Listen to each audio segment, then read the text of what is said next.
to look at it, I didn't know what the problem was. I just knew that there was a problem, but I never assumed it was me. I did actually assume it was them, right? So I got this reputation of being a smug little get when I was younger, and you only find out when you meet people you were at school with like 40 years later. And anyways, I just thought I was being myself. So if you feel alienated, okay, then the good news is that all those alienated people are coming together, and yeah, we are the ones that we've been waiting for, because the Matrix is not designed for us, right? There is a part of us that's got trapped in it, and so our job now is to pull that part out, pull it back. Yeah, some people call that soul retrieval. Yes. For those of you who know about these things, all right. But basically, it's like that old said, pull yourself together. It's like that old phrase, isn't it? Right? That's what we're doing. We're pulling ourselves together to move forward whole, you know, and I mean, I've gone grey. I mean, not like old age. Not like with worry. No, I mean, I've gone grey, like, you know, the NHS don't know I exist, the tax authorities don't know I exist. I've surrendered my driver's license. Actually, they took it off me, but I'm making it sound right. So, and I can't be, I don't need one. I'm a traveller, I'm not a driver, not a lorry. I have been a driver in the past, you know, a courier driver, but not anymore. So I'm just a traveller now, yeah? So, you know, so we're going, we're dimming the lights in the Matrix, and we're putting on a whole new, you know, putting on a whole new sort of routine, which involves just, you know, circles within circles, friends, creating trust, yeah? They're creating a system of zero trust. You don't know anyone, they don't know you, they've got their heads down. If they're under 35, they've got their heads down and they're walking around like, you know, like that. And that's not for us. That is not for us. You know, we want eye contact. You know, so there'll be two worlds. A world full of eye contact and handshakes and warm embraces, right? And another world, no eye contact, no physical contact, because they need a health and safety certificate to touch each other. Fucking hell. They do. They need insurance and a good lawyer, right? Fuck's sake. Anyway. So did they stop following the science, anti-social distancing dancing? Say again? Did they stop following science, anti-social distancing dancing? Anti-social distancing... Dancing. Dancing. Oh, yeah, yeah. No, Okay, they don't follow science anymore. No, absolutely. And that's what we've got, the true science. So, not the science, we've got science. And whenever you put the in front of a word, be very careful. Like, you know, open up in the name of the law. Right? Then you know you're dealing with a psychopathic narcissist. Because, boys, there is law, land, air and water, and but the law is whatever they think their policy is. Yeah, that's all. Yeah, so the science, the law, and the United Nations say we own the science.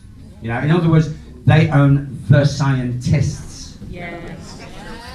Anyway, right, before I introduce the first speaker, for those of you who would like to know how to navigate the interface, there's an interface now between the world of make-believe, which we used to believe in to some degree or other, but now we know it's a world of total make-believe, total bollocks, as we say in the north, right? And to navigate, so basically to use your energy more wisely, I've got a bank of questions, and it's called the power of the question to sow seeds and pattern disrupt or pattern interrupt. Now you can get the full questionnaire. In between each speaker, I'll just read out one or two questions to give you the flavour, right? And you can go on my website, thepeopleslawyeruk.com, to the useful links page, and I'll repeat this information later, probably once every 10 minutes, right? And you can go and download the full version, and you can use that. If you've got people in your family or your social circle that still don't get it, they don't get what you're doing, they don't get who you are, and you're tired of trying to tell them things, well, don't tell them anything. I learned that the hard way. You can't tell a computer, or you can't tell a cat that it's a dog. You see what I mean? I haven't got a great analogy yet. I'll think of one before the end of it, right? So So what you can do is you can give them self-reflective questions, right? Well, let me give you one so you get the idea, right? Why promote mass use of solar panels, then block out the sun?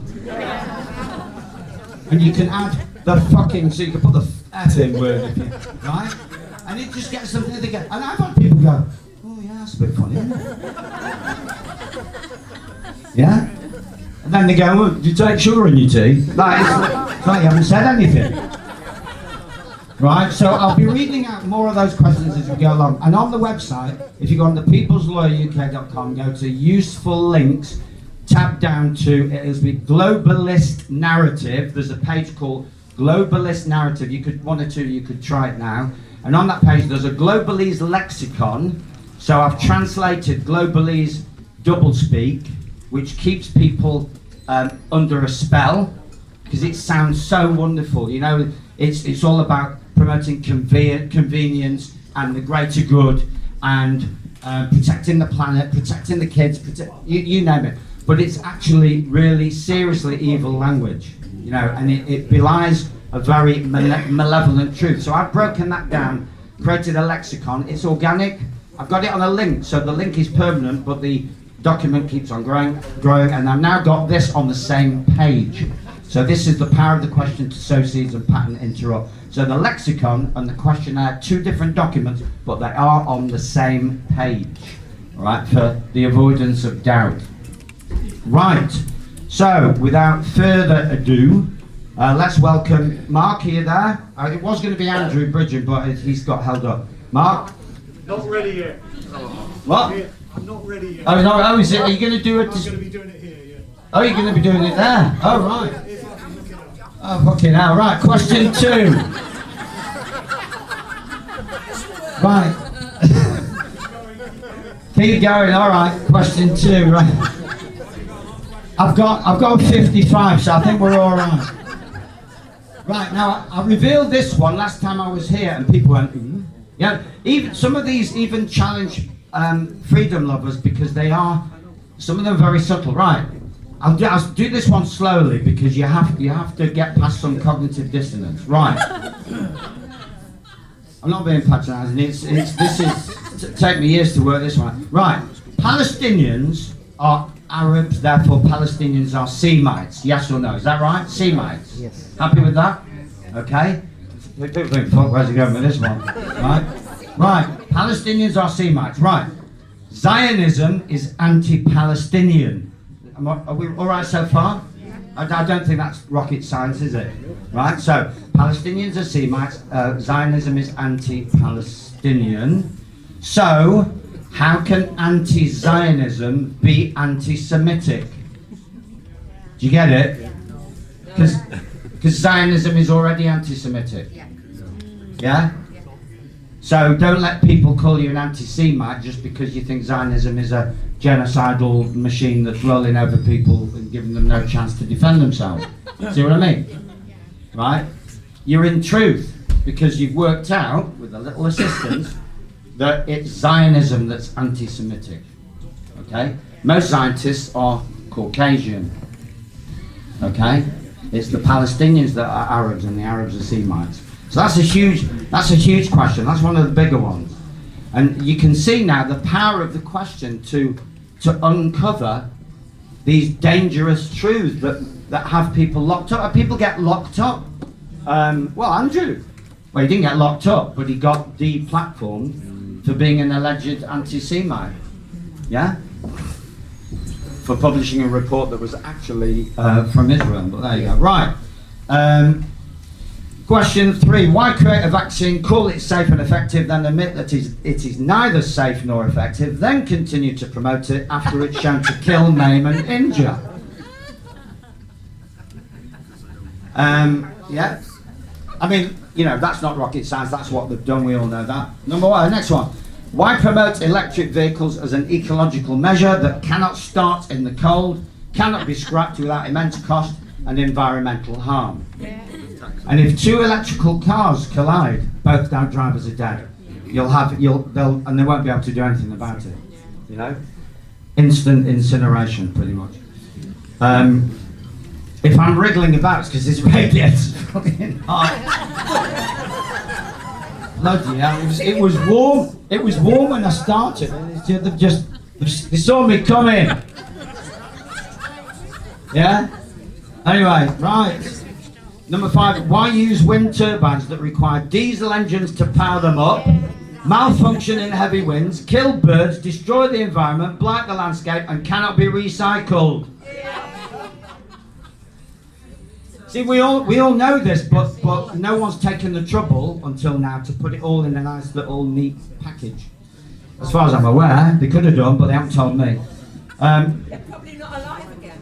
Yeah, that's true. Yeah. Well, they're in some sort of on remand somewhere.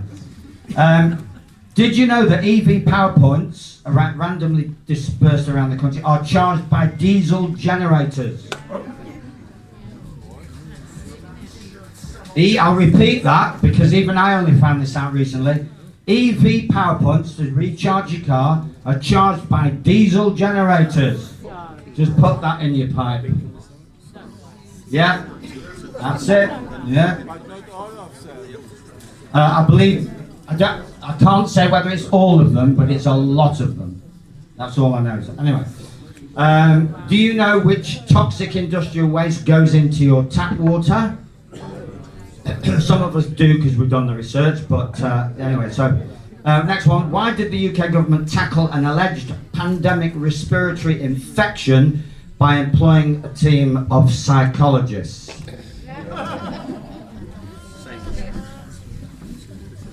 Behavioural insights team, wasn't it? And SAGE.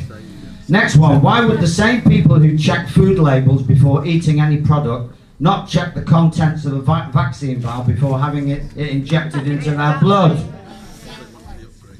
So you just get the flavour of the insanity. It's voodoo. People are under a spell.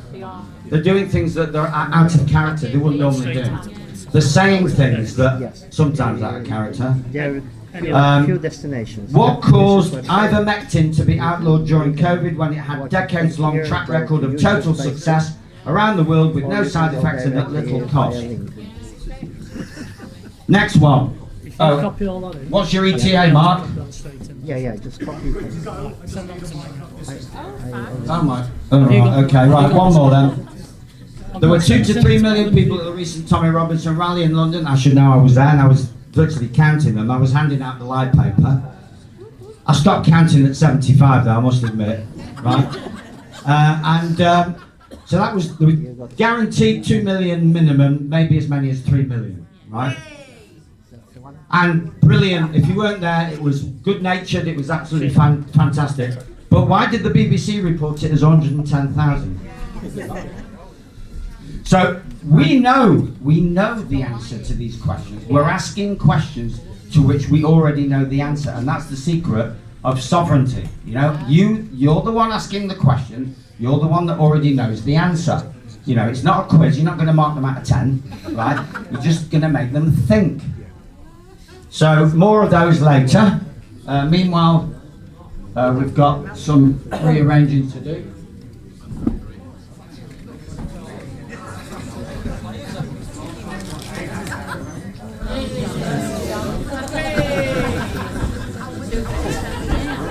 Just about tall enough.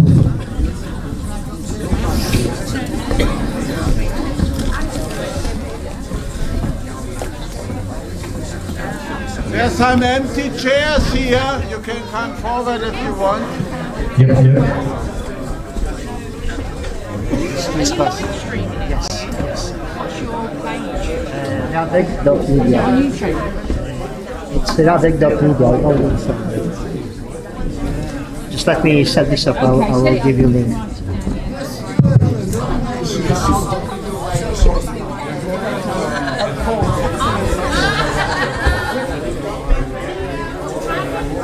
Okay. Hello folks, sorry to get you to turn your chairs around, but my presentation is very visual, so in front of the TV screen, otherwise it's not really going to make sense. But thank you for all shifting round anyway. So if you're about ready, we'll get into it. And you might look at the title of this presentation and think, what possible connection can there be between digital ID, which we're here to hear about today, and the true nature of the music industry and what it's really used for.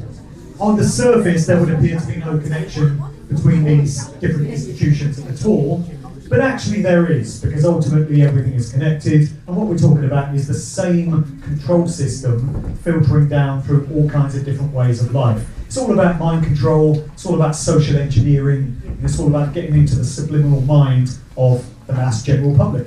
And the music industry, it turns out, is the perfect vehicle through which to get a lot of this stuff done. Because when you think you're just listening to some music or watching a movie, because it's the same with the world of films and TV, any kind of entertainment or popular culture that you use to unwind from the stresses of everyday life, your guard is down because you don't imagine that you're getting mind controlled.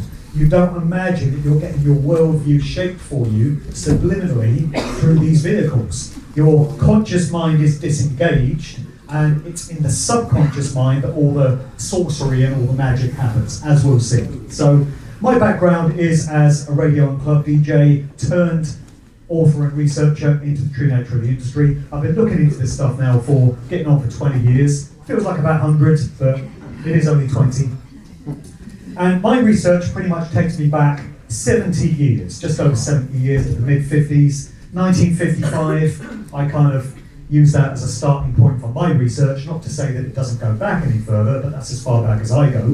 And 1955 was a very important year in terms of social conditioning, because it was the birth of the rock and roll era, and sex and drugs and rock and roll and everything that came in its wake.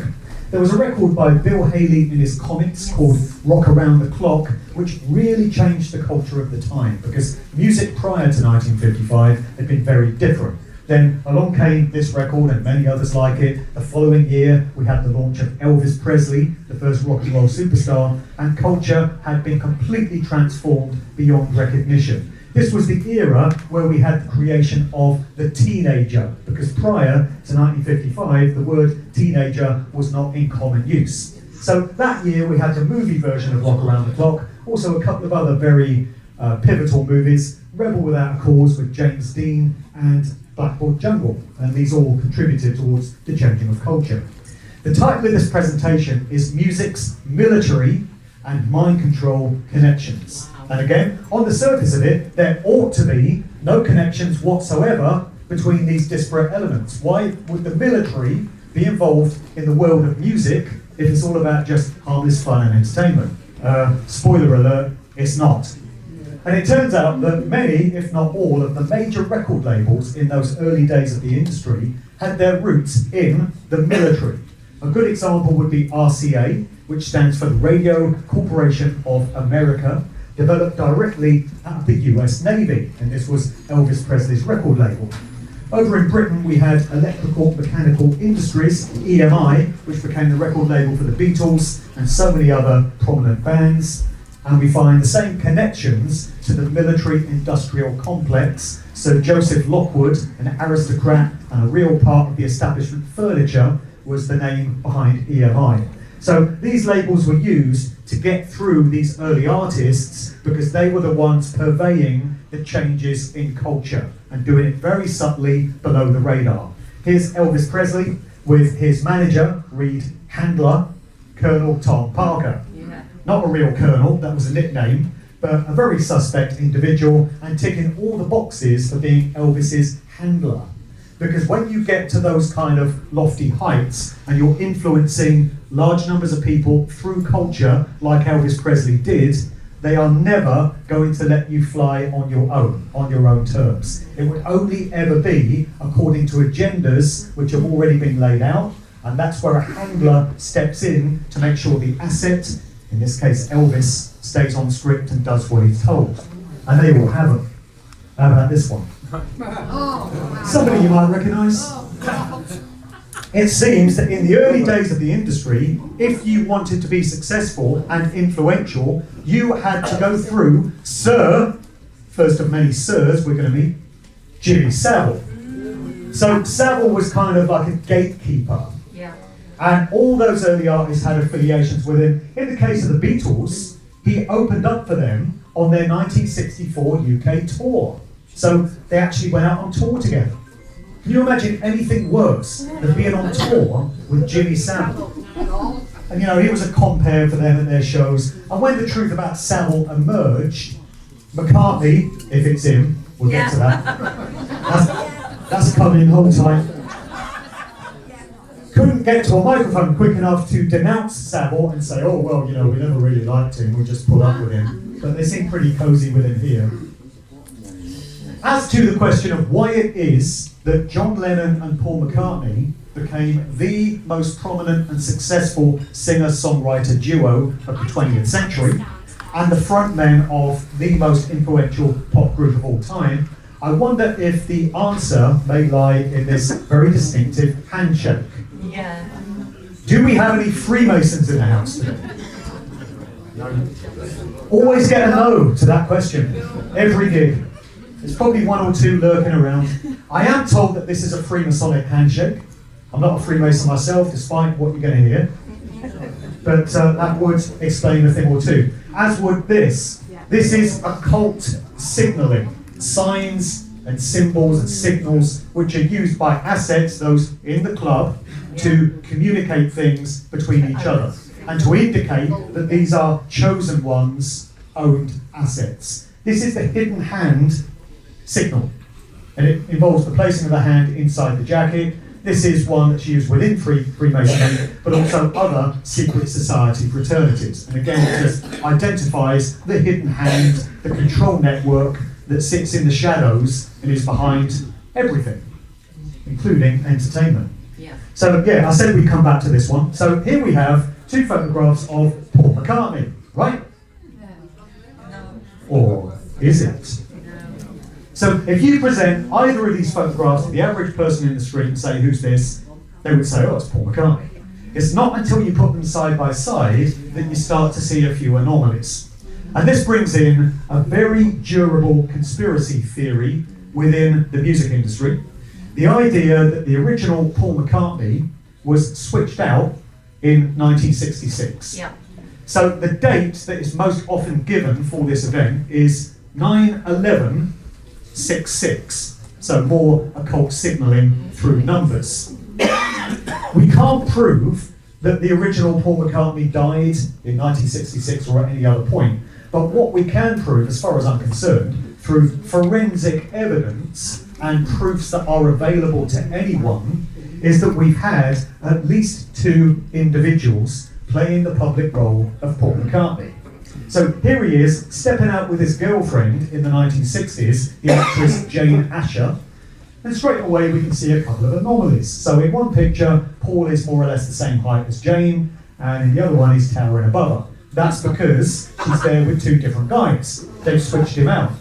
And here, another question arises. How was it possible to switch out one of the most famous men in the world without the cat getting out of the bag, at least as far as the general public is concerned? That can only occur with the complicity of military intelligence operations. Yeah. MI5, MI6, the Tavistock Institute of Human Relations, which is the PSYOP arm of British military intelligence. The BBC is tied into that whole thing as well. That's another expression of military so-called intelligence. Of course, military intelligence is an oxymoron. And the whole idea of McCartney being swapped out was discussed in this book, The Memoirs of Billy Shears, which first appeared in 2009, credited to an author or an encoder by the name of Thomas U. Harriott. And this purports to be the tell-all autobiography of the guy that took on the public role of Paul McCartney. He's known as William Shepherd, in some cases William Shepherd Campbell, Scottish, and his nickname is Billy Shears, which makes sense of the first track on the Beatles' Sgt. Pepper album, 1967, where they say, at the very end, may I introduce to you the one and only Billy Shears. That was the public being introduced to this new guy under the guise of this album track, but actually they were telling everyone that this is no longer the original McCartney. That's what the book states, at least. I've got a couple of examples here. I don't think we're wired for sound, so we're probably not going to hear it. But you can take my word for it, it's got subtitles anyway. So this is McCartney at a public awards do a few years ago. And he's being introduced to the son of George Harrison, Danny, and George Harrison's widow, Olivia. And quite clearly on the soundtrack, you can hear her greeting him by saying, "Hello, Billy." That's a very strange thing for someone to say to a man whose name is Paul, isn't it? Yeah. It's actually James, but he's known as Paul. And here we've got the actor Dana Carvey. So again, we can't hear it, but you can get the clip on YouTube, or if you email me, I'll send you the clip. And he's relating an anecdote of the time that he met Paul McCartney. So he starts off talking about, he said to McCartney how much he enjoyed his 1980 album, Tug of War.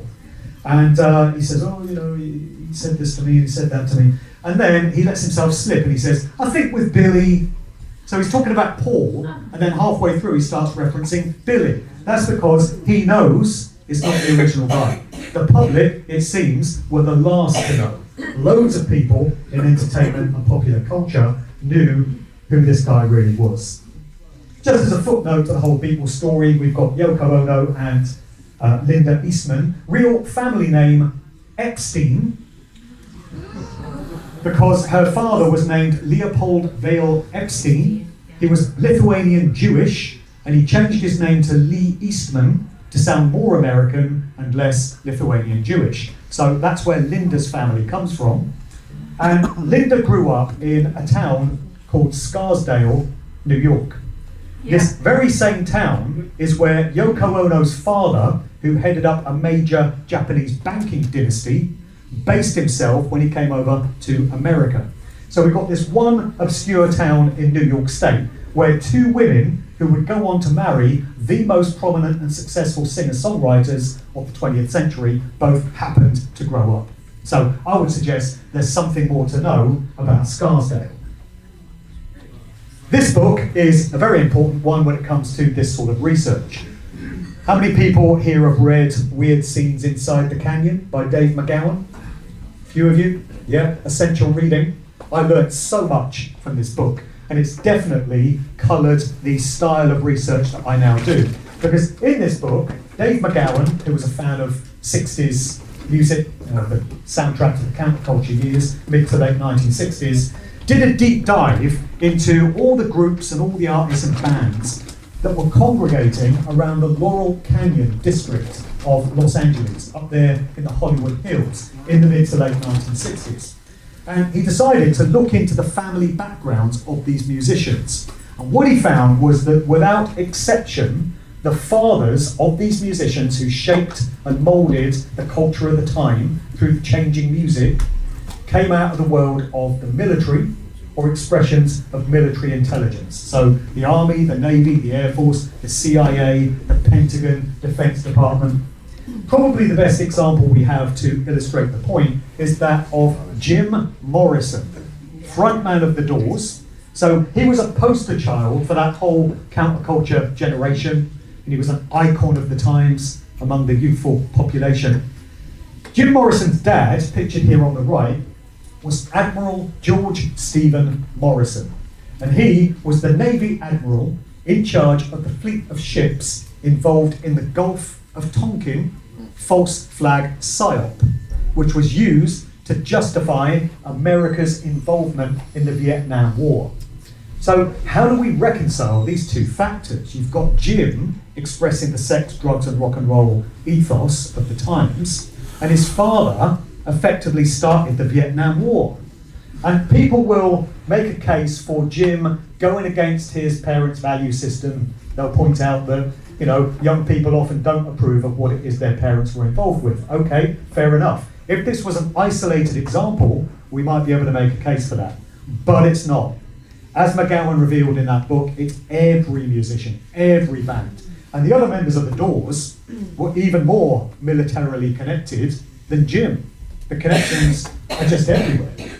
So the only logical conclusion, if you're going to be mature and grown up about it, is that that entire scene was a military-grade psychological operation designed to change cultural attitudes at the time and to drive a wedge between the different generations, to foment chaos and discordance in society, which is how the social engineers of this world get off.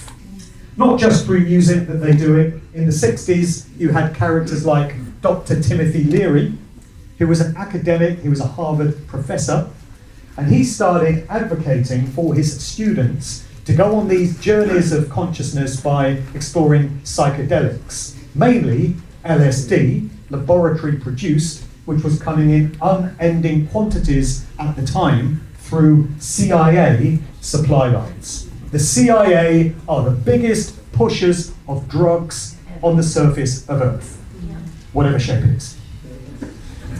And in his latter years, Leary admitted to having been an asset of the CIA. He said that he was on the payroll. So he was doing a job alongside all the musicians who were pushing a military-grade operation by getting the drugs aspect of it out there. What they wanted was young people listening to new forms of music, getting out of their minds on psychedelics and various other compounds. And there were other social changes as well, new attitudes to sex and to family and relationships. You had Gloria Steinem, who, right around the same time as all these drugs were arriving, was pushing modern feminism. There was the arrival of the birth control pill, conveniently, going in line with free love. And Gloria Steinem's thing was to try and get women out there into the workplace. Did we lose the mic? Oh, there we are, okay. Her whole thing was to try and get women into the workplace alongside men, and she was selling it on the basis of, oh, women are equal to men and we should be doing anything they can.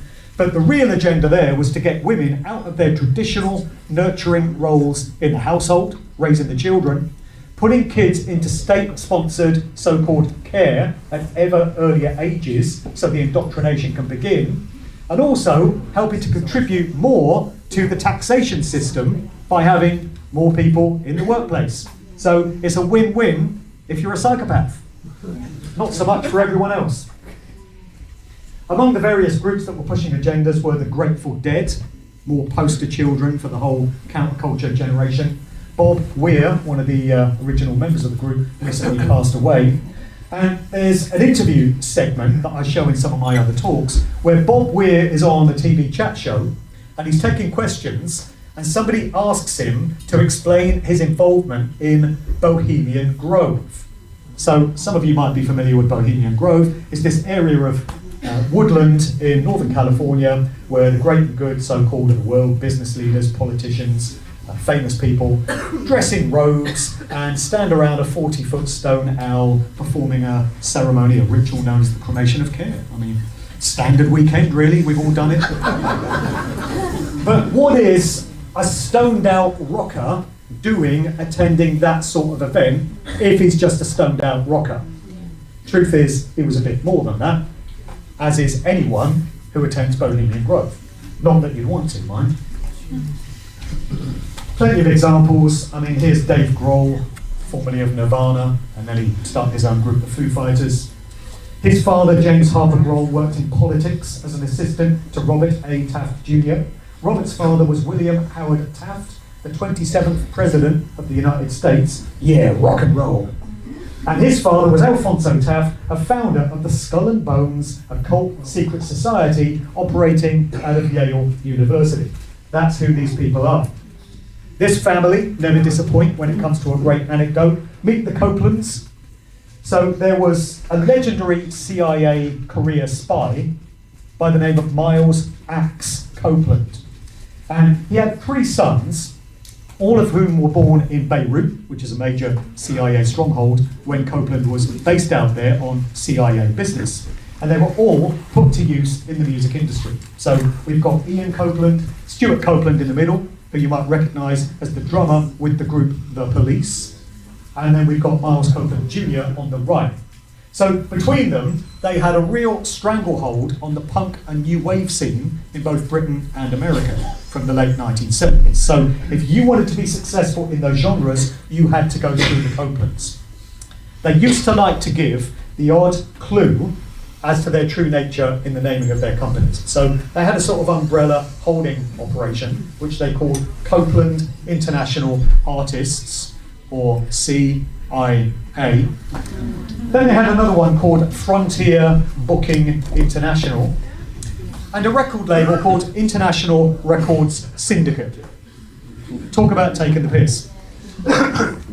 Then, of course, there's the house band, The Police, named because their job was to police all the other groups that came through the scene. They were gatekeepers. That's The Police with Sting. What's a sting operation? It's one that takes you by surprise and you never see it coming. Also big on the punk and new wave scene with the Talking Heads, and there was a side project called the Tom Tom Club involving the members Chris Frantz and Tina Weymouth. So they're just rock musicians in a band, right? Well, Tina Weymouth's brother, Yang, a Harvard graduate, was chief of design for the Chinese-American architect I.M. Pai on the Grand Louvre project in Paris, involving the placement of the iconic glass pyramid. It doesn't get much more symbolic than that. Then, their father, Ralph Weymouth, was a Vice Admiral of the US Navy, here we go again, and a Master of the Freemason Grand Lodge of Maine. Their great-grandfather was Anatole Lebras, a highly regarded folklore poet and a lecturer at Harvard and Yale universities. Anatole married Mabel Davidson, the sister to Henry Pomeroy Davidson, which brings a link to the Yale secret society Skull and Bones. Henry was a senior partner of the banking monolith J.P. Morgan, worked with the Astor Place Bank, and was instrumental in the creation of the Federal Reserve System. Meanwhile, Tina plays bass in a band.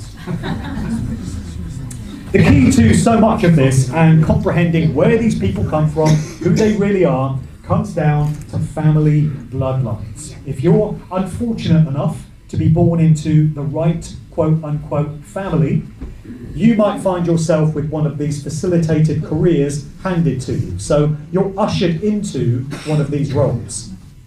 The only proviso is that it has to be influential in some way. It has to push society in certain desired directions in some way. So you might find yourself put into the world of movies as an actor, or even a director, producer. You might end up being a TV presenter.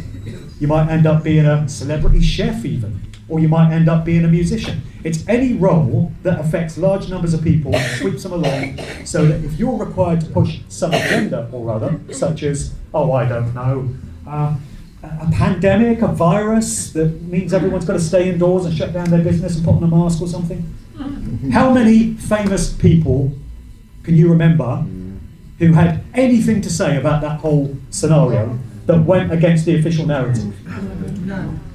I could probably literally count them on one hand. Everyone else was entirely on script with exactly the same message because they were all owned and controlled.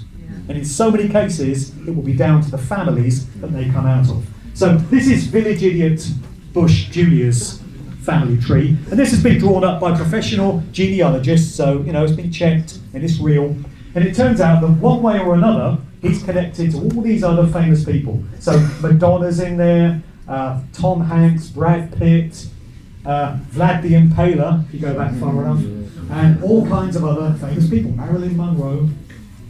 And that's why you've heard of these people, because they've been put into these roles through families that they come out of.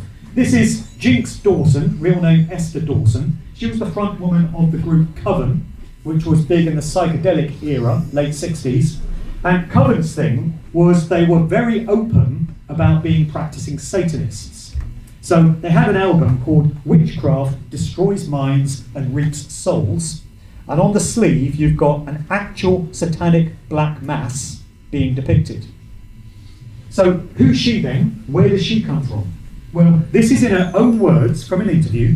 She says, I am of the Mayflower Society, a direct descendant of John Howland, 13th signatory to the Mayflower Compact. Members of my family were also active in Freemasonry. I'd have been more surprised if they weren't. My father was a 33rd degree Scottish Rite Mason, of course he was, and my grandfather, a former Lieutenant Governor of Indiana, was High Priest of the Royal Arch Masons.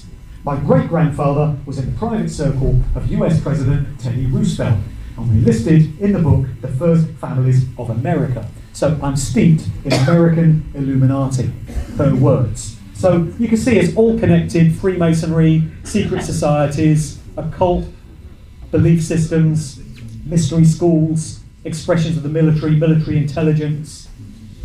and mind control operations. Here's Madonna, so she's part of that whole bloodline, and this is in her words as well. This is a classic example of a Cinderella fairy story. So they have to give the public something to explain where these people came from, to obfuscate where they really did come from. So Madonna said, I went to New York, I had a dream, I wanted to be a big star. I didn't know anybody, I wanted to dance, I wanted to sing, I wanted to do all those things. I wanted to make people happy.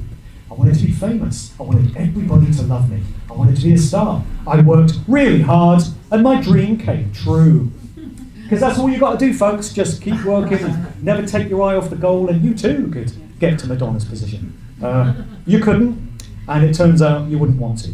But here we've even got a clue as to who she really is from the jacket that she wore in the movie Desperately Seeking Susan, right at the start of her career. We've got an illuminated pyramid with a capstone containing an all-seeing eye, a classic symbol of Freemasonry coming out of ancient Egyptian culture. So, in other words, an Illuminati calling card letting you know who she really is. So when Lady Gaga first emerged, a lot of people made the comment, oh, she reminds me of Madonna. Yeah, they're cousins. That'll be why. Madonna, also a cousin of Ellen DeGenerate, the chat show host. She's also a cousin, this is all through her mother, French-Canadian Madonna Louise Fortin was her name. Tony Ciccone, her father, worked in the military division of Chrysler, manufacturing tanks. So there's your military connection. So Madonna, it turns out, is also a cousin of Justin Trudeau. Also a cousin of Celine Dion and Camilla, whatever the hell she is. You know, they're all connected. So it's all right here in the family tree. We don't have audio, but here's George Carlin reminding us that it's a big club. And you ain't in it. Nor would you want it. So a lot of what gets done through popular culture and entertainment is mind control. It's aimed at the subliminal mind. And a great example of this, a dynamic which gets used, is known as predictive programming. So this was a term that was coined by the late Canadian Scottish researcher Alan Watt. I've got a bit of audio here, but we can't hear it. This is him on one of his Cutting Through the Matrix podcasts, explaining the science of predictive programming. So, in a nutshell, it's the depiction of a real world event which is known to be coming, which is placed into a popular culture vehicle like a movie, a TV show, a cartoon, a music video, a live show, an advertisement, anything that's going to get into the subconscious minds of large numbers of people. And there are three reasons why it gets done. One speaks to the dynamic of energy goes where attention flows. So if you have millions of people focusing their attention on a particular outcome, the idea is that you can actually physically manifest that desired outcome through the application of consciousness towards it. So that's one reason. Another reason is when the real world event happens, and a newsreader pops up on TV screens and says, this is what's happened, there will already be a familiarity with the narrative through all these people having absorbed it through a movie that they might have watched 10 or 15 years previous, but it's lodged itself in the subconscious mind, and those aspects get awakened when the story gets announced as real. So it enables people to accept the narrative as being real. And the third version is down to the idea that the occultists, because the controllers of the music industry, along with every other aspect of our daily lives, are at their core base level dark occultists, Satanists in many ways, in many cases. They believe that they can somehow escape the kind of karmic retribution or justice that would otherwise come down on them by pre-announcing what it is they plan to do. So the way they see it, they're telling us what they're all about and what they plan to do. They do it in cryptic coded form, often using numbers and symbolism, but as far as they're concerned, they've still told us. And if we're too dumb or too profane to recognise what's being communicated to us, well, that's on us, as they see it. It is a sick, twisted way of looking at things, But these are sick, twisted individuals after all. But that would be the main reason, in my view, why predictive programming gets done. So one of the very best examples we have involve the events of 9/11, September 11th, 2001. There are literally hundreds of examples of 9/11 predictive programming in movies, TV shows, music videos and such. Not just years, but decades prior to 2001. So here we've got construction beginning on the World Trade Center towers. This is from 1968, and 33, a nice Masonic 33 years into the future, in 2001, those towers would be brought down in an occult ritual steeped in Freemasonic symbolism, all according to the plan. In 1968, Stanley Kubrick's movie 2001: A Space Odyssey came out, prophesying something world-changing happening 33 years into the future in 2001, and it sure did. So one of the major funders of the World Trade Center towers was David Rockefeller, nice man. And here we've got an edition of Newsweek magazine from 1967, where Rockefeller's talking about the construction of those towers. And it's been noticed that he's wearing a wristwatch. And if you focus in on the hands on the watch, they're set to a 9 and an 11. So even back then, the numerical significance of 9/11 was known about. Here's just a small handful of examples of 9/11 imagery that got put into movies and TV shows. Examples from the music world. This is the Coup rap group. And this album was released in June 2001. So it's just a few weeks before the events of 9/11. We got the towers exploding in exactly the way we were shown in September. And you got the front man of the group detonating some sort of explosive at the front. A clue. Here's another one, and this goes into the idea of inversion, which Satanists and occultists love to do. Invert everything, turn it back to front. This is the British group Supertramp. They had an album in 1979 called Breakfast in America. You've got the name of the group there above the Manhattan skyline. It's a breakfast tray made out to look like the Manhattan skyline. You've got the Trade Center towers there. But if you do a mirror image reversal of that sleeve, you get a very interesting effect. So now, above the towers, what used to be the U and the P of Supertramp have become a 9 and an 11.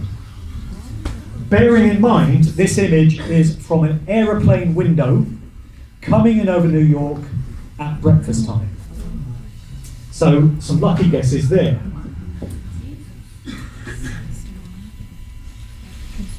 This is a piece of audio, I'll tell you what he says, involving Prince. And it was a concert that he performed in Utrecht in the Netherlands in December 1998. So it's just a little less than 3 years before the events of 9/11. At the end of the concert, again, if you want the audio, just drop me an email and I'll send it. He says, "Going to play one more and we got to go. I've got to get back to America. Osama bin Laden's getting ready to bomb. America, you better watch out." And then one of his band members chips in and says, 2001, hit me. So either that's a lucky guess, complete random chance, or Prince and his group had prior knowledge of what was going to happen in 2001 and the fact it was going to be pinned on Osama bin Laden.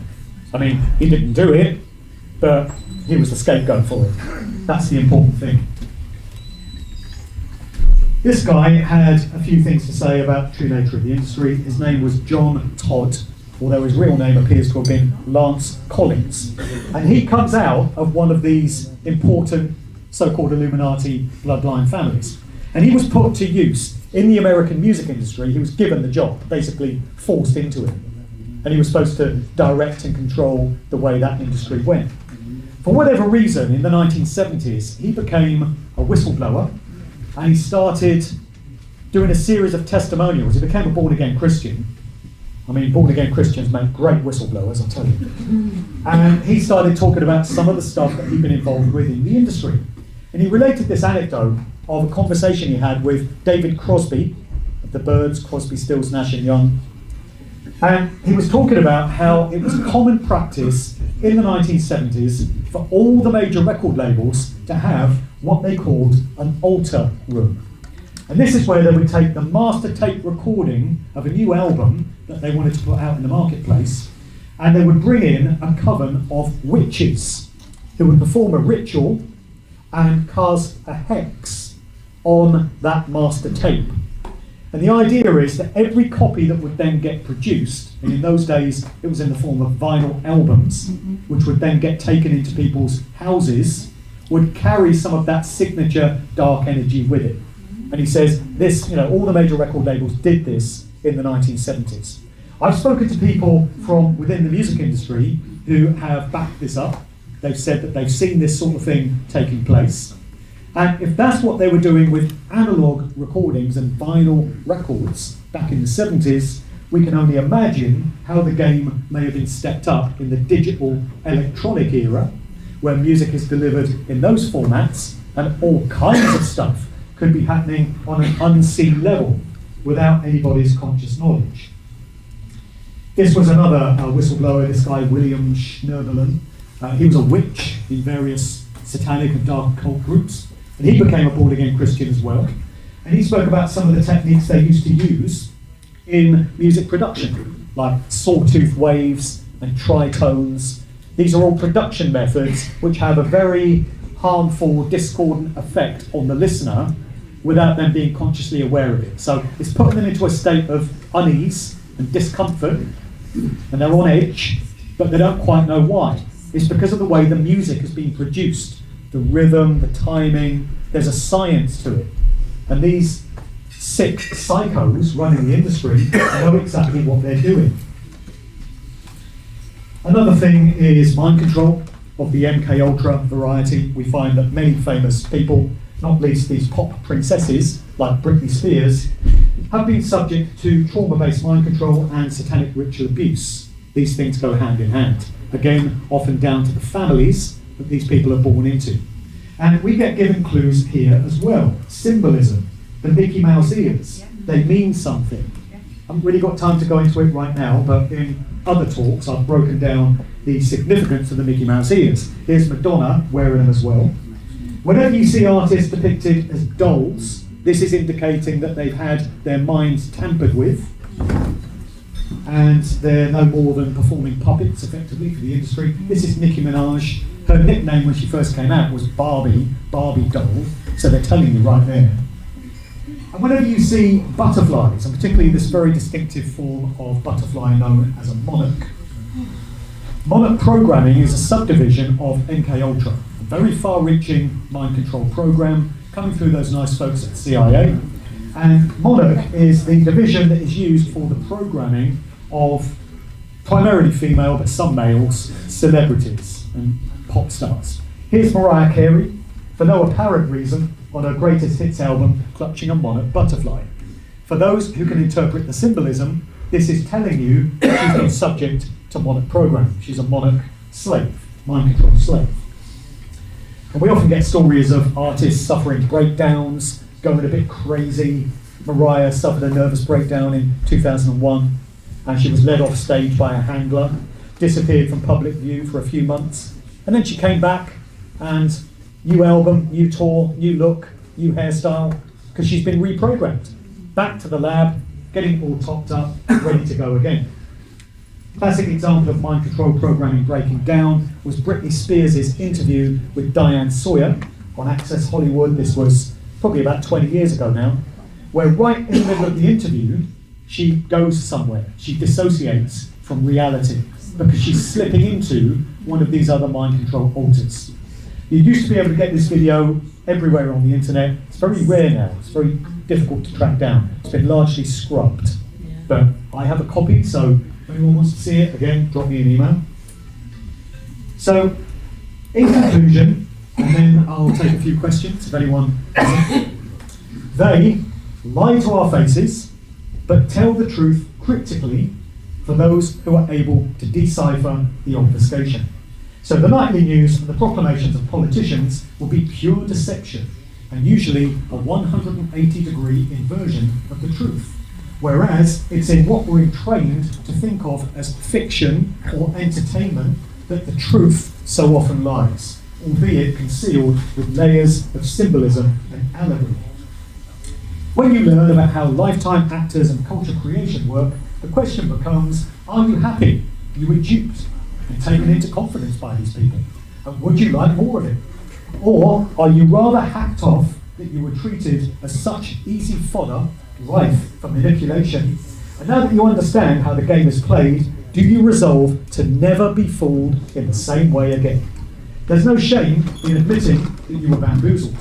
All of us are from the earliest age. The dignity comes from acknowledging that it happened and knowing better for next time.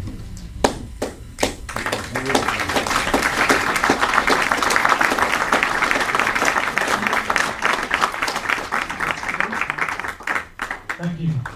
In the words of one of the most famous rock songs of all time, there are two paths you can go by, but in the long run, there's still time to change the road you're on. So if I've not completely pissed everybody off and completely destroyed your nostalgic attachment to your favourite bands, then at this point, if anyone has any questions or observations or comments, we've got a bit of time for that. So yeah, let's start here. What woke you up 20 odd years ago? That's quite early in my opinion. Most people have been woken up since COVID, so 20 years or more ago is a long time. Yeah, I was a slow learner. I mean, I should have spotted this stuff long before. Does that make us? Well, as long as you get there in the end, that's the only important thing. There's just to think, there's still people walking around in society going, hang on a minute, something's not quite right. That's a slow learner. So it was a gradual thing, and I came across the books of David Icke, and I realised that the world is nothing like we thought it was, and I realised that this must play out in the world of music, because there's no way they would have let a control system as insidious and far-reaching as the one we have. There's no way they would have let the music industry just go on its own.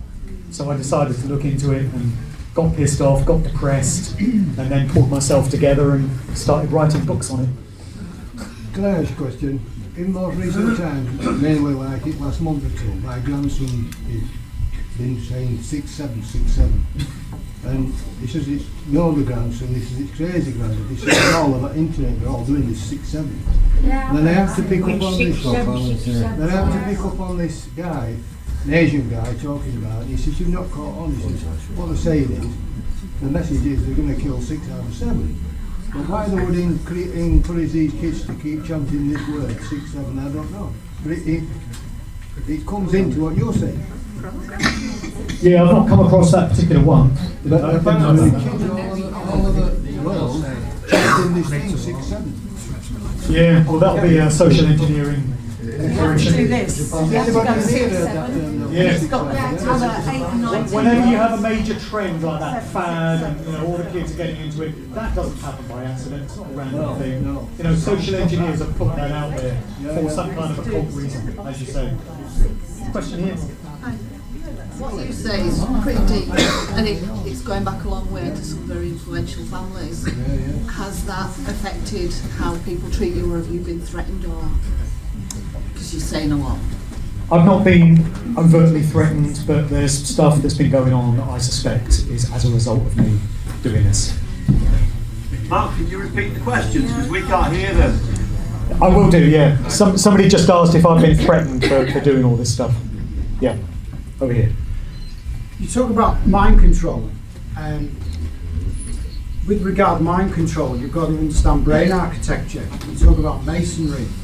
If you look at the masonry of Jacob's ladder, it has 33 rungs. There's 33 bones in the human spine before you get to the 34th bone, which is the skull, which is held upon the Atlas bone. So Atlas holds the heaven from the earth. So your heaven is your mind. And that's through the 3 wise men, the pineal gland, the epithalamus gland, and the pituitary gland. The 12 tribes of Israel are the 12 cranial nerves. The 2 cranial nerves that don't go through the brainstem, which is the pons, which is to cross the bridge into the mind from heaven to earth, the rainbow being the bridge, is the olfactory and visual senses. That's the eyes and the nose, which they say in the United Kingdom Parliament, eyes and nose. So you can see it or it stinks, one or the other. Right? So that's an important thing with the brain of the earth is the UK Parliament. On the green seats of Simeon, which I can't remember which nerve that is, And with regard to the, there's only two paths, that's not true, because if you look at the tree of life, which is the architecture of the chakra system of the brain, there's the path up the middle, with the earth at the bottom, the pearl of the moon, the golden sun, and Neptune at the top, and that's Neptune's trident, which is elk sedge, which is the Anglo-Saxon rune for life and divinity. And if you turn it upside down, you get calc, which is rotten ulceration, which is a CND symbol. So you've got to know what you're looking at. Hope everyone caught that, because I can't look it up. Yeah, mind blown. I'll do a lecture on it if you want. Yeah, thank you. Yes, over here. Oh, and 6, 7 is 13, and the 13th Fibonacci number is 34, which is the skull. Forgot that bit. Can't argue with that? Yes, over here, man. Thank you for that, Mark. It was brilliant. Just want to put a point in. Is this stuff seems to have been going on much, much longer than we know of. There was the earliest example of predictive program. Do you want to be quiet, folks, so we can hear the question? Thanks. The earliest example I've come across of predictive programming is to do with the Ripper murders in 1888. But if you look at the research, Dr. Jekyll and Mr. Hyde was on the stage in 1886, basically. So they were doing it even then to prepare people for these horrors coming. And obviously a lot of people at the time thought that Jack the Ripper was some kind of mad scientist who was taking some kind of weird potion that transformed him. But I know people know Jack the Ripper. We now know that he was Prince Eddie. All the alibi evidence is undermined by the fact that someone called M.J. Druitt who looks exactly like him, basically. So he was used to give an alibi, a lookalike, which is one of the other things they use as well as predictive programming to try and fool people. But anyway, I thought I'd just make that point, and it's been going a hell of a long time and stuff. Yeah, thank you. A lot of knowledge in this room, and so much of it's down to numbers and symbolism, as you say. It was August 1888, wasn't it? That's right, yeah. Came around, so you've got And not by accident. Yes, no, not by accident. Of course not. Of course not. Yeah. So, question over there, fellow with the glasses. Yeah. What's kind of your stuff on YouTube and that? I've never heard you mention the Beach Boys and the musical. The Beach Boys, quite. You have any thoughts on the Beach Boys and that? The Beach Boys were part of the Laurel Canyon crowd, so they were tied in with all these other groups coming out of that neighbourhood in that time. And they were tied into Charles Manson. Brian Wilson of the Beach Boys had a close working relationship with Charles Manson. Manson actually wrote some songs for the Beach Boys. He was quite an accomplished musician himself. So, yeah, the Beach Boys were up to their neck in that whole thing. And they were involved with sonic experimentation with, you know, their album Pet Sounds. It was like pushing the envelope of what could be achieved through audio. So that was an important thing. I need to just Can we ask people if you have a question, because there are people at the back that can't hear the question, please come forward and use the microphone and ask the question here, if that's all right. Yeah? If it's a burning question, obviously. Otherwise, you could save it and speak to Mark individually. Yeah. So, if you have a question, please come forward and ask it using the microphone, and then that gives everyone the benefit.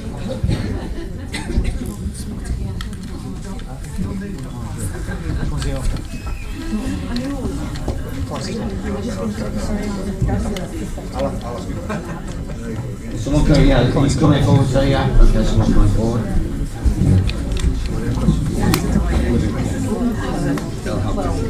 Thanks, Mark. Great presentation. My question is, firstly, is there a video online that tells that story in the way that you've just told it with those visuals? Because I think it's really powerful. And everybody loves music, so I'm wondering, is this an opportunity to wake people up still because it links to something that emotionally they connect with, or will it just push them the opposite direction? Do you think? Do you have any experience of that? Yeah, so thank you. I do have 2 very full presentations online. They're about 2.5 hours.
that people always want to know more about. Yeah. Do we have another question? Do you want to grab the mic? Yeah, grab the mic. I'm just linking it to the current use of phones. And it's everyone. Do you want to check the mic? Can you hear me? Yeah, just up to your lips. Can you hear me okay? Yeah. I'm just linking it in my job as a mental health worker. The use of phones. Speak up. Okay, I've got a really low voice, sorry about that. Yeah. So I work in the mental health industry, and we noticed that over the last 2 decades, easy, we've noticed that people can't touch base with empathy and compassion, and we didn't, and it was a digital element. Digital element. So there's a doctor called Dr. Michael Nels in Germany who wrote about digital dementia. So some of the teenagers have just gone wild if you took the phone off them. Yeah. And they behave like a nutter, you know, they just go bonkers. Absolutely. They'd even beat their parents up if you took the phone off them. So there was something very wrong. So historically, it's been going on for hundreds of years. In 1850, there was a condition called neurasthenia, and that was created by frequency with electrics. And people would get the jitters and feel ill, and they would say, the doctor would say, oh, they've got the jitters, take them to the asylum, kidnap the kids and get the house. My God. So it's been going on for a very long time. It didn't just survive at 1850, it was before that as well. So it was all done by frequency. So it's the frequency through the phone right now. That's what I'm saying. And if you disagree, that's okay. Anybody can disagree if you want. You know, it may not be true.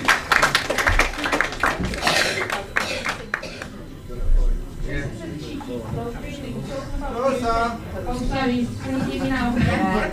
We're talking about music and about frequencies and how music is used to harm us. It's also the frequency in the music that's used to harm us, as well as all the content and the people behind it and rituals done over it and everything else.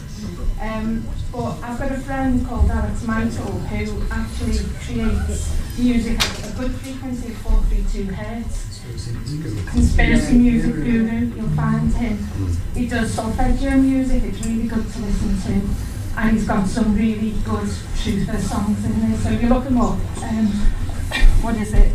Conspiracy music guru. It's on YouTube. He's on YouTube, but it is at conspiracymusicguru.com or .co.uk.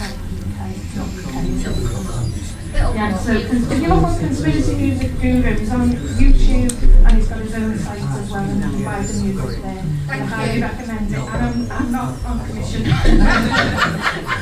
Okay, can we wrap?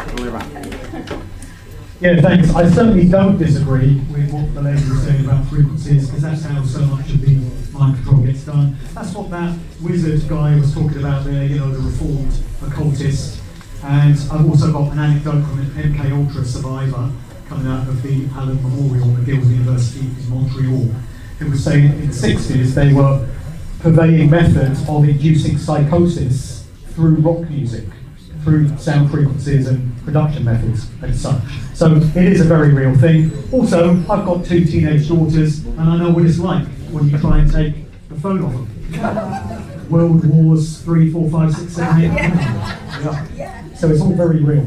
All right, so we're going to wrap it up here. I want to thank everyone for listening. I do have copies of my books available. If anyone's interested in delving into this whole murky subject anymore, I've written 4 books in my Musical Truth series. I've got copies over at the back there. Feel free to come over and see me if you're interested. Other than that, thank you for listening. Thank you very much. Okay, we're going to relocate to the centre of the room, and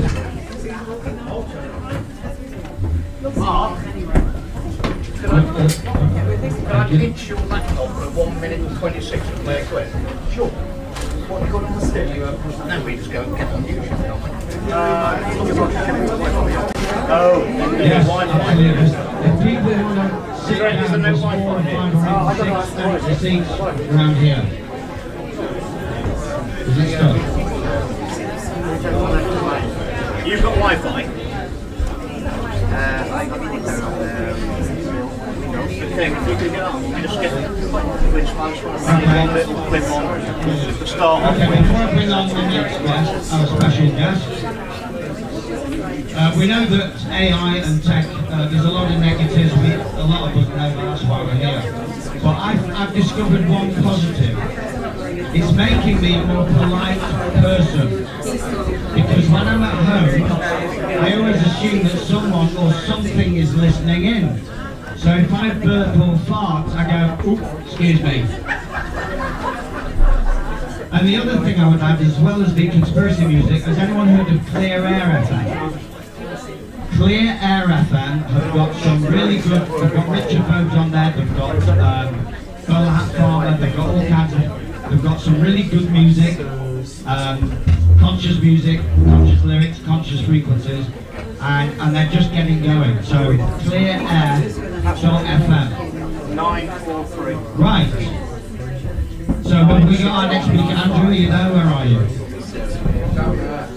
Oh. And we've got to go back again.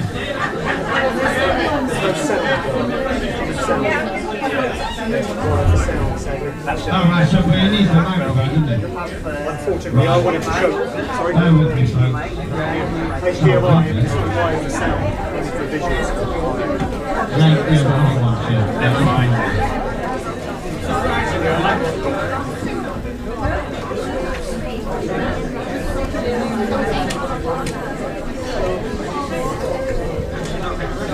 Oh yeah, Bridgen and Simpson, I see that all the time. Can I squeeze through? Website took me a lot. Right, I'm going to go into it. Are you on there? Right, I'm coming back again, folks.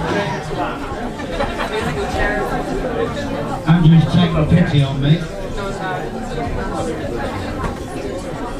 Oh, yeah, I'm good, man. Right, well, he's on his way. Okay, well, this man doesn't need much of an introduction. He's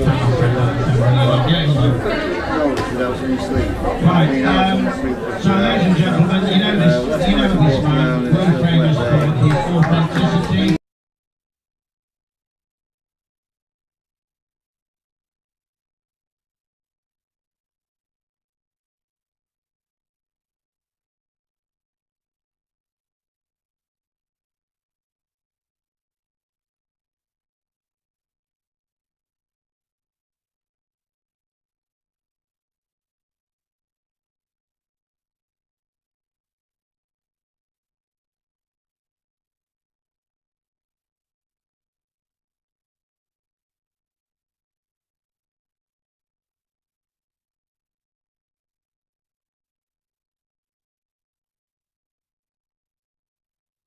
North West Leicestershire. I was the honour of being the MP for North West Leicestershire for 14 years. Excuse me.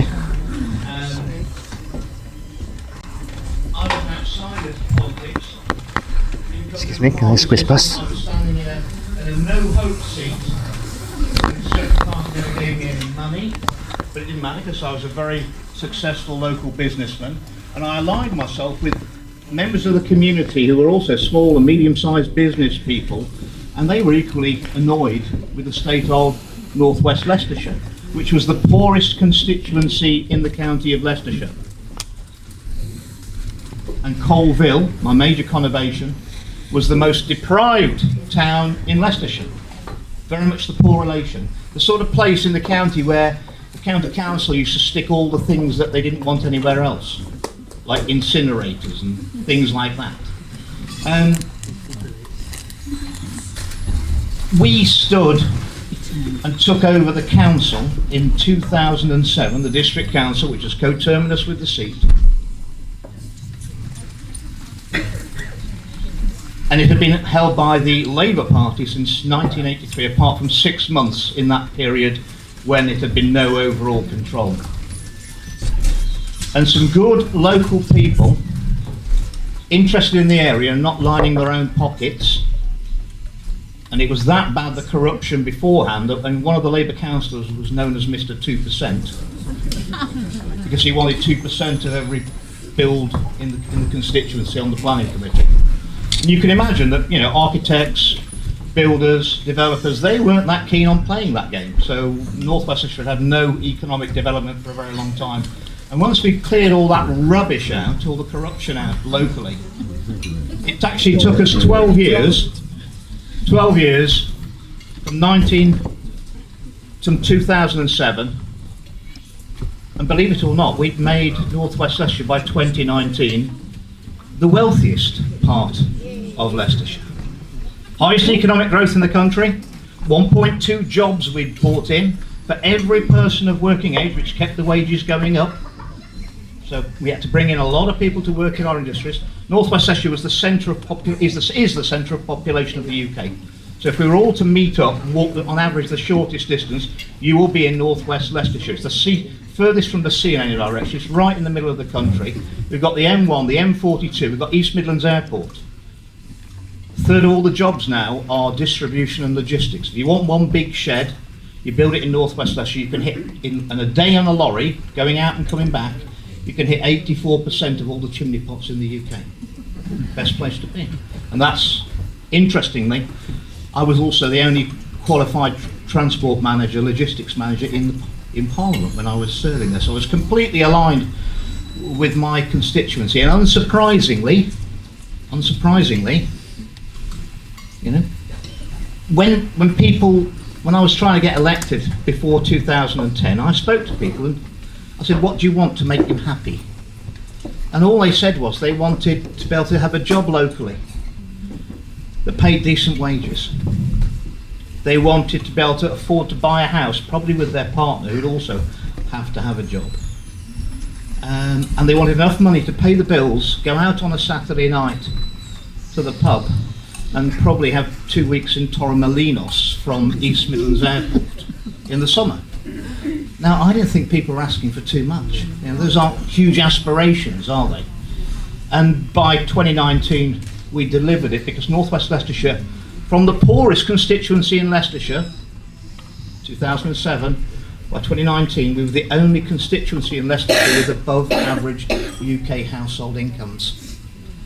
Now, we'd also built, and you might remember the Building Beautiful project that the last Conservative government adopted. It's been dropped now by Labour. They don't think you should have beautiful buildings.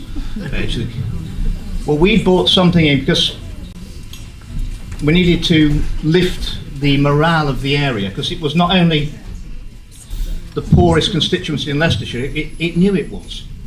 And there was no aspiration in the schools. And part of that is improving the built environment, because this is what we live in.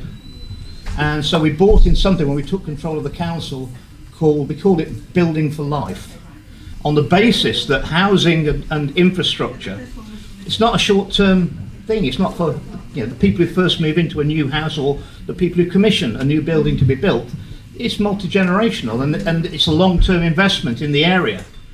And getting the developers to spend a fraction more money, so that the design is something that people can be proud to live in. And when you build a new housing estate, you know, you may have noticed over the last 20 years you've got a lot more bins than you used to have. There are never enough bins, are there? Always different bins. You've got to do your recycling and all that nonsense. But having somewhere actually to put them so they're not on the street and they're not dragging the area down. Designing out, you know, on poorly designed housing estates, you'll always have a piece of grass in the middle, which everyone loves, that bit of grass and a few trees. But if you design it wrongly in the winter, people tend to walk across the middle of the grass and turn it into a muddy track and if you plant things properly and design it properly, you don't get people doing that, and it doesn't make the area look terrible. And we called it Building for Life. And bear in mind that, you know, we were building houses in Colville, the most deprived town in Leicestershire, a gritty former mining town, and one of my grandfathers, he was a coal miner. And when we told developers, I'm sorry, we're going to refuse your planning application for 200 houses, because on what grounds? Well, they're not aesthetically pleasing enough. And they'd come back and say, but it's only Colville. Exactly.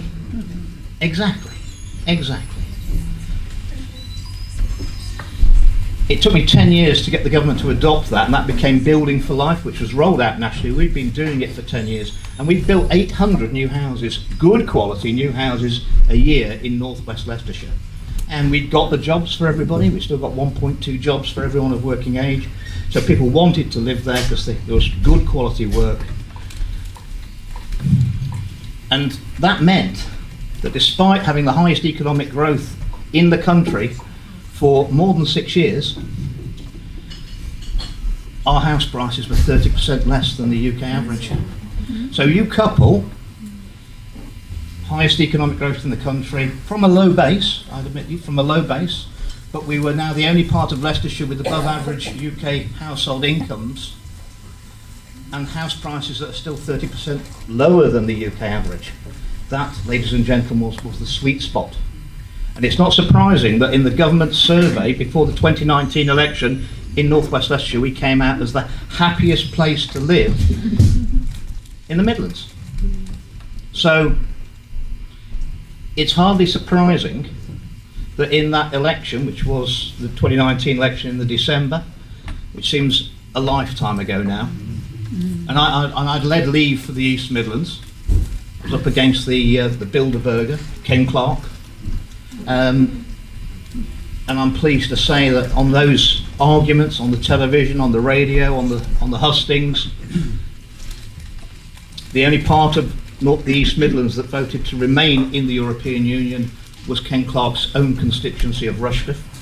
I think the other 134 constituencies all voted Leave, and my own constituency of North West Leicestershire voted 61% Leave. The East Midlands was 59. If only they'd ever let us leave really. I can tell you now, the establishment never ever expected to get that Leave result. We caught our returning officer putting 1,000 Leave votes onto the Remain pile at the count, right? It's always a mistake, isn't it? Always a mistake, but it's never a mistake in our direction. I've noticed that. It's never a mistake in our direction. It's just a mistake. So, how, when we got round to 2024, I've got the happiest place to live in the Midlands, the highest economic growth still. How did my votes drop to 3%? From 63% in 2019. And it's not as if the people were not used to voting for me against the Conservative Party, the Labour Party, and all the other parts of the Unit Party. Because at the referendum, 61% of them had voted for me when the Conservative Party, the Labour Party, and the Liberal Democrats said they got to vote to remain in the European Union. Remain in the European Union. And that whole exercise demonstrated to me how false our politics were. People will think that Boris Johnson was Honest Johnson was a great Honest Johnson was a great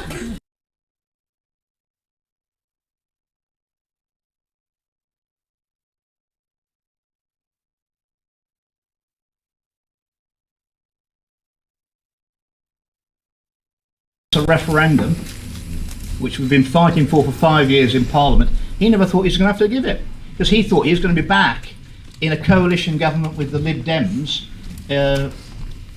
in 2015. He couldn't believe that he won, and then he didn't want it. Didn't want the referendum. Thought he'd get rid of it quickly. Boris Johnson wanted to be Prime Minister. And he probably didn't want to be Prime Minister for any other reason, and it's a sort of public school thing, I think. Yeah?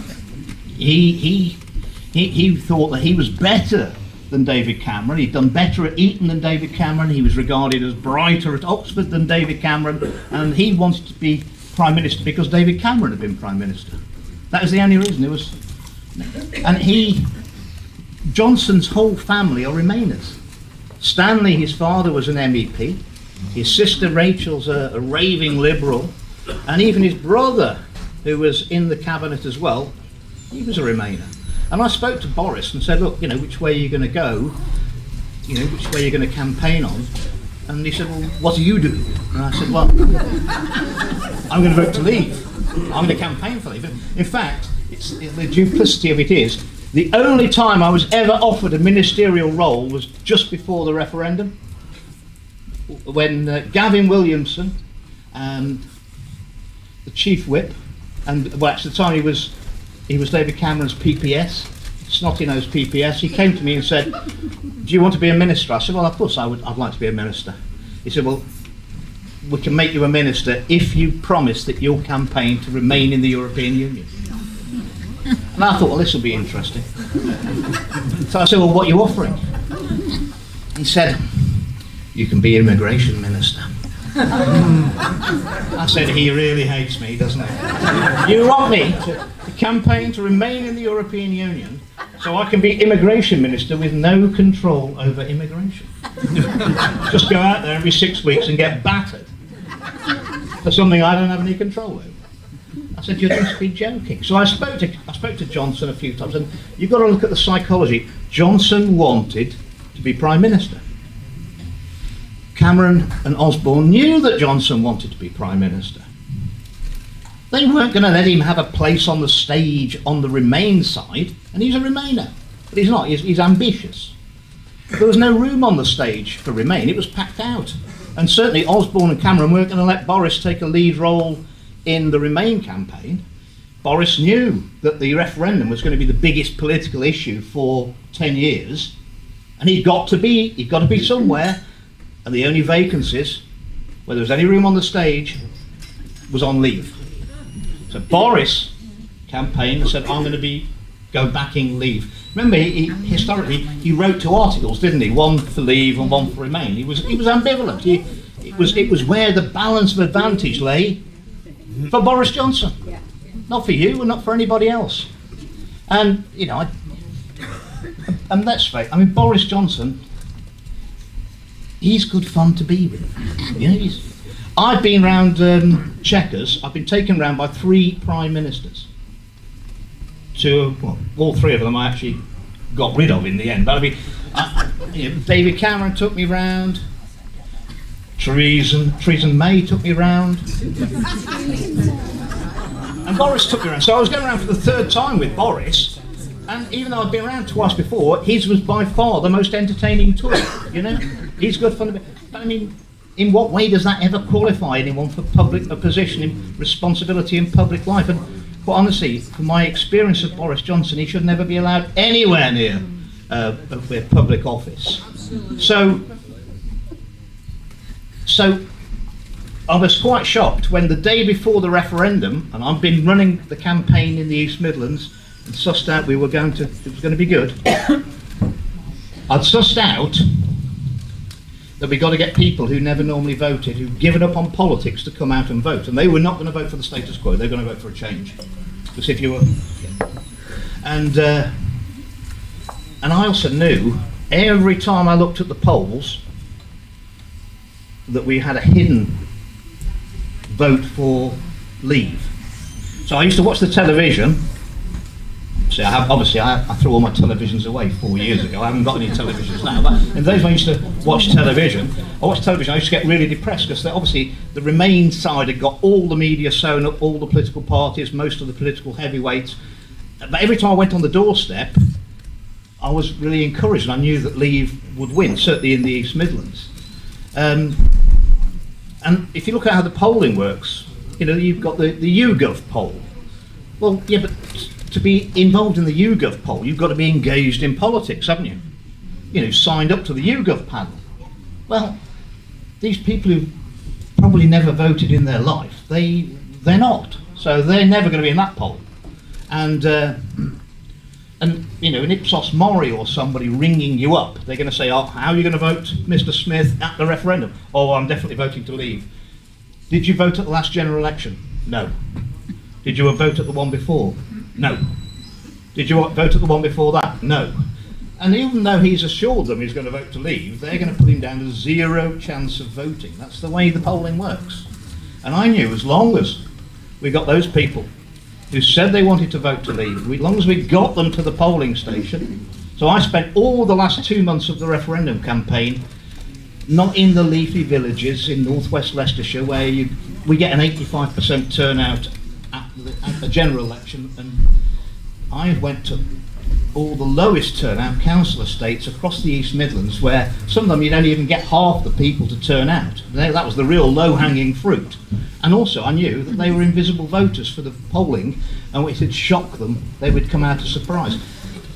In Northwest Leicestershire, we're pretty active, so we know. I think it was a 73% turnout in 2010 to get me in, and after that, as the majority went up to 20,400 by 2019, the turnout fell because everybody knew I was going to win. So we dropped down to sort of 64% because everybody knew who was going to win. When I saw the turnout figures just for my own constituency at the referendum, I knew that Leave had won. Do you know why? Because it was 79.8% turnout. So we got people who weren't engaged in politics to come out. They were good, and that's why Cameron was absolutely knackered, because he'd been told the night before that Remain were going to win 55-45, and the polling was all wrong. But the day before polling day, I took a call from Vote Leave headquarters, and they said, "We're sending Boris Johnson up to you." The last day, and I thought, that's great. He said, "You've been doing great work, and we know it'll get a good reception." And I said, "Right, I'll take him to Market Street in Ashby-de-la-Zouch, which is a beautiful market town, the town furthest from the sea in any direction in the UK." And I said, we'll walk up and down Market Street, and it'll be good. And I was making a documentary at the time. I think it was called Brexit, a very British coup, or something like that, or Brexit means Brexit, whatever. One of those documentaries. And so we were filming that. We had Sky, BBC, ITV, everybody was there in Ashby-de-la-Zouch, eve of poll. It was fantastic. And Boris and I, we had a Gordon Brown moment where we got the radio mics on for the documentary, and we'd forgotten about it. And we were in the car park of the Royal Hotel in Ashby-de-la-Zouch, and we were 70 metres away from the cameras, and we just thought we were having a little conversation. We didn't know we were being recorded. And I assured Boris, I said, you do realise, Boris, we're definitely going to win tomorrow. And ladies and gentlemen, you should have seen his face when I told him we were going to win.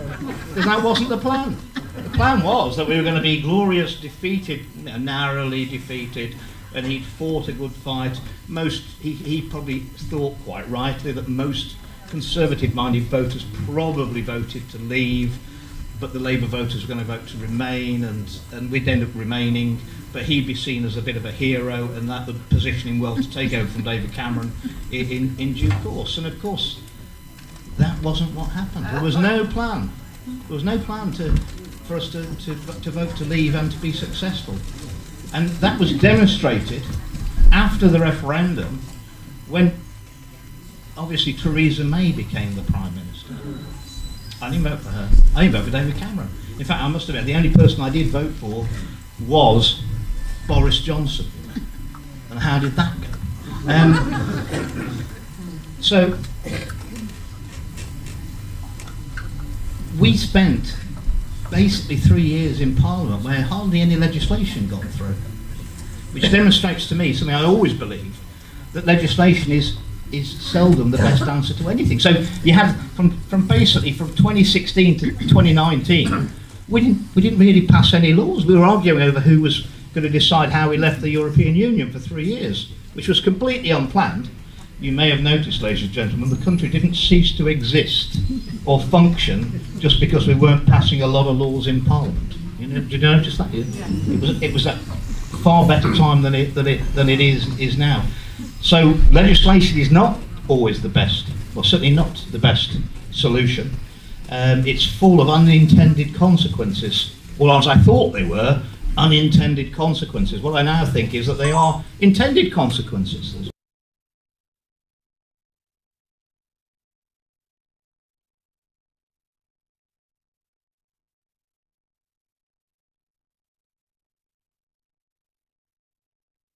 At the other end of the Palace of Westminster, to where the clock tower is, you've got another tower which was the tallest square-built tower in the world when it was constructed in about 1850.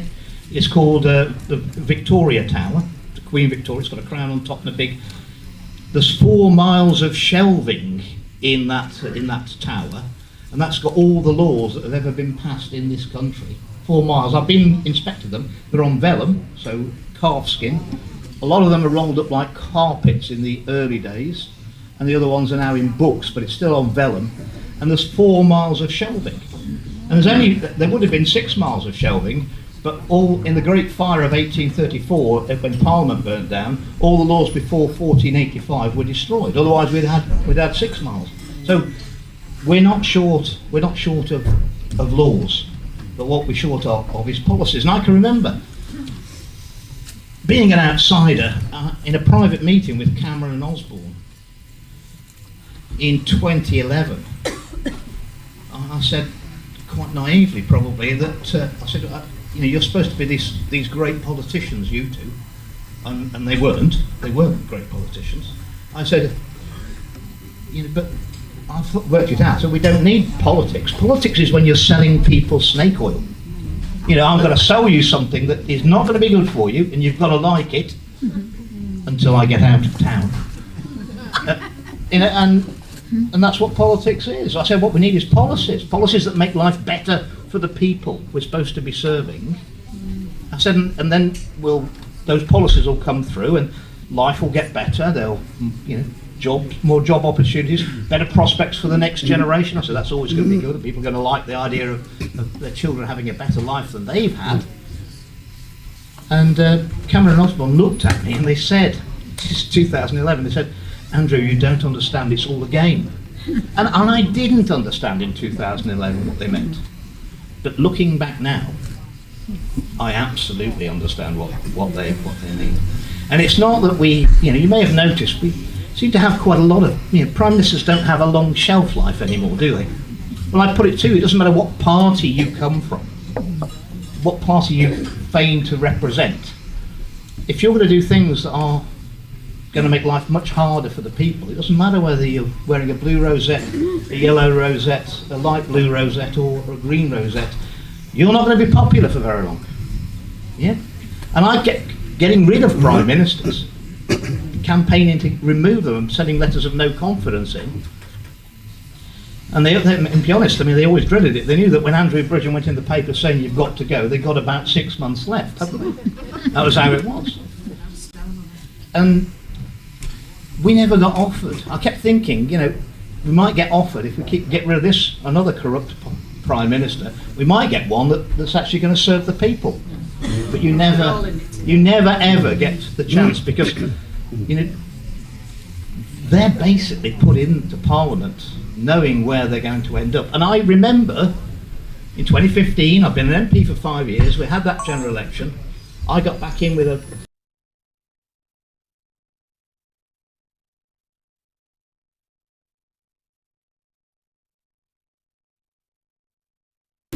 something Sunak or something.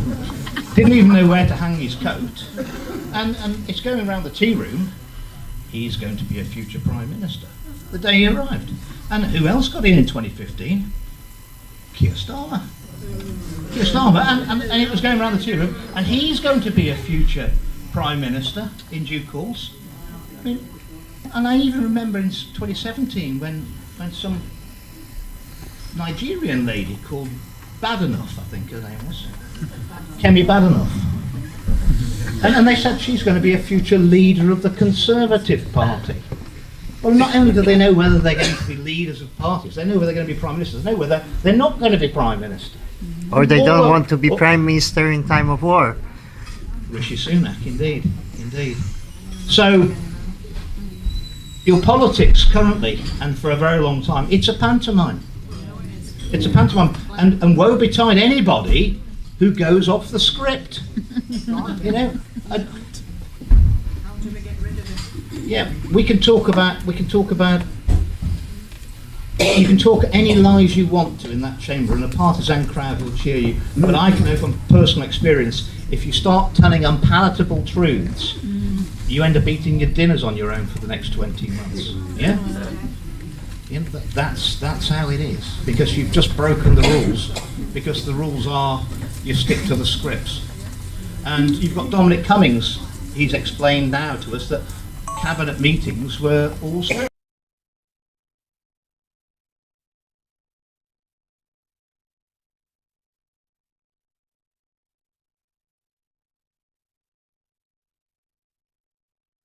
deviates from the approved script and the approved conclusions which are written before the meeting's even convened.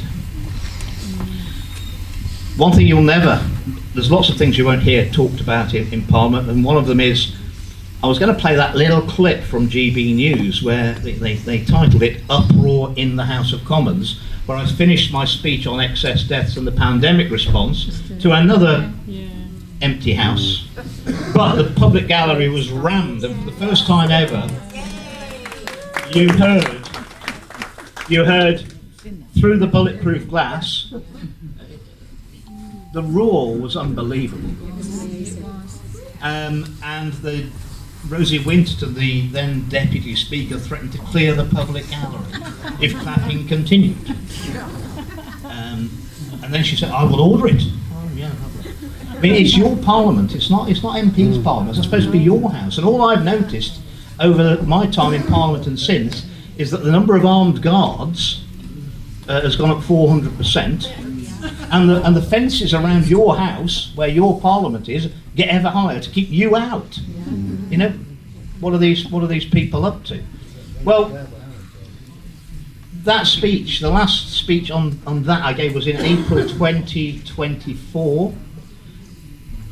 The evidence of the vaccine harms excess deaths has increased dramatically since that speech.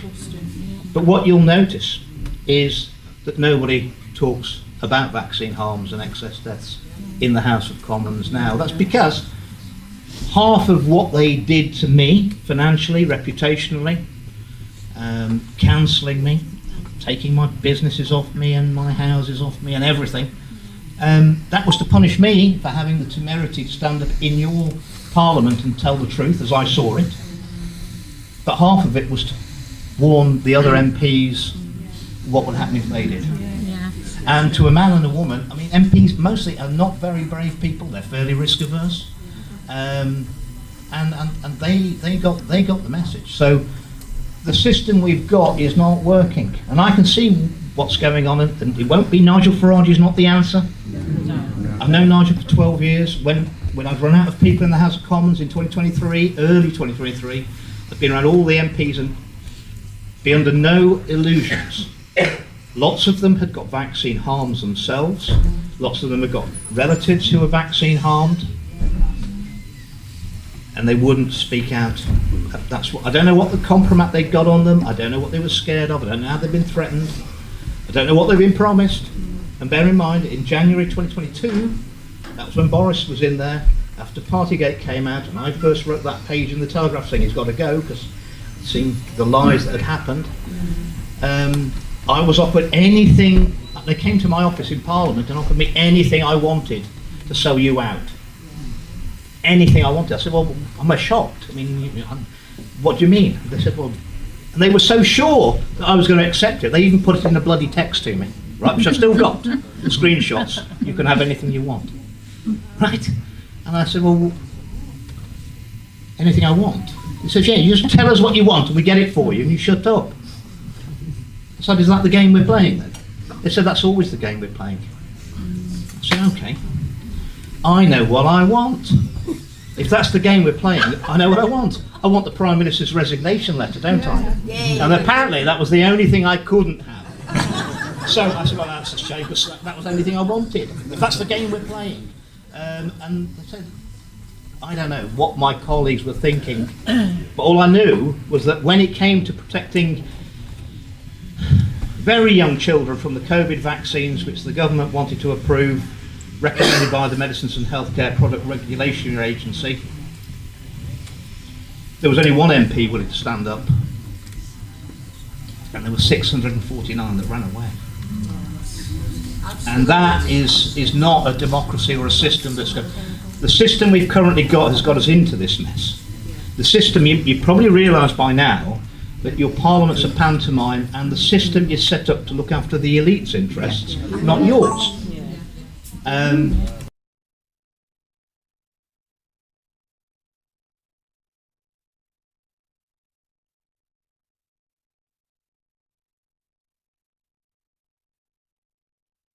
Fundamental reform of the way we govern ourselves, because they're all in the game. They're all quite comfortable. It's Buggin's turn, so it's pretty obvious that Labour are gone, aren't they?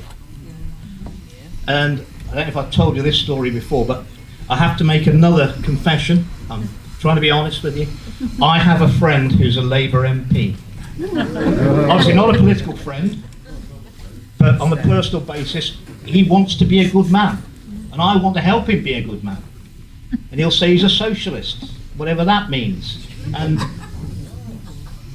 I've known him, he got in at the same time, and I'm not going to name him, but it's not a million miles from this part of the country.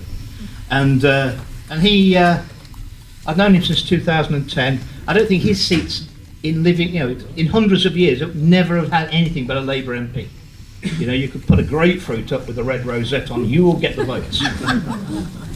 And they do, and they do, and they do. And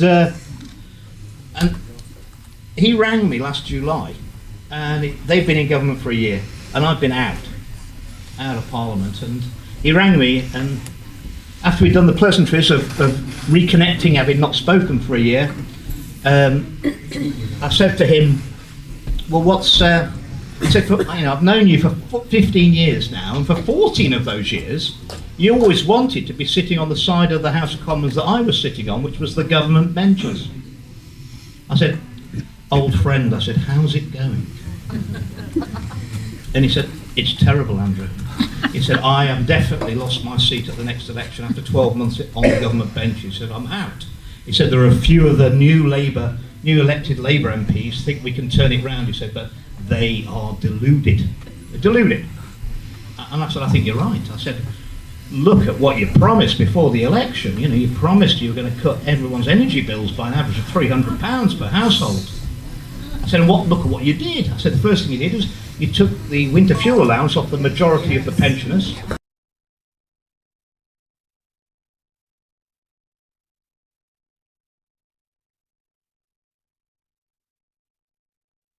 I said, you're supposed to be a socialist. You tell me you're a socialist. I said, you've taken benefits off the severely disabled.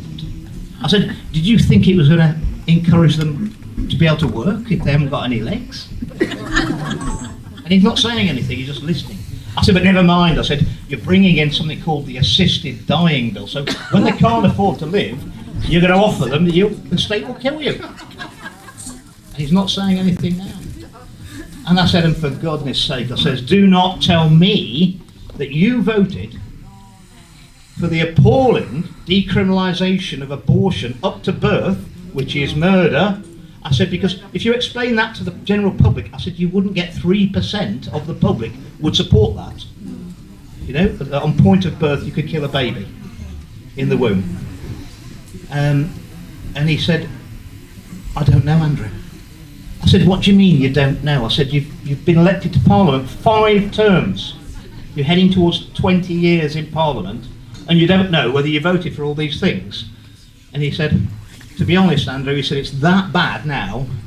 He said, I sit in the members' tea room, which is right next to the voting lobbies which go around the outside of the chamber you see on television. He said, and I wait for the division bell, that's the voting bell, to go off, and I just wander into the division lobby. He said, I see where the Labour whips are, because the whips point you in the right direction, whether you're voting aye or no. He said, I'll just go through there. He said, I don't look at the order paper anymore to see what I'm voting for, because, he said, I find if I don't know what I'm voting for, it's rather easier for me to sleep at night. That is the state of democracy and the state of intimidation of the whip's office in the Labour Party. That's why they're voting all this stuff through, because they got everybody intimidated and everybody controlled. And MPs with a lot of experience are not engaging with the issues and represent. And you also, did you realise that after the 24 election, after you've we voted in this government. Well, I didn't vote for them, obviously. And they changed the job description for MPs. Well, I mean, I thought, you know, if you wanted to change a job description, that's got to be before you get a new contract. You can't really, but they waited until a couple of months after the general election, then changed the description of an MP's job. It used to be that their duty was to represent the views of the people who voted for them, or the constituency that had returned them to Parliament. And they took that out, so they don't have to anymore. So what you actually thought you got at the general election was you got someone who was going to represent Burnley or wherever in Parliament. What you've actually got is someone who represents a political party that got the most votes in your area, representing their views in your area. That's all you've got. And you've got lobby fodder. Absolute lobby fodder. Well, this system, if you've got that level of intimidation, of experience, but give him his due. He did tell me last July, and I reported it, and it has turned out. He said, I can tell you, he said that Starmer wants to get rid of all the jury trials. So it must be politically appointed judges deciding whether you're guilty or not. And he said, and I said to him, well, look, if you know you've lost your job, and I think you're right, you have, there's no way back from this, and you're not going to do anything that people are going to like. There's no way you can dress it up, because all you're doing is the policies of the World Economic Forum, which nobody's voted for. You know, why don't you just stand up in the House of Commons and tell the truth? You've got nothing to lose. And he said, Andrew, we all saw what they did to you, and no one's going to do that. That worked, you see, that level of intimidation worked. So, one thing we're very obsessed about at the moment, quite rightly, is digital ID.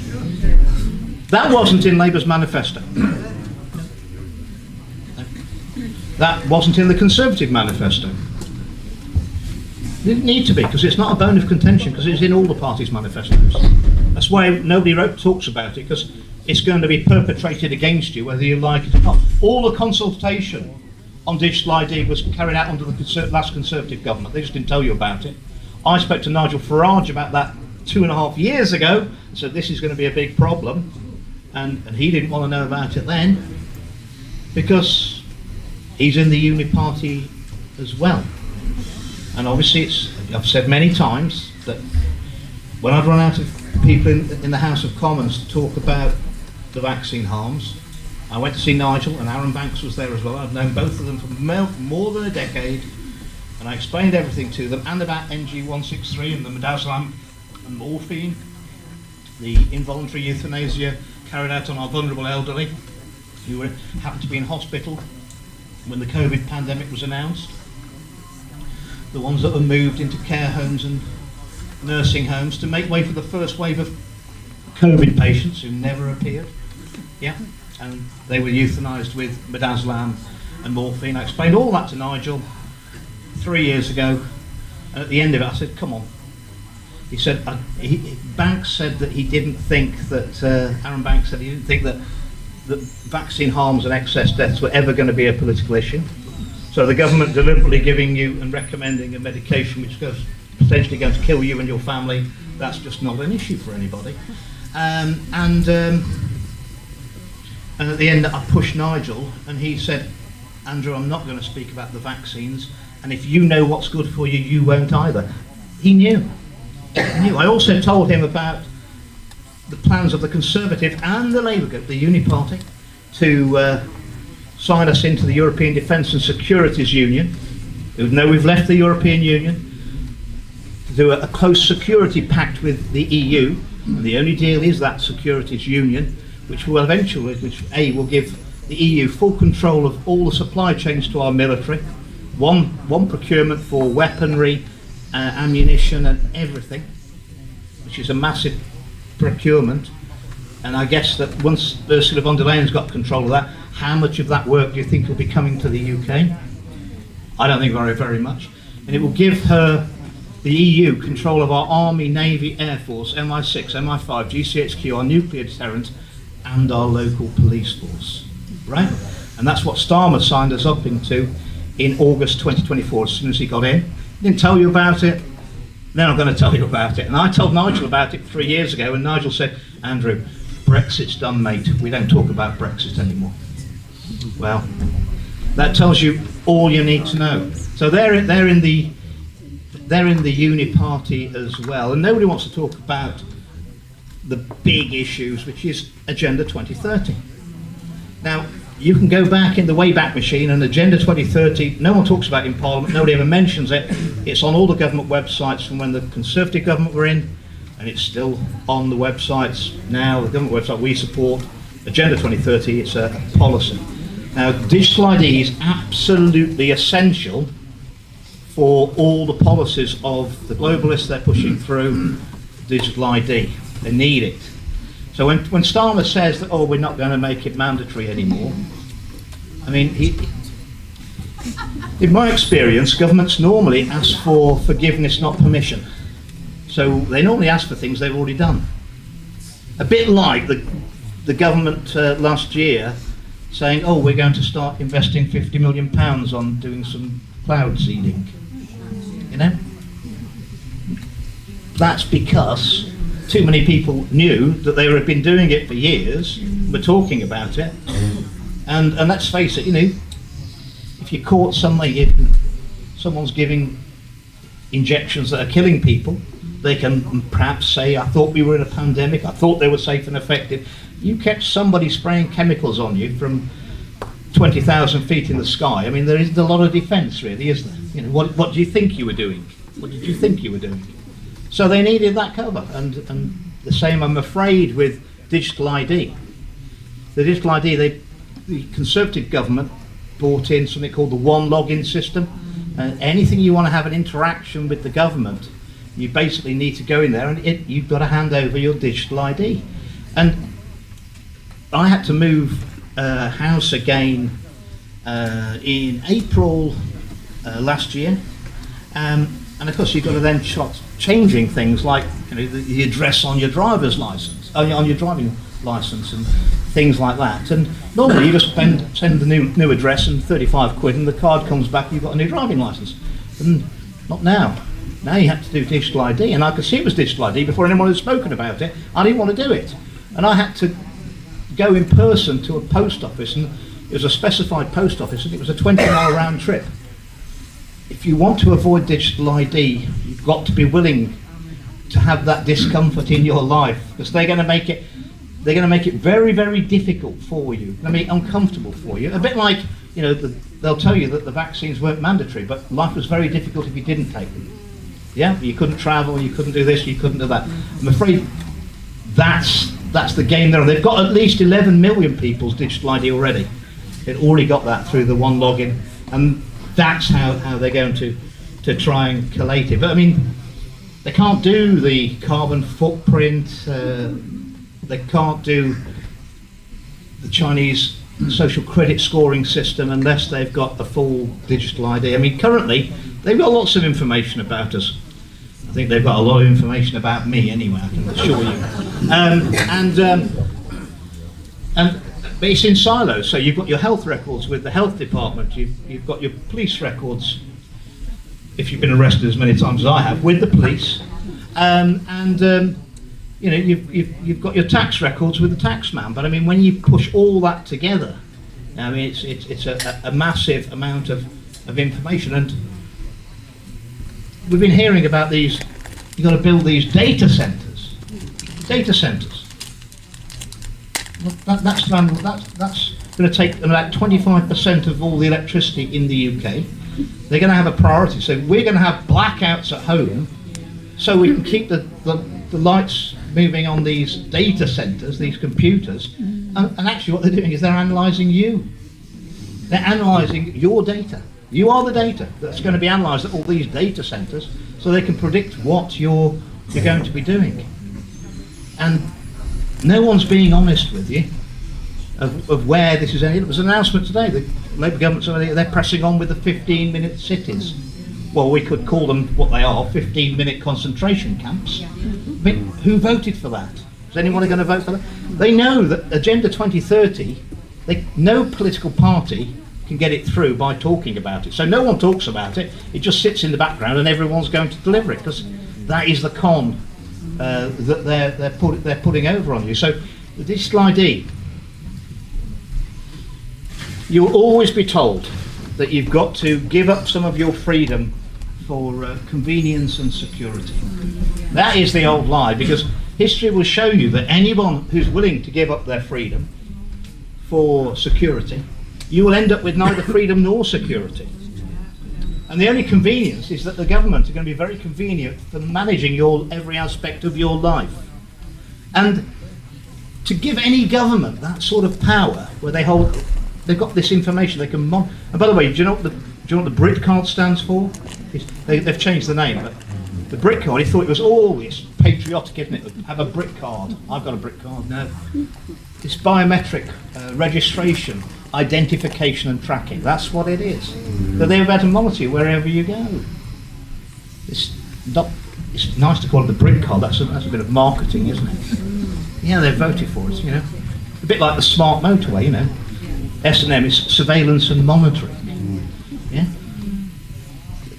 They're very, very clever at the way they do these things. So you have to trust a government implicitly, and to give them that data, because this is a one-way street. There's no going back. Digital ID is a trap, and it's much easier to stay out of a trap than to try and get out of a trap once you're in it, and it's going to be very hard to get out of it once you're in it. So you not only have to trust this government, and this government's at record levels of dissatisfaction. So why would you trust this government? But you've got to trust the next government as well, and we don't know who that's going to be. And the one after that, and the one after that. How could anybody ever give that a level of trust to people we do not know and we don't trust intrinsically anyway, and we know that they're all corrupt and working against us? And it won't be just our freedom we're giving away. Just to say, there's no way out of this once as a society we're in it. We'll be giving away the freedom of our children, our grandchildren, and we'll be giving away the freedom of generations of our nation yet unborn. We have no right to give those freedoms away for future generations. They will never know the freedoms that we gave away. And I tell you now, ladies and gentlemen, the answer is not in my name. Not in my name. This is not the society I want to live in if we're forced into these levels of compliance. So the two big existential threats to us at the moment are the digital ID. If we could stop that, and you'll notice it's not just being introduced in the UK. It's being introduced in Australia and New Zealand and America and all over Europe. Yeah. When's the last time something was introduced in lockstep, and how good was that for us? Yeah. And the same people that are telling you you've got to have a digital ID, the same people that told you the vaccines are safe and effective. And the other existential threat is, obviously, we're seeing that our European leaders are desperate to get us into a war with Russia. Yeah? And the misrepresentation of the issues around the conflict in Ukraine by our lovely mainstream media is absolutely appalling. If they were to tell the truth, the conflict would be over tomorrow. I've spoken out just about one aspect of it, and that's the child trafficking from Ukraine via Moldova into the UK for the paedophiles and and organ harvesting. There's more money in child trafficking in the world than there is in drugs. And the sad thing is that they can only sell the drugs once, but they can sell the children many, many times. And when they're finished with it, they'll organ harvest, and that's why you never find the survivors. Thank you. Yeah. Can you mention Manchester Airport, please? Yes. Thank you very much. Well, I did report that Manchester Airport some months ago. You remember that it came out. How long ago it started as well? Yeah. Well, one of the reasons we had a general election in 2024, snap general election, which basically that was the suicide note from the Conservative Party, which genuine leader of a party would consign them to inevitable defeat, to someone as bad as as Keir Starmer. It wasn't a race between the blue and the red team. It was a baton handover. They're all on the same side. I never saw Rishi Sunak so happy as when he delivered the appalling Keir Starmer, who'd got 30% of support in the country of the 60% of people who actually voted. So you're talking about 20%. 1 in 5 people voted Labour, and he got 65% of all the MPs. That was a fantastic result for the Uni Party. You know, I'd never seen so. The day before he called that snap general election, he got a ruling from the legal department in government, which only came out a long time later, that they'd got to tell the people the injunction on shipping in the tens and tens of thousands of Afghans that they'd never told you about had got to be made public, and that's one of the reasons that Rishi called that snap general election. And they were all flown in to Manchester Airport. They were flying in flights with charter flights, bringing in Syrians and Afghans in. Late at night, the last flights in, and they were using completely different. They weren't mixing with the rest of the passengers at the airport. It was all done, and that was all kept secret for a very long time. We'll have some more information on that to come out in due course. The migrant crisis is important. It is a threat to our society. We are being undermined. Yeah. But it is also a distraction in that while everyone's thinking about things like, the 40-odd thousand illegal migrants who come over on dinghies, there's 1.5 million coming in legally. So it's that and the other distraction, and also while we're looking at the migrant situation, and it's something that's in lockstep around the world. From the Americas to Europe, everyone's got the same problem. They've got the same problem in Australia and New Zealand of uncontrolled migration. Because obviously, if you haven't got any borders, you haven't actually got a country, and they don't want us to have any country. They don't want us to have any link to place. We've got to be, as Tony Blair said, citizens of the world. Citizens of the world. And I will remind you, what was the thing that Tony Blair, his government, first did in 1997? It was never in their manifesto, they never discussed it. This little strategy of deceiving you at elections has been going on for a very, very long time.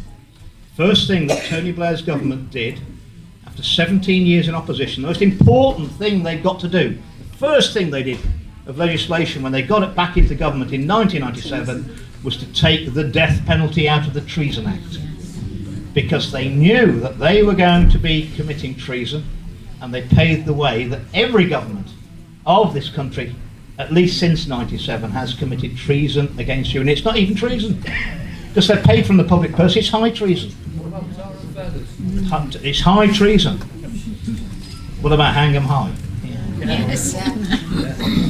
They are worried. I mean, that is why the number of armed guards at Parliament's gone up 400%. That's why the fences are getting ever higher, because they're very worried you're going to realise what they've been perpetrating against you. That's why you've got now MPs who can't walk around their constituencies without having 2 uniformed policemen either side of them. Amazingly, when did we start having to have a situation where former prime ministers and cabinet ministers, after they're out of office, have to have bodyguards for the rest of their lives, right? Well, ladies and gentlemen, I can tell you that I can walk on any street in this country, and people will come up to me. They always come up to me, they recognise me, they shake my hand and say thank you for everything you did. Absolutely.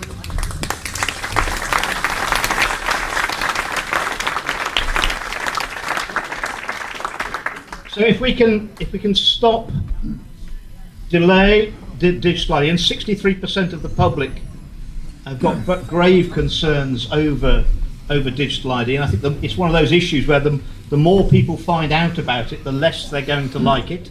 It is having an effect. It is rocking them.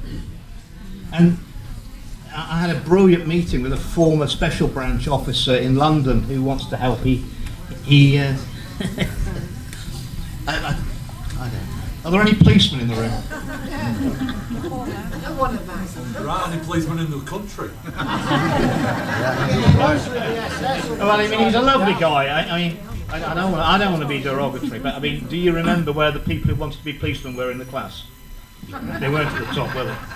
Anyway, he was a detective. He's quite a gifted detective. He'd done some big cases, and he's retired. And he came to see me, and we met in a hotel in London. And he said, "I've got to say to you, Andrew, I'm very worried at the direction the country's going in."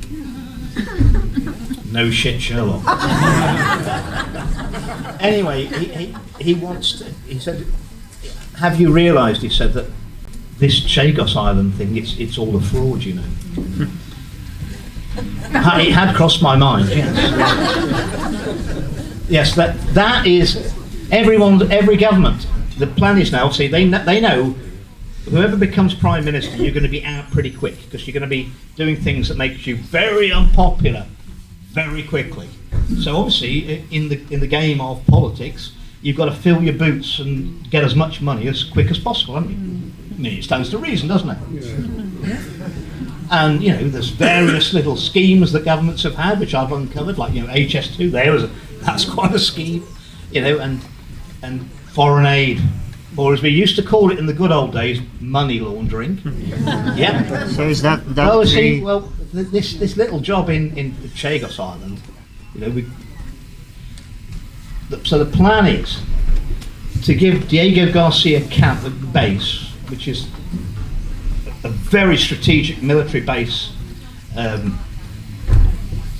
in the middle of nowhere, part of the Chagos Islands, to give that to Mauritius. And Mauritius have never owned the Chagos Islands. They have never had any claim to it. Why not? Give it to them, and then give them like 34 billion of your taxpayers' money as well on top, and then rent it back for 100 million a week, because we still actually, for 100 years, because the Americans still want it. And last time I looked, they were sort of our allies. I mean, that'd be like you just deciding, you own your own house, you're going to give it away to somebody you don't know in the street, and then give them like the value of the house on top as cash, and then rent it back. I mean, it's bonkers. And then when you look at it and you find out that the lawyers acting for advising the Mauritian government, it's Keir Starmer's roommate from law school. And that'll be handy, won't it? I mean, when you start talking about £34,000 million, which will more than pay off the national debt of Mauritius, and we're going to give them some islands they never owned and don't really want, and 100 million. I'm a bit sceptical. I become a bit cynical. I think there's a lot of room in there for a kickback, don't you? And it's an immense amount of money. No wonder. But thank goodness. I mean, President Trump, love him, hate him, trust him, not trust him. I don't trust any of them. He has managed to stop Keir Starmer committing absolute insanity, and again, that is treasonable. I don't think he never even had a vote in the House of Commons on giving up. I don't think he's got the power to do that as Prime Minister, to give away territory without even a vote of the House of Commons. But watch out, the next thing will be, okay, the deal's off, we're not giving it to them, but now we owe them compensation because we let them down, we didn't give them the deal, and there'll still be a whole load of your cash to go to Mauritius because we let them down and we didn't do the deal and they thought we were going to. I mean, these hideaways for failed UK politicians, they don't build themselves, They don't build themselves, and that's where they'll be off to. They'll be off to Mauritius pretty quick. What about those 3 billions to Ukraine for 100 years? 3 billion a year. There's no vote on that in our parliament. 3 billion a year to Ukraine for 100 years. That's how long they want the war to go on. The bad news is there are very few Ukrainians left. There were 44 million people in Ukraine before the war. There's less than 20 now. Millions and millions, several million are dead, and probably 4 million life-changing wounds that they're never going to get over. But the majority have left. They've emigrated to other countries. They've come here. They've come to nearer countries, Poland, and there's nothing for them to go back to. They're not going back. They're going to be out of that country, and they'll have made lives elsewhere. They have finished Ukraine, and all these people claim, "Oh, we've got to keep fighting, send them the money. We love Ukraine." There is no Ukraine left. No. And quite honestly, another reason that Rishi Sunak called that Generation 24 is he let it be well known to the generals, the admirals, and the air vice marshals that he didn't want to be a wartime prime minister. And I'll tell you now, we have been at war with Russia for at least 2 years, possibly 3. We are having service personnel killed in Ukraine every week, and they're just not telling you, right? They're paying major compensation out to the families to keep quiet, and that's also they want the war to get hot. It is already hot. There's very few Ukrainians left. There's a lot of mercenaries out there fighting, and again, whether you love or hate Donald Trump, I put it to you, there was no alternative to him at the last election in America. If Kamala Harris had won in 2024, we would have been at war with Russia in a World War III situation by that Christmas. So a year last Christmas, we would have been at war with Russia, and that's what the globalists want. And the reason the globalists want it is because people are waking up.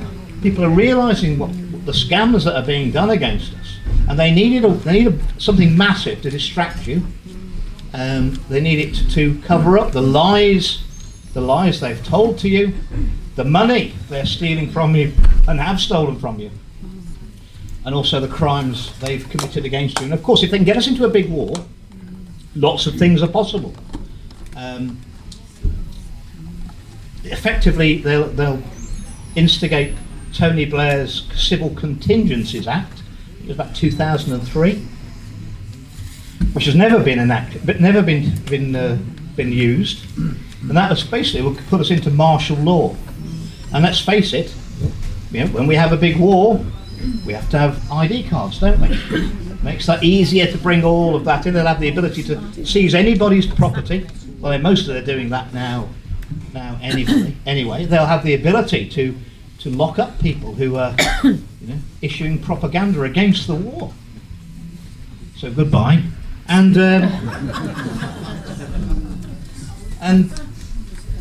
they could bring in conscription and send our young people. And part of that European Defence and Securities Union is we've signed up to the conscription rules of the European Union. So it will actually be Ursula von der Leyen that tells our young people that they've got to go and fight. Unelected people telling our people after we've left the European Union. And the conscription rules for the European Union under the treaty are male and female, 16 to 35. But what did Starmer announce the other day? Anyone who's served in the military might have to say till 65.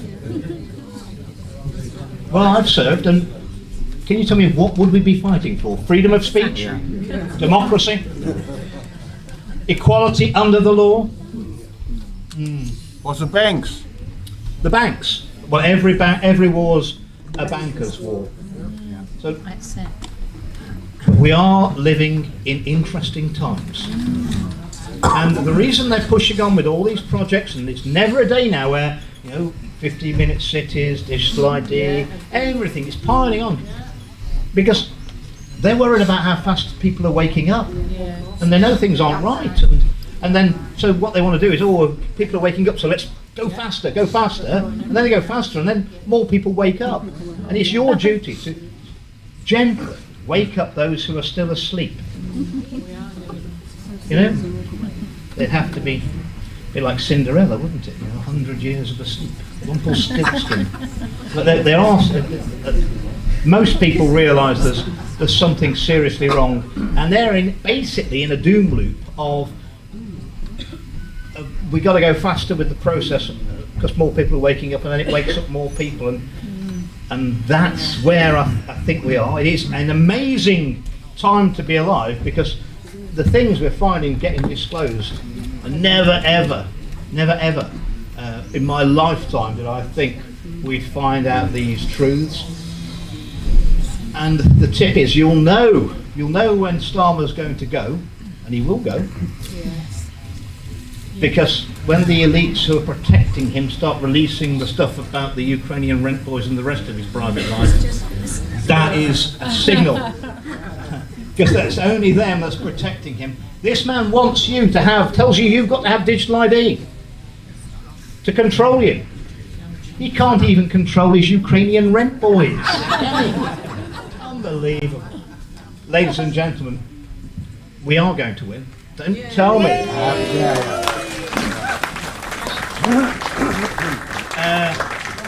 These evil and corrupt people will never destroy the human spirit. And we're not as easy to kill as they thought we were. Yeah? We're much harder. We're like cockroaches. We keep coming back. I'd be happy to take a few questions. Can I make a suggestion? Are we ready for a break? Yeah. Because I've got an idea that if people have questions, they can come and see me during the break, and I will put the questions to Andrew after the break. Does that suit you, Andrew? Yes, I don't mind. I'm easy. Can we have a vote on that? Yeah, only suggest it. Who would like a break and bring their questions to me and I'll write them down? Right, hands up who in favour of a break right now. Hands up who wants to crack on right now. Oh my God, that's too close. Too close to call. How long we have? 20-minute break. You didn't know you're not in a democracy. So 20-minute break, and thank you very much for listening to me. I'll be back. Thank you, Andrew. If you have questions for Andrew, please bring them to me and I'll write them down. Thank you.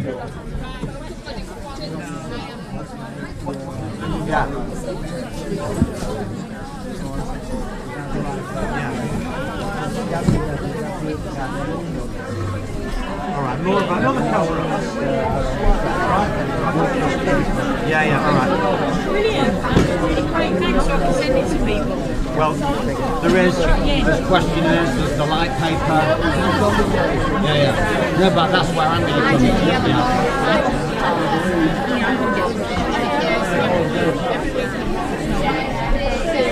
Yeah, alright. Did you have a question?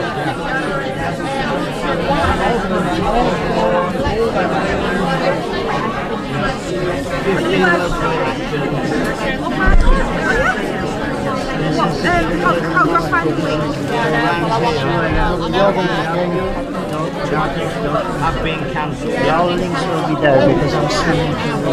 Alright, that's me. Thank you.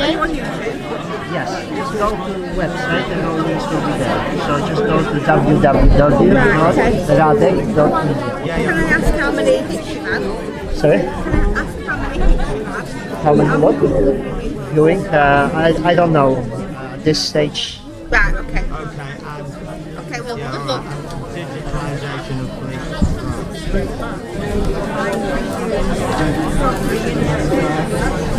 Yeah, alright, decisions by AI. Yeah. Right. We need questions. It's interesting because the word public is a public commerce, so the least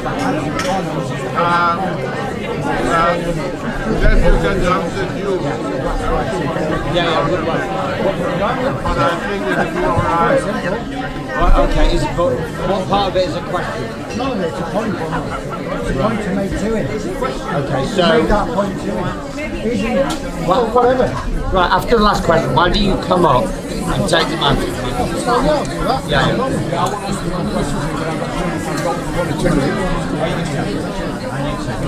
You're not going to be able to write these down. Can you leave your phone off? I'll ask the questions yourself. Yeah, alright.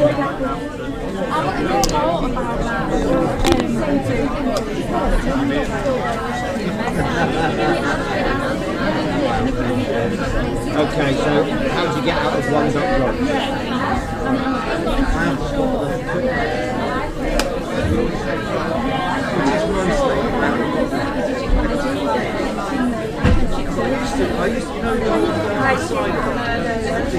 Sorry, say again. You used to be able to buy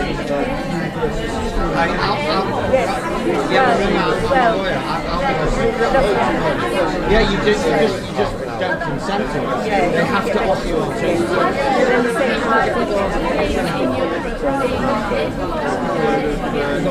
Yeah, including social media, 5 years going back from social media, don't you? But remember, if you don't consent, you can't do it. Well, I'll pick up with some of these points.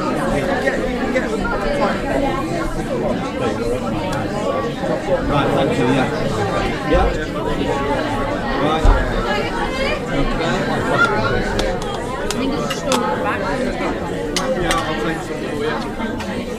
Any more questions? Yes, I have a question. Yeah. I know that you went to see Ryan Fully. Yeah. I would like just to have an update on what the situation is and how he is. Yeah. And if there is anything we can do to further his cause. Okay. That might be a question for a one-to-one because we're trying to focus on digital ID. So I'll put a star on that. Are you up? Did you want to carry on? I've been trying to think of my own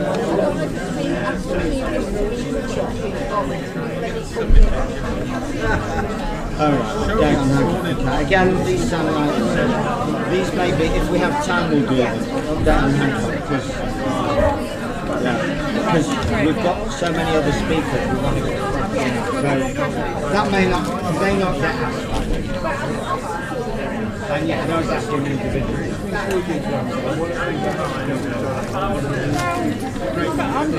want to go about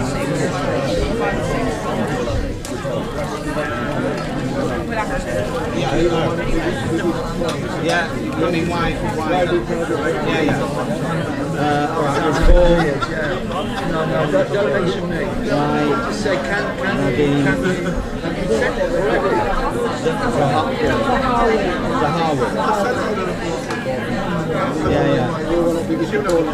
Yeah, because it's a demolition job. Oh, that sounds wrong. Yeah, I'm going to give to him. Only because we're... Oh, bless you. I've got my question could be tied in with that one. If I couldn't remember his name. Minor Flint. Yeah, where you go anyway. What's his story?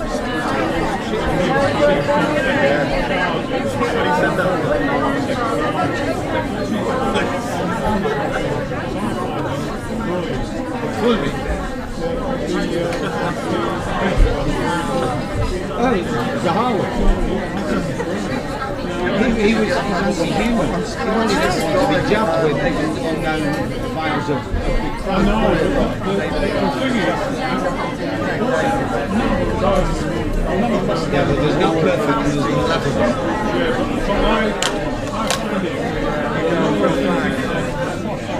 Yeah, but I mean, I can feel... No, it's worse than that. One of the reporters asked him a question about his stance on the COVID injection form, and instead of answering the question, he said, "That's a stupid question. I expect better from you." That's not the response of an honourable man. How do I get his email? He may well be super intelligent, but I think he's lacking in certain other people. Yeah, but no,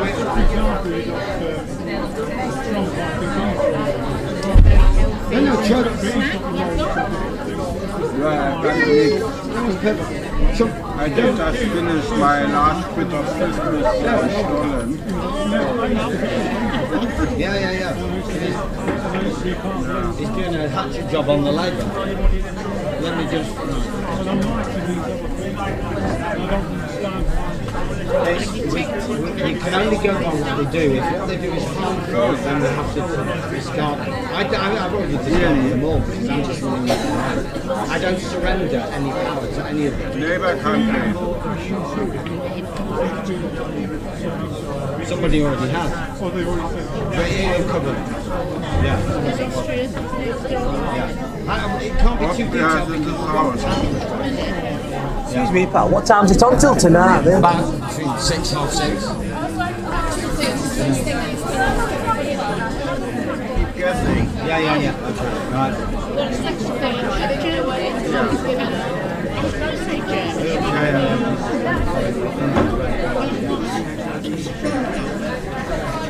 Well, I left Germany at the end of last century. Right, So my German is getting a bit rusty. The first got a bit of an accent. Well, are you a speaker? No, I'm not. No, not at all. No. Well, it's going to be Paul Webster on next, and then, well, we'll have the Q&A, then Paul Webster, and then Carly, then Joe, the Trust Lady, and then Gillian, David, Steph, and Ada.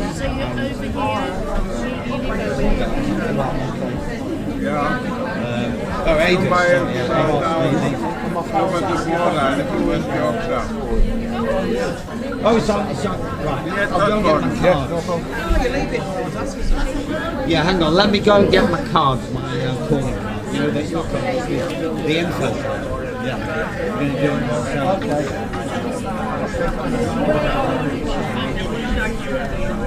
I had a wife for 20 years. Oh, good. But then 3 years ago we separated. Now legally divorced. Oh, right. Is it over what's going on?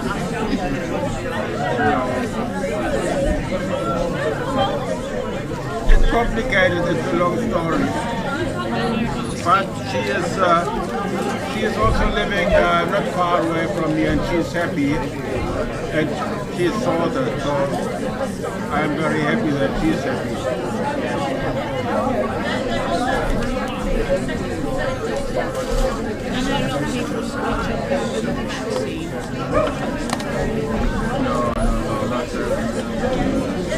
But you know what? I'm a member of the spiritual sister and brotherhood. We surrender to God across religious boundaries, which I love. You know, we've got Muslims and Christians and all sorts of religions and none, and we worship together. So it's a lovely thing to do. However, in my small little group in Bradford, where I'm going, one of us is Ukrainian from his, I mean you wouldn't know, but you know, he feels like he's Ukrainian. And then quite often over tea and coffee afterwards we talk about all sorts of things. And then he said something like, well, we need conscription. Otherwise, you know, we need to defend ourselves. Otherwise, we may end up all speaking Russians in this country. I said, are you serious? Really think they would jumping over the rest of Europe? So if you send that, Chloe. But what platform is he on? It says loads of platforms. But and then I mentioned that Kiev was once the Russian capital. And then he just shouted at me, fuck off, and he stormed out. It just shows that this brainwashing, it goes across all sorts of things. Here. And people like him, you know, they take sides and they participate in the war with Hooray. And it's really very saddening to me. Is this Right, so who was that? What's he got? So it's going to take you.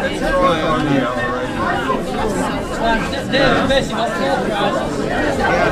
2 bottles. You don't eat bread. Wine. Eat bread. Because you're very sick. Okay. There's sort of glyphosate involved and things, and weeds. Take it out.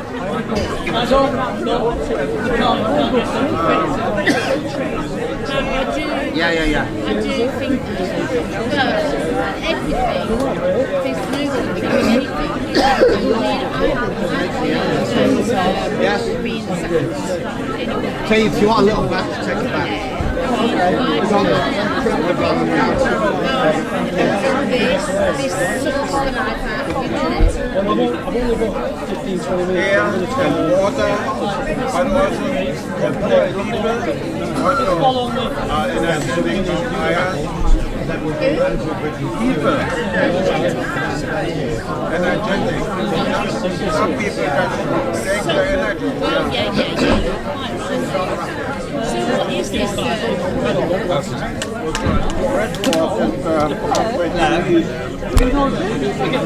Yeah, I'm TPS. What?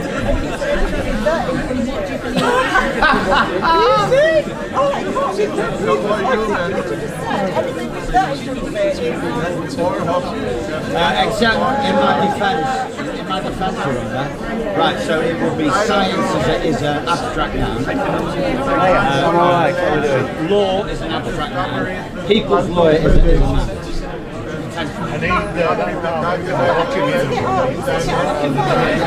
Back in the day, wouldn't have mattered.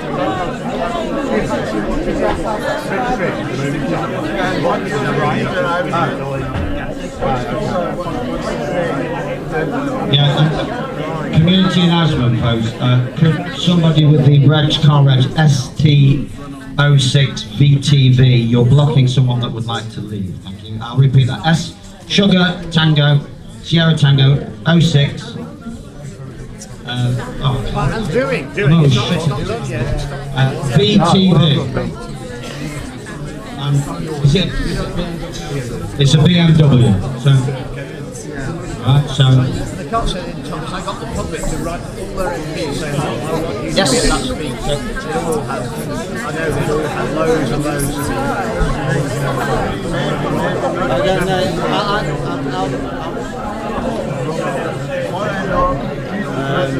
you will be subjected. I'll get it from a website. If you want to find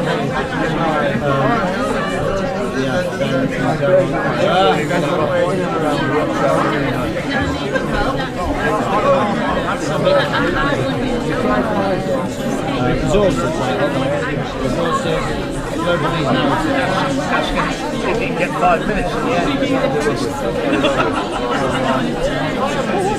Gentlemen would like to have 5 minutes after I've finished. Yeah. I want to make a point. Hang on, let me just find mine. Well, you can do that after I've done my questions. Somebody. Right, I'll give you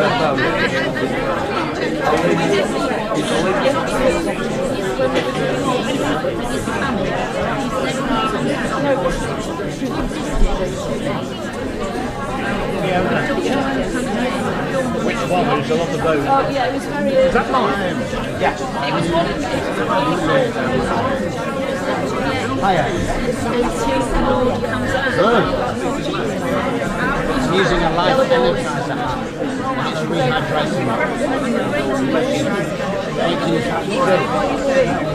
Yeah, I was already broadcasting. Well, I'm working on the basis. I was already switching on one, this is another level. So I'll send you the. Well, maybe. Go on. We're talking about dancing, which is huge and vast. All right. This is a question. Well, it's the day of migration. How they death and live birth, which the empty houses. They're really investing. They do that. They keep driving the rent and the property.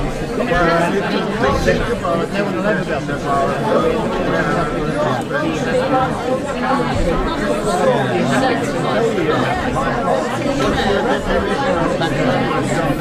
Can I just give you a heads up about your question? Someone wants to know more about vibration, family ways. I can help you with that because I'm very involved. Why can't you go to the electron round here in Canada?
I think it'll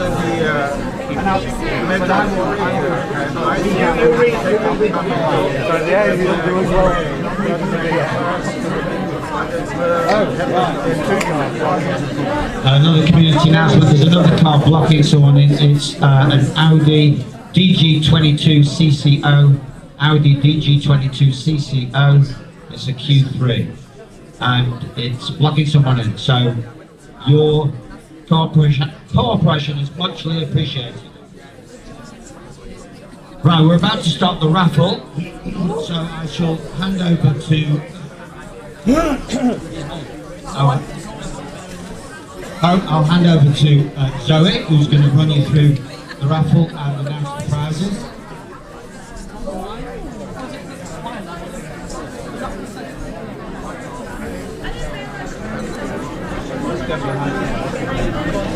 Okay everyone, eyes down, it's now the raffle. Get your tickets out, eyes down everybody. Are we all ready? Have you got your tickets? Some fantastic prizes. Okay, the first prize is a lovely jubbly bottle of Cava. Okay.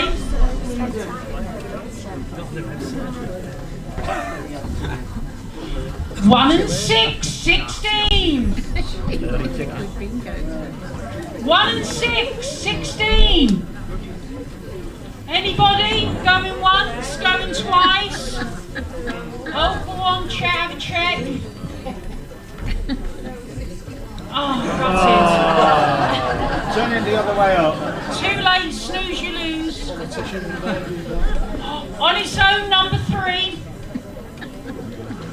Number 3, anyone? Has anyone got any raffle tickets?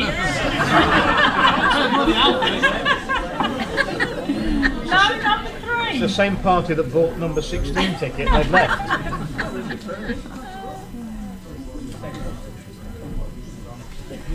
8 and 9, 89. 89? 87, close enough. Tumbleweeds goes past.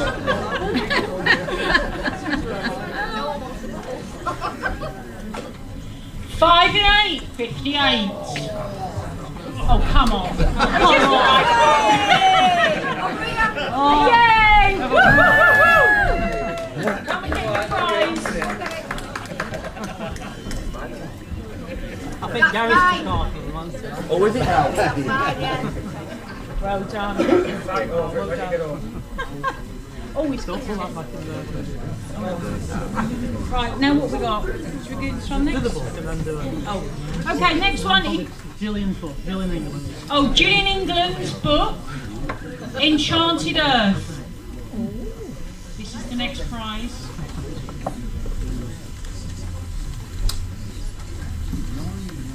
One and 9, 19. Woohoo!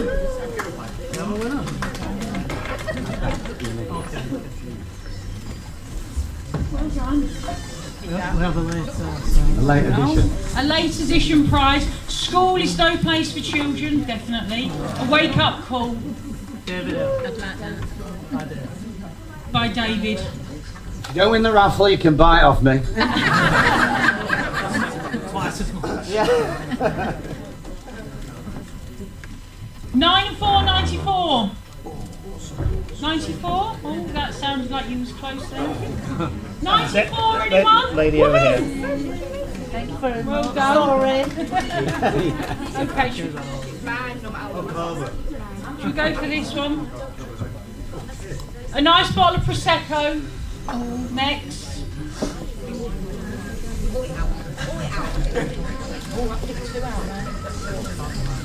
5 and 9, 59. 59, anyone? Did I hear a yes?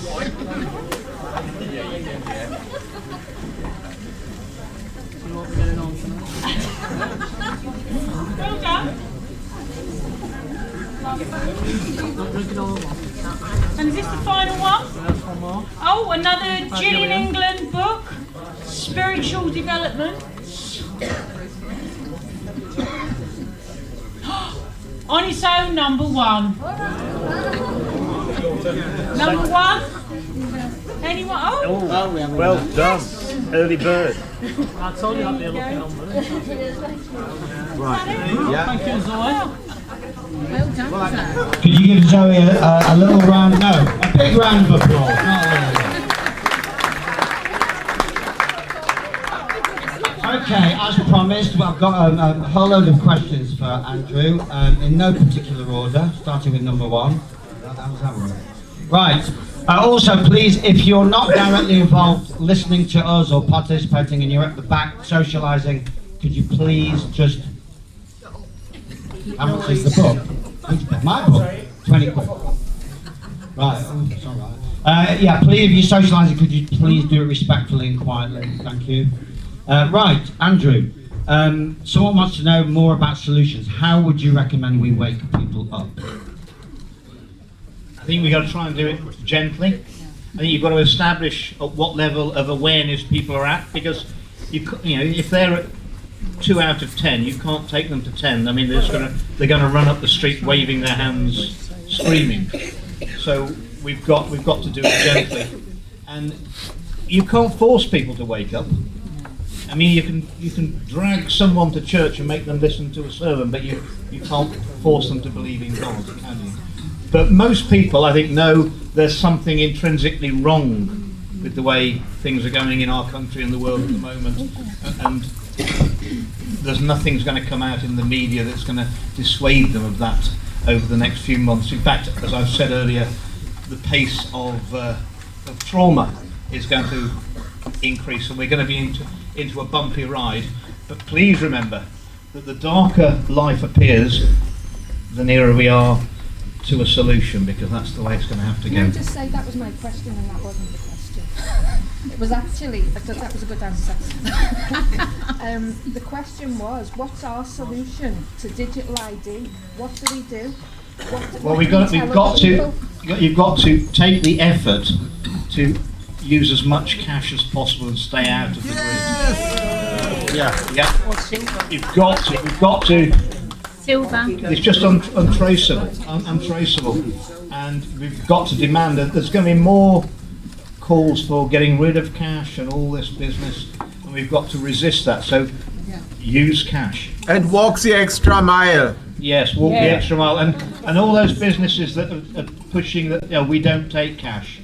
Well, I mean, just explain to them that we don't want to deal. We can't deal with it. We want to use cash. Yeah, thank you. Let me add my pennies worth to that. What I do to wake people up, I know I'm generalising now, is I get out on the streets and hand out the light paper. And I recommend that for everyone. Because that was a gift from God, that light paper, and we need to appreciate it more than some people do, in my opinion. Right, next question. Why have 15 local elections around here, so Burnley area, been cancelled? Well, the answer the government will give you is that it's because they're reorganising the boundaries and they're going unitary, or they're having a mayor. This is rubbish. The answer is to get you conditioned to having elections cancelled, to get you used to it, because part of, if they can get us into a big war, or we end up in some sort of civil disobedience, civil disorder. If Starmer can bring in Blair's Civil Contingencies Act, it gives the government the power to delay elections indefinitely until the emergency is over, and they will decide. I mean, you look at Starmer. Does he look like a man who's no, he doesn't even look like a man. No.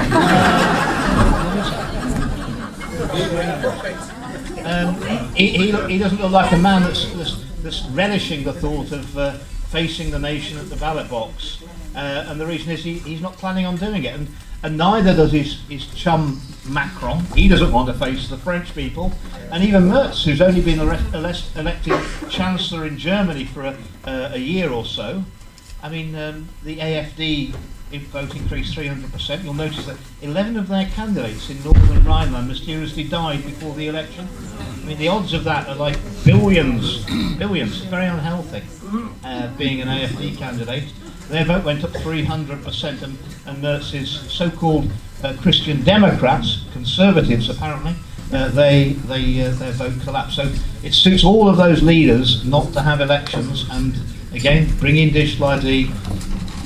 They can use the Civil Contingencies Act, and it would suit them down to the ground. Right, well, a lot of people are saying now, if that's going to happen, they're going to put the council tax money to one side and get it sorted out. Good idea. Absolutely. Boycott. Use the power of boycott. Right. Thoughts, Andrew, please, on Operation Teller and the digitalisation of policing. He didn't use his power of boycott when he went through biometrics, isn't it? He would not answer my question before. Why not? You just said you had to. I couldn't get into Netherlands without going through the biometrics. So you went ahead and did it anyway? I wanted to speak. I promised to speak at the event. So that's an excuse to not do it? Well, that's on the continent. It's not here. Well, it's still biometrics. You still set up for a good one login. Well, you think they haven't got a picture of your face? So you're saying go on anyway then? No, I'm not. Well, you did that. You just prove yourself a hypocrite. No, he hasn't said anything. He hasn't said anything about that. No, I need to report that. Andrew hasn't said anything about that. We haven't covered that specific point. Right, digitisation of policing and decisions made by AI on policing matters. Well, all the stuff around Operation Teller has been excellent work by a northern solicitor by the name of Ian Clayton and Catherine McBean. They've done all that work for years since COVID, and they've done relentless FOIs, which basically show that a diktat came out of central government, and it said to all the police authorities, I think in 2021, that they're not to investigate any allegations brought by the public against or concerns about the vaccines and lockdowns and anything in the pandemic response. Well, you see, the police have got a duty under the policing code that you bring them evidence or allegations, they have to investigate. Well, they've just broken that bond with the public by being overruled by central government. There's a lot there that will wake a lot of people up to. I mean, if there was nothing to hide, why have you got to hide it? I mean, if the vaccines are safe and effective, well, surely you could have a police investigation and it will show they're safe and effective. But we know that they can't do that because it won't. So there's a lot more to come out on Teller. What I will tell you as well is, I never told anybody this one, but when I crossed the floor after I was expelled from the Conservative Party and sat on the opposition benches, before Parliament starts in the morning, or the afternoon, which was a Monday, you've got, they open the doors and you can go in and get your seat and you put a prayer card in. You have prayers which are never televised, and then Parliament starts. And if you've got your card in, the reason you might go in early is to get your card in, you've got that seat for the rest of the day. Even if someone sits in it and you're not there, you can hoof them out when you come back. And I was sitting in my seat on the opposition benches, and before Parliament started, Priti Patel, who was out of government, on the Conservative backbenches, she came over to me and sat next to me and had a little chat. And she said to me, so this would be about April 23, she said, Andrew, what they've done to the people, during the pandemic and over these vaccines, they're going to have to burn in hell. And I looked at Priti Patel and I thought, and you were the Home Secretary all through the pandemic. And Priti Patel has addressed big functions with the senior police officers where she's commended how well Operation Tala worked. So they're all in it. They're all in it. They all know they're vulnerable. And if we just had an honest and fair judiciary where you could take these issues to and have a fair hearing, we could sort all this out. And that's one of the major areas I'm concentrating on now, is trying to clean up the judiciary. And there's a question a bit later where I'll be able to tell you some very interesting information. There's someone concerned that she may have inadvertently signed up for OneGov or one.gov. How would you recommend her extricate herself from that? There's a team of people who realise that they've been conned into giving their digital ID over through the OneGov system, and they want the government to delete these files. That's going to be a class action in due course to try and get to get the government that they took it under, without informed consent. They weren't telling everyone what they were going to do, and that's what we're going to have to do. It's going to have to be a class action, not one individual doing it, and that's going to be coming probably this year. People have asked for updates on Rainer Fulmich and on Hancock, but I'm not so sure that we have time. Are you okay to leave that out for now? I'd like to tell everyone about Hancock. Okay. Yeah? Hancock? And then Rainer's a good man. Yeah, okay. So updates on at least Hancock. Well, I went out to see Rainer Fulmich. He's been held for over 2 years in prison in Germany on some very spurious charges of embezzlement and fraud, which he's not guilty of. He's a political prisoner. The way they snatched him from Mexico, they told him he'd got to come in and get a new passport, and then they arrested him in the consulate and bundled him on a plane back to Germany. I mean, it's unbelievable. And he was kept in solitary confinement in manacles for 6 months. How many fraud? I mean, it's as bizarre as Tommy Robinson being put into solitary confinement for breach of a civil court order, contempt of a civil court order. I mean, it's ludicrous. No, it wouldn't happen to anybody else. Rainer, it took me, I think it was, to go and see Rainer was, obviously I had to drive to London, to Heathrow, then I had to get the aeroplane out there to Hamburg, and then get a train. I had to change the train 3 times. It's a long journey to go and see him, and I mean, even when I eventually got to see Tommy Robinson, they let me see him for 3 hours. All the way there, I only got 1 hour with Rainer. That's all they give. He's not allowed to see anybody, and he only gets a 20-minute phone call with his wife, which is very difficult when he's trying. It was right about the grooming gangs, then, wasn't it? And he's far too close to Israel. I'll give you that. He's right about the grooming gangs, and the establishment hated him. And I'll tell you, Rainer was in high security. There's 22 locked doors when you got to the prison to get in to see Tommy Robinson.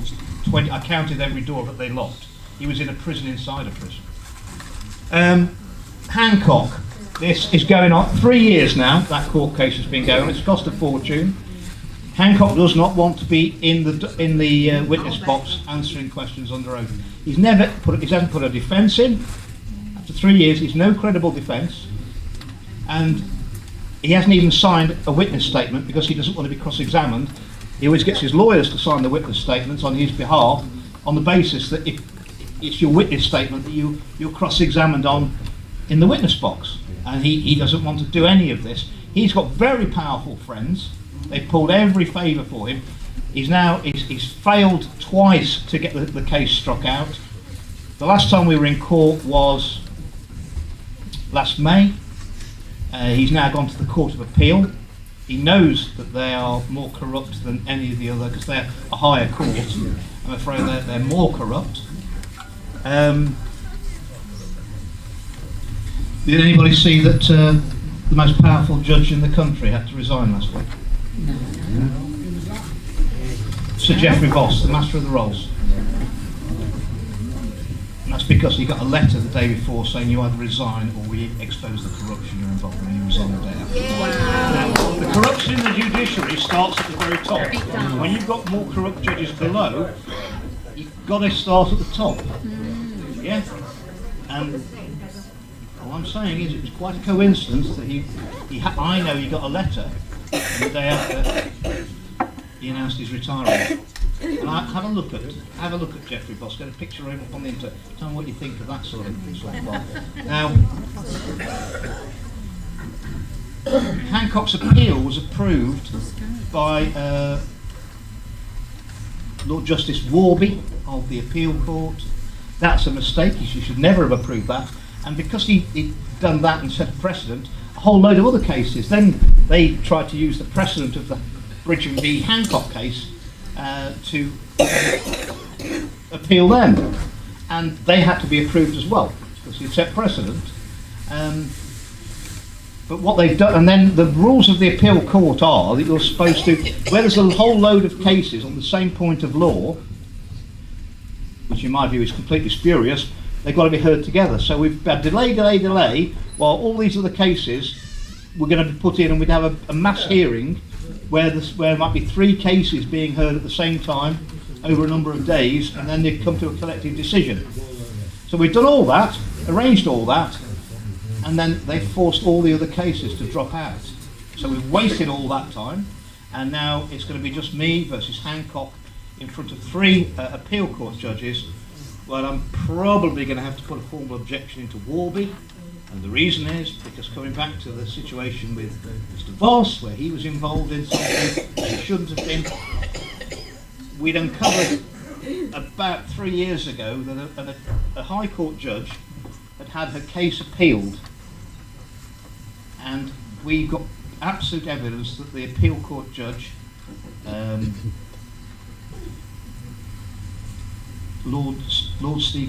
Stephen Mayles, the appeal court, had let Sarah Cockerell, the High Court judge, write his judgment for him on her own case. Right? Now, we gave all this evidence to the judiciary. There was absolute corruption, and one thing that should never happen is a judge who signs off a judgment should have written that judgment. And I wrote to Sir Stephen Mayles a letter. I only asked him 3 questions. Question 1, dear Sir Stephen Mayles, can you confirm that the judgment issued in your name on this case, on this date, was written by you?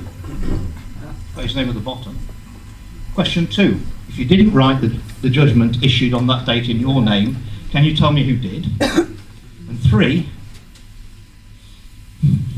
if you claim you did write it, can you explain why the metadata indicates that the judgment of 20 pages was on your computer for less than 60 seconds?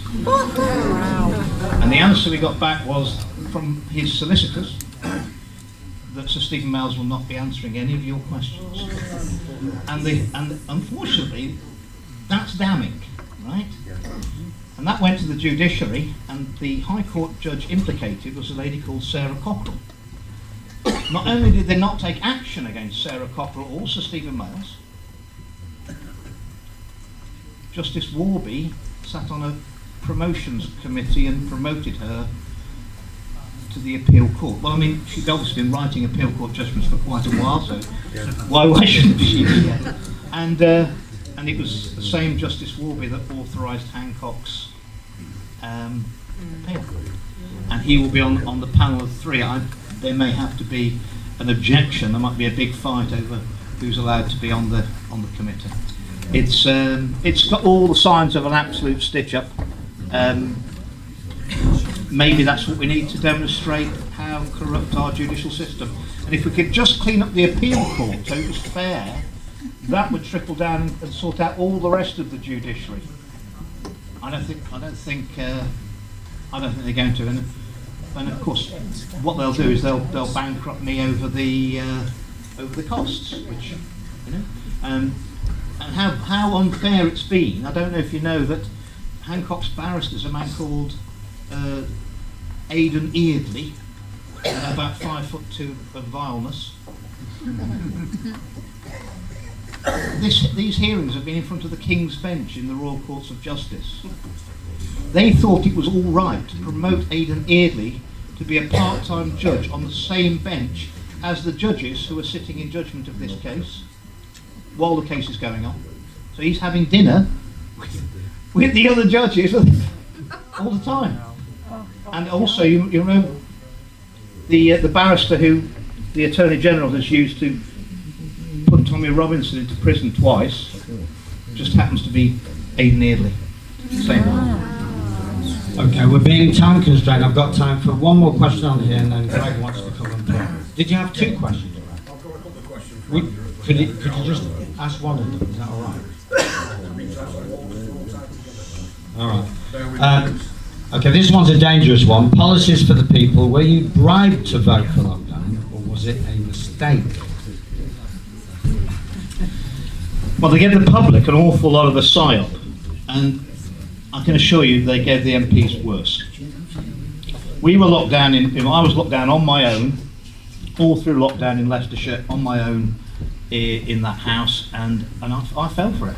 I knew that the government was corrupt.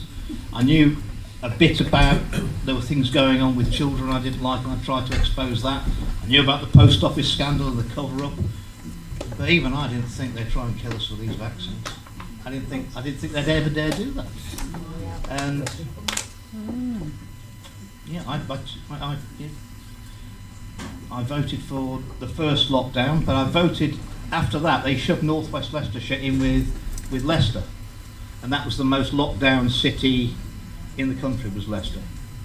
And I voted against those. And during the lockdowns, we were having more, and bear in mind, I've already told you, we were the happiest place to live in the Midlands. That's right. Yeah. we were having more suicides in a month than we normally had in a year. And when I wrote to the government and said, you're killing my people, can't carry on like this, they said there was no link between suicide and lockdowns. And they had said that in the House of Commons to me as well. And because I asked the minister, I said that I gave him the percentages, I can't exactly remember what, of the increase in suicides during lockdowns, and I asked him because he was a Market Harbour MP in Leicestershire, I asked him what the increase was in his seat during lockdowns, and he said there's no evidence that there was any link between suicides and that's why we ended up, there's no link between that and mental health problems. That's why we ended up with 1 million under 25s on the waiting list for mental health support at the end of the lockdowns, because there's no link. It was predictable. Okay, well, Greg, do you want to come up, please? My sincere apologies to those who gave me some questions, but we just do not have time to answer them. So if the question is still burning in your head, please find Andrew if it's while he's here and ask him personally. Thank you. Greg. Thanks for coming on, Andrew. You're welcome. Yeah, you got it. You good? Yep.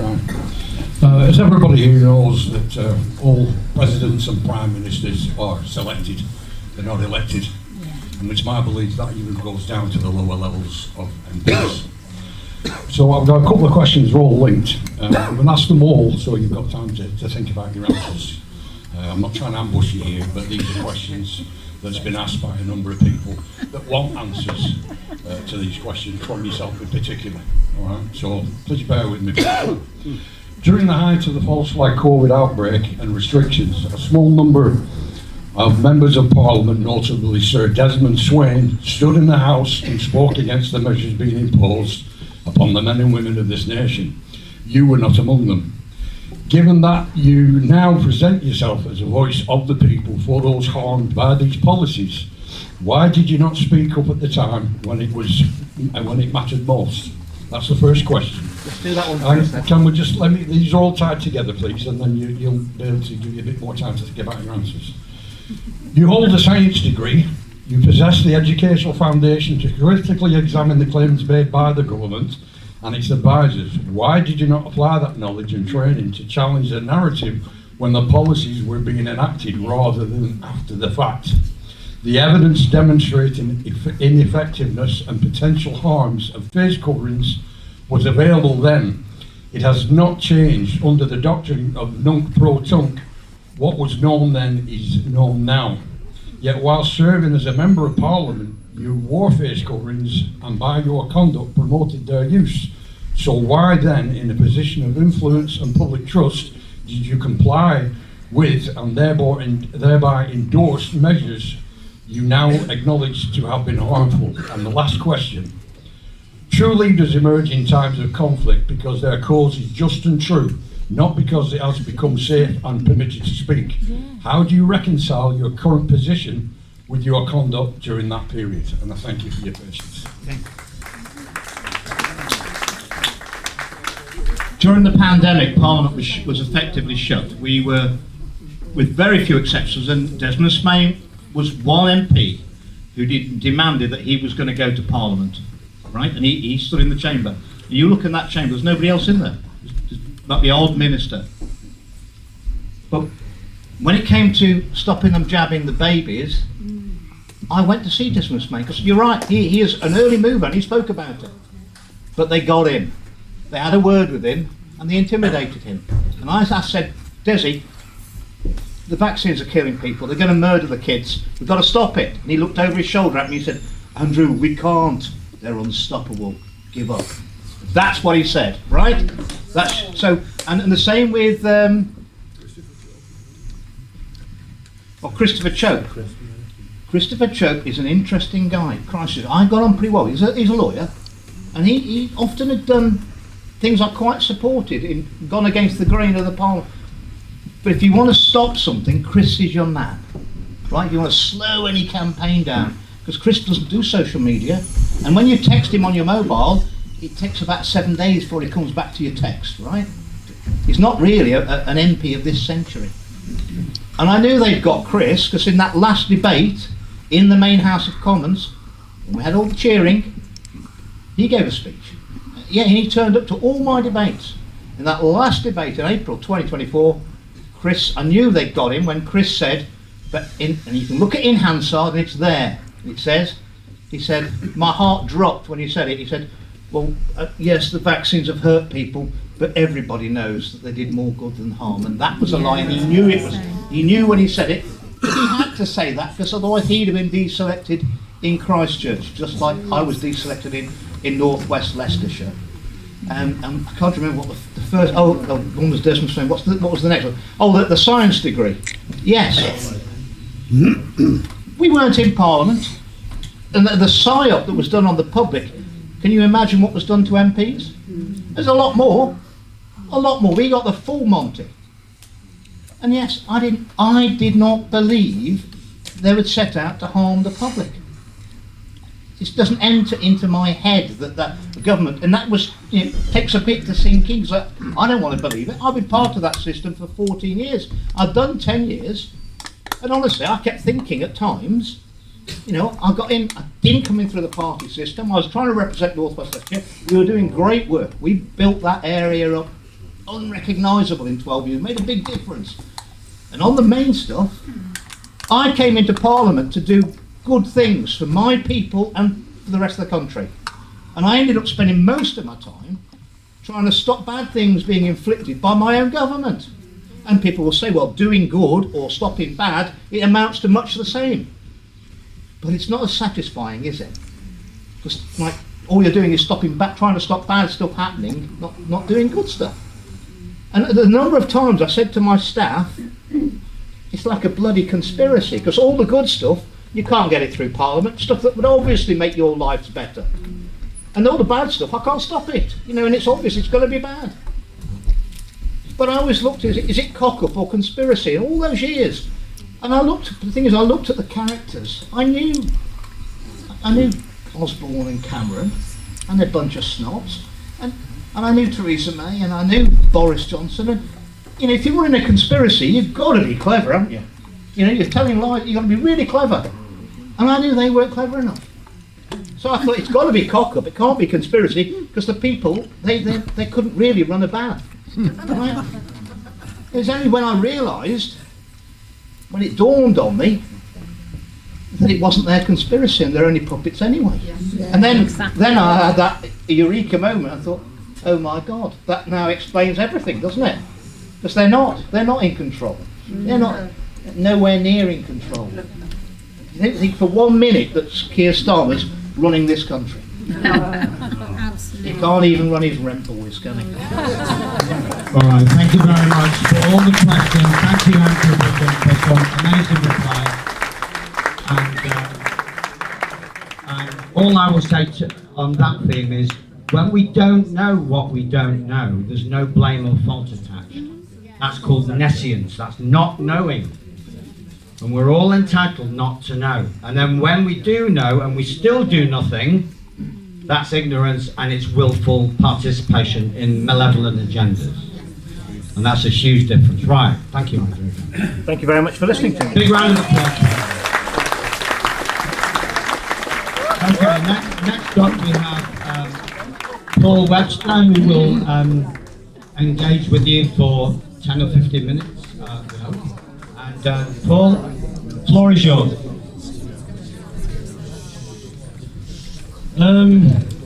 Great information given out here today from the musical entertainment industry, all the programming that we've gone through. But I had to go back from my experience to my parents, because they're the best groomers. I have 15 years in the prison service. Groomers are excellent. You don't know they're groomers. And your parents were groomers, but they didn't know it either. One of the big things for me was when, as a 6-year-old, I said to Mum, why have I got to get a job when I'm older? I'd rather play on my bike. And she said, you want to get a house, you want to get married, you want to have kids, you want to go on holiday. Why? That's life. And I says, how have I got to do that? What have I got to do? She says, you've got to work hard, pay your bills. Right, okay, work hard and pay my bills. When I get to a point where I get into this injustice system, where the judiciary is corrupt from the top down, and judges are selected for certain things that they're going to do, whether it's things on them or what. But when I stood in a courtroom where a judge said that he was going to sell my house and then sort of divvy it up, I asked him why. Where do you get your authority? I sat down and the double doors burst open in the foyer. 6 armed police ran past me, in and out of every courtroom. And I looked across at my mate and went, they're for me. And in box formation, 2 armed police in front, 2 behind, 1 either side, I'm marched into a courtroom for the sale of a house. But I challenged the judge, where do you get your authority? Couldn't work it out. So over the terms of my cases, mortgage fraud, utility fraud and council tax fraud all came out. I had the same arguments over and over again. I had to be wrong, I was this. But when you call people names and then you're only left with, well, it's cause everybody does it, so it must be right. So during this course, I met a lot of people, and I was blessed with, I'm standing on the shoulders of giants here. And a little Irish fella said to me, have you heard of the bills of exchange? And I said, yeah, I have. He says, you know what a promissory note is? I says, yes, I do. He says, if you look into it further, you'll understand that you're a creditor in a debt-based economy. I said, I understand that. He said, why do you pay your bills then? I went, well, everybody does. He went, that's a stupid answer, isn't it? I went, it pretty much is. So, well, tell me. He says, well, have you got a gas bill? Just so happens. Been pulled out of my pocket once, twice. So this is British Gas from the 90s. And they said to me that I owe them £1,879.19. So I said, okay. He sent me a cheque that's attached to the bottom of my bill. It's called a joint gyro credit. It's drawn on a third party. It's not drawn on me, it's not drawn on them. They are the billing agent for a creditor. So acting as me, they go to the commercial bank, Santander, and they go to my gas account, which is registered there, and HMRC have deposited that amount in that account. But British Gas can't get it because it's my account. So they send me this. And under the Bills of Exchange Act, I endorse this and return it. That's it. No 45-degree angles, autographs, nothing. Signature and date, basic commerce. Now it says post office stamp. So you used to be able to, my nan used to go to the electric board with us, £200 cheque, she put £200 cash to it, just paid them 400 quid. Well, that was the normal thing, that's a pay-in slip, that's what I was taught. Signing and dating it, they stamp it, that cheque goes in the drawer in the post office, they then stamp the top part of your bill's zeroed. What that does is HMRC, who took your taxes and gave the government to do the grid, they balance the books. If we pay our bills, they can't balance the books, they've sent it to you, you've decided to act as a debtor in a debt-based economy. And you're all taught to do that. Then I was taught, when I become a man, I become Mr. Didn't question why. So Mr. Webster registered the property at Land Registry. Land Registry went, oh, Mr. Webster, must be a commercial property, that, we'll put that there. And the council go, oh, council tax now applies to that then. So we'll write to Mr. Webster. Mr. Webster, you've got to pay this. Mum, they're sending me this, but yeah, you've got to pay council tax. Why? What's it for? Oh, it's for ambulances, it's this. I went, what about the taxis? Well, I don't know, that pays for other things. Well, should we not know this stuff? This is what I'm going retrospectively, because my mum's been gone 15 years, 10 years at that point, and I thought, I can't be right on this. I'm ex-taxi driver, ex-window cleaner, prison officer, and I'm saying you shouldn't pay your bills, and everybody's calling me a knobhead. I must have something wrong. So when you study in a courtroom, and a court clerk does what he does when I'm there, and I'm in the dock for a warrant, and Mr. Alley says, money, Mr. Webster owes money. So I said, are we here for the bill, or are we here for the warrant? She says, well, it's for the bill. I said, well, I've settled the bill through the bills of exchange, and the magistrate put her glasses on the end of the nose and says, bills of exchange? And before I could say anything, the legal clerk looks up at her and says, yes, ma'am, that's a legal remedy we don't deal with in this jurisdiction, because he went, I'm staying with this warrant, I'm not going into that. So I've heard the term remedy in a courtroom by a court clerk. That's a remedy. That means none of you should have been paying bills ever, because you don't balance the books of the money that they're spending. And that money sits in that account. Then it gets siphoned off to an abandoned funds account. What happens with lost property? Somebody can claim it, HMRC, for multi-billions there. Nobody wants it. We'll take it back. Now nobody knows we've got this, so we'll put it for side projects. So again, we're talking about this name thing. Everybody goes on about the straw man. I mean, we had horrendous times 10 years ago, people going into county courts and going, I'm a man. And the judge goes, yeah, we agree, you're a man. Well, no contract. Yeah, we agree, you're no contract. Are you going to pay this bill? Oh, you know, it was every time we walked in with remedy. Free man, still get it now, free man of the land stuff. People watching a TikTok video and thinking, I can go and do that. That's what stopped all this. COVID did this, because it locked people up. I know it affected mental health. Jimmy there did a podcast, he had people coming onto his podcast, you could see it, couldn't you? Society was coming frayed.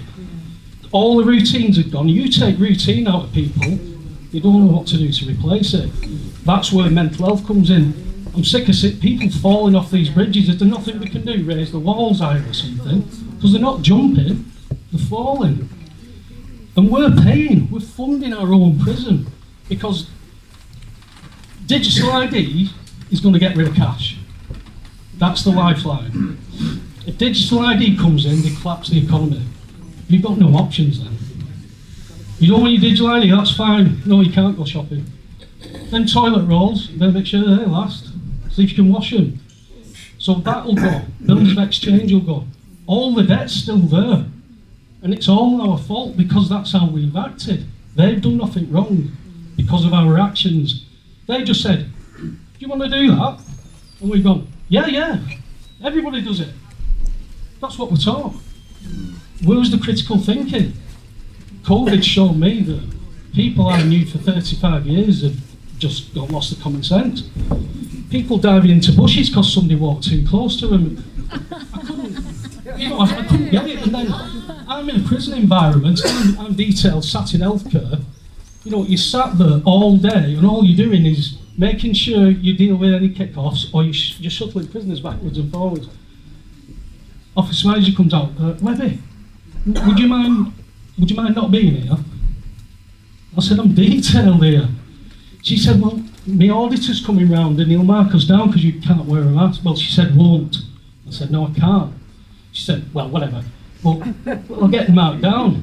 Anyway, my mate intervened and said, look, Webby, you do running, So I was going collecting prisoners and bringing them. Gets to the other side of the gate, locks it off. I went, when I come back, if you're fighting with a prisoner that side of the gates, I'll stay 6 feet away. Oh, don't be like that. I mean, no. We can't have one rule that we're going to do and one rule we're not going to do. You've got to get this right. She says, oh, please, don't be like that. But it was like that every day. And the civil service has destroyed the prison service. They're destroying the police. They've destroyed the ambulance. They've destroyed the NHS. And it's all part of a bigger plan, this immigration issue. The Kalergi Plan of 29 is migration replacement. Yeah. Then send the rest of us off to war, and they've got what they want. Yeah. And they've got it all under a Chinese socialist security grid that we helped them build and paid for it, and then got left with all the debt.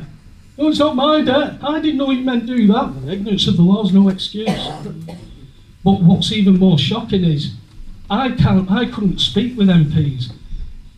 Andy Burnham was my MP in Leeds, and for 4 years his PA kept me away from him because I wouldn't talk about council tax. Wouldn't talk why my nan was wrapping herself up in a quilt because she's been baking all day and she can't put her eating on. Couldn't get near him. Now he's dropped from the mayor to go run as MP again. A man handpicked by Tony Blair 20 years ago. You've got to have some suspicions, haven't you? Yeah. So, like I said, that's only part of my journey. Carl's asked me to fit it into 15 minutes. It's an hard do because everything is interlinked. Yeah. Mark mentioned bloodlines. We talked about God. We talked about spirituality in Scripture. These are all interlinked. I've never been religious. When my dad was killed when I was 16, I thought I knew there was something after this life, but I didn't know what. There is. So I've been searching all my life. I ended up doing mediumship, which I was quite good at. Weren't Derek Akora. What's that? No, weren't that. It was images, things in my heart, and I would give messages, and people took it. You know, it was one fella. I spoke to him. I said, "Right, I'm getting a rally chopper bike." And I said, "On the back, on the seat, is a sign, and it always said, 'Don't carry pillion passengers. Don't be backies.'" I said, "I'm taking that as you're trying to do for someone that you can't do, but you're trying to make it easy for them, but they've got to do it. You've got to let them fall down, pick them up." And he came over to me and said, "We had that conversation last night." No, I could have made all that up because I haven't got a clue. But it never changed anything. And then when I was doing some readings once, I got nothing. Everything is like just switched off. So next morning, first legal document from the solicitors, it was like God went, "No, you're over here now, mate. This is where you're going." And all that conspiracy theory stuff from JFK to 9/11 to all that information that I amassed, compared to my mum and dad who taught me how to live in this world, who both said governments are corrupt, politicians are corrupt, banking's corrupt, everything is corrupt. But you taught me to act in this system to allow these bastards to keep doing it. And they didn't know. Now people always say, when I say, my mum taught me lies, and they get offended and say, "Well, she didn't mean it." That's the point. That's the point. Why stand and argue with me and tell me I'm wrong just because it's going to hurt your ass to understand what the truth is? So 2016, all my family and friends, I was a see you next Tuesday because I didn't pay for gas. Their bill went up because of me. So I was all these names, armed police have been called, 30 coppers over the first 5 hearings. All I'm doing is, I don't want to sell my house. What do you mean I've got to sell my house? Stolen property, where do you report that to? Police. They helped them. They had guns. What do I do here? I had to go through the Crimes Commissioner to speak with a copper. And I had an hour and a quarter with a constable who was disgusted with what had happened. 10 minutes with a detective sergeant, it's a civil matter. So there was no remedy, so you just left cut off, isolated on your own. These were given out like confetti on bills 10 years ago. Oh, I can afford it, I'm not getting involved in all that. Maybe now is your only chance. Because if they get that digital ID in, they'll collapse the economy, all the debt's your fault, they're doing nothing wrong legally, and it's all through consent. You've never picked that power up and said, Mr. Paul Webster, that's my Monopoly piece, that's my race car. Have I brought my race car into your game? No, we've just decided you park there. Oh, I'm not involved in this. That should be that simple. That's what free man and land does. Free man, have I engaged in any agreement or contract with you? No. Then, well, it's presumed. Well, let's unpresume it. You should be able to go to a court and say, I've got this remedy. Oh, that's correct, Mr. Webster, there we go.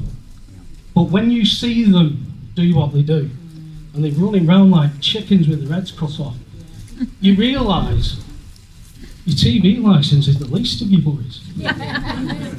You know, but when you put it all together, it's all commercial. They've got TVs on. I was watching Sky Sports earlier. They need a licence because they're making profit from people watching that telly. How much profit do you make sitting watching Coronation Street? So this is the point, you're being treated as commercial. Why? Because you act it. And if you can't see that, then the spell's worked. But when you get kicked in your balls and then in your teeth and left, and you've no answers to it, that's the way it goes. So the digital ID, whatever you can do, and it's not, you can't. You've got to choose your battles. I've had people contact me, even recently, 200 grand equity in their house. Don't want to pay the council tax because they fund terrorism. I said, please don't go into a court and say that. I said, because you've lost your house. I said, would it not be better to use their legislation like Section 3 of the Local Government Finance Act that says there is no list, nor is there a list required to show any property exempt from non-domestic ratings. What is non-domestic? Commercial. So there's no list to show that my house is exempt because it's not a business. And there's no list required. Why? Because it means we can't do what we're doing. And it's that simple. There's no, you know, I've found over the years people who get involved in this, sort of a lot in the truth movement, where they all came with these ideas that work, and all they were circular arguments with no remedy. People lost houses. We help people who said, look, just follow your sword, tell them you just set up a payment plan, they're going to take you 2 houses. And they set up a payment plan, took it because they were being advised to do something that you can't do. When we were in Council Tax High Court, as far as we were all concerned, we'd done, we'd sealed it, Council Tax was going. The panic over COVID, because we had to do it over Zoom, so the lead who was doing the court cases in Liverpool, we're in Lee, we're all watching on the internet, and you could see the judge and the barristers, they're like that. They didn't know what to do. Anyway, he found a technicality that we would then appeal and go back, but he gave him 3 months. He went back 3 years to the Value Office Agency's documents. So VOA office is the ones who decide how much council tax you pay. In that, we used a word, reside. You reside in your house, don't you? Yeah. Well, you can also reside in an old folks home, in a B&B, in a hotel. Still could be commercial. I'm not listening anymore. Shut the case. That was all what it was lost on. That's how technical these will fight for this. So, it's, for me, I would never say, oh, don't stop paying council tax. Don't do this stuff. Learn, challenge, conditionally accept, I'll pay this, but show me this. Is my property classed as commercial? They'll tell you no, it's wholly domestic. Well, what do you do with that information?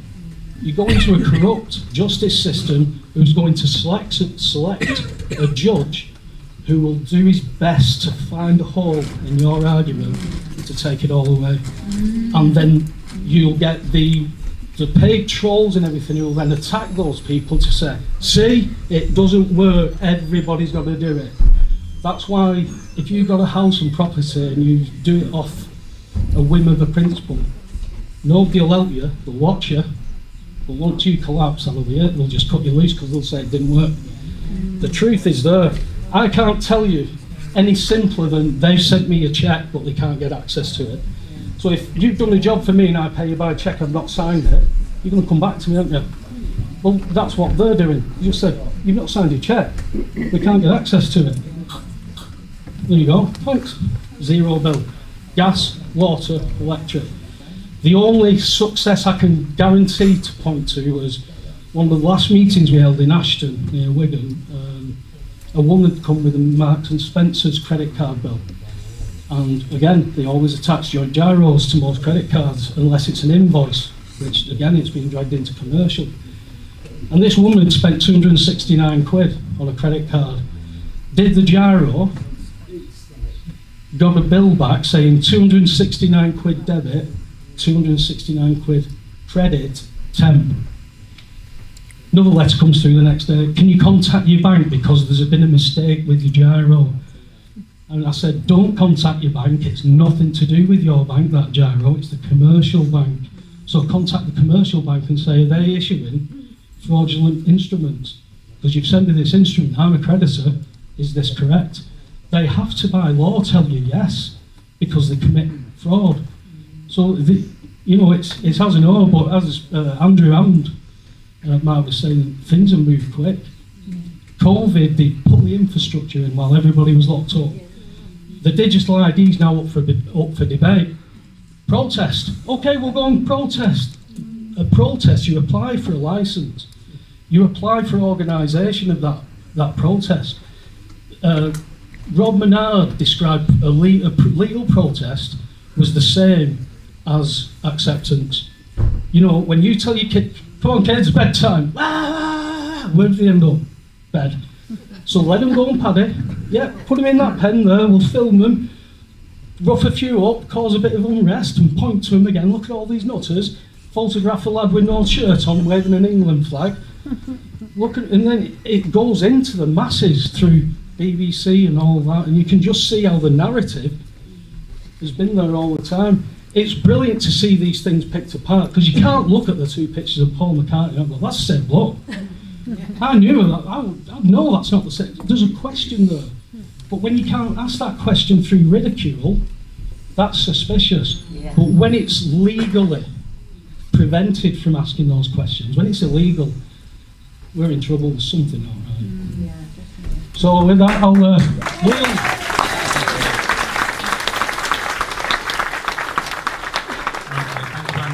Before Carly starts up, I'd just like to add that the digital ID is only taking to another level what we're already falling for, and this is what Paul and I'm sure Carly has pointed out, and Carly will point out, that whenever you interact with the system, you are falling for the three-card trick.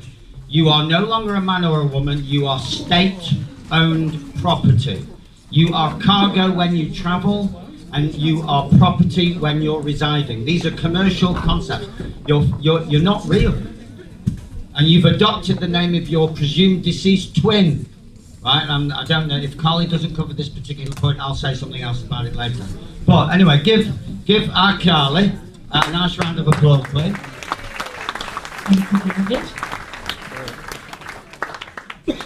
So last order in the kitchen is in 3 minutes. Maybe you should just tell if somebody wants to order food. Did everybody hear that? The last order in the kitchen will be in approximately 3 minutes. Well, who needs food when you've got Carly Spell? I shall be on nourishment.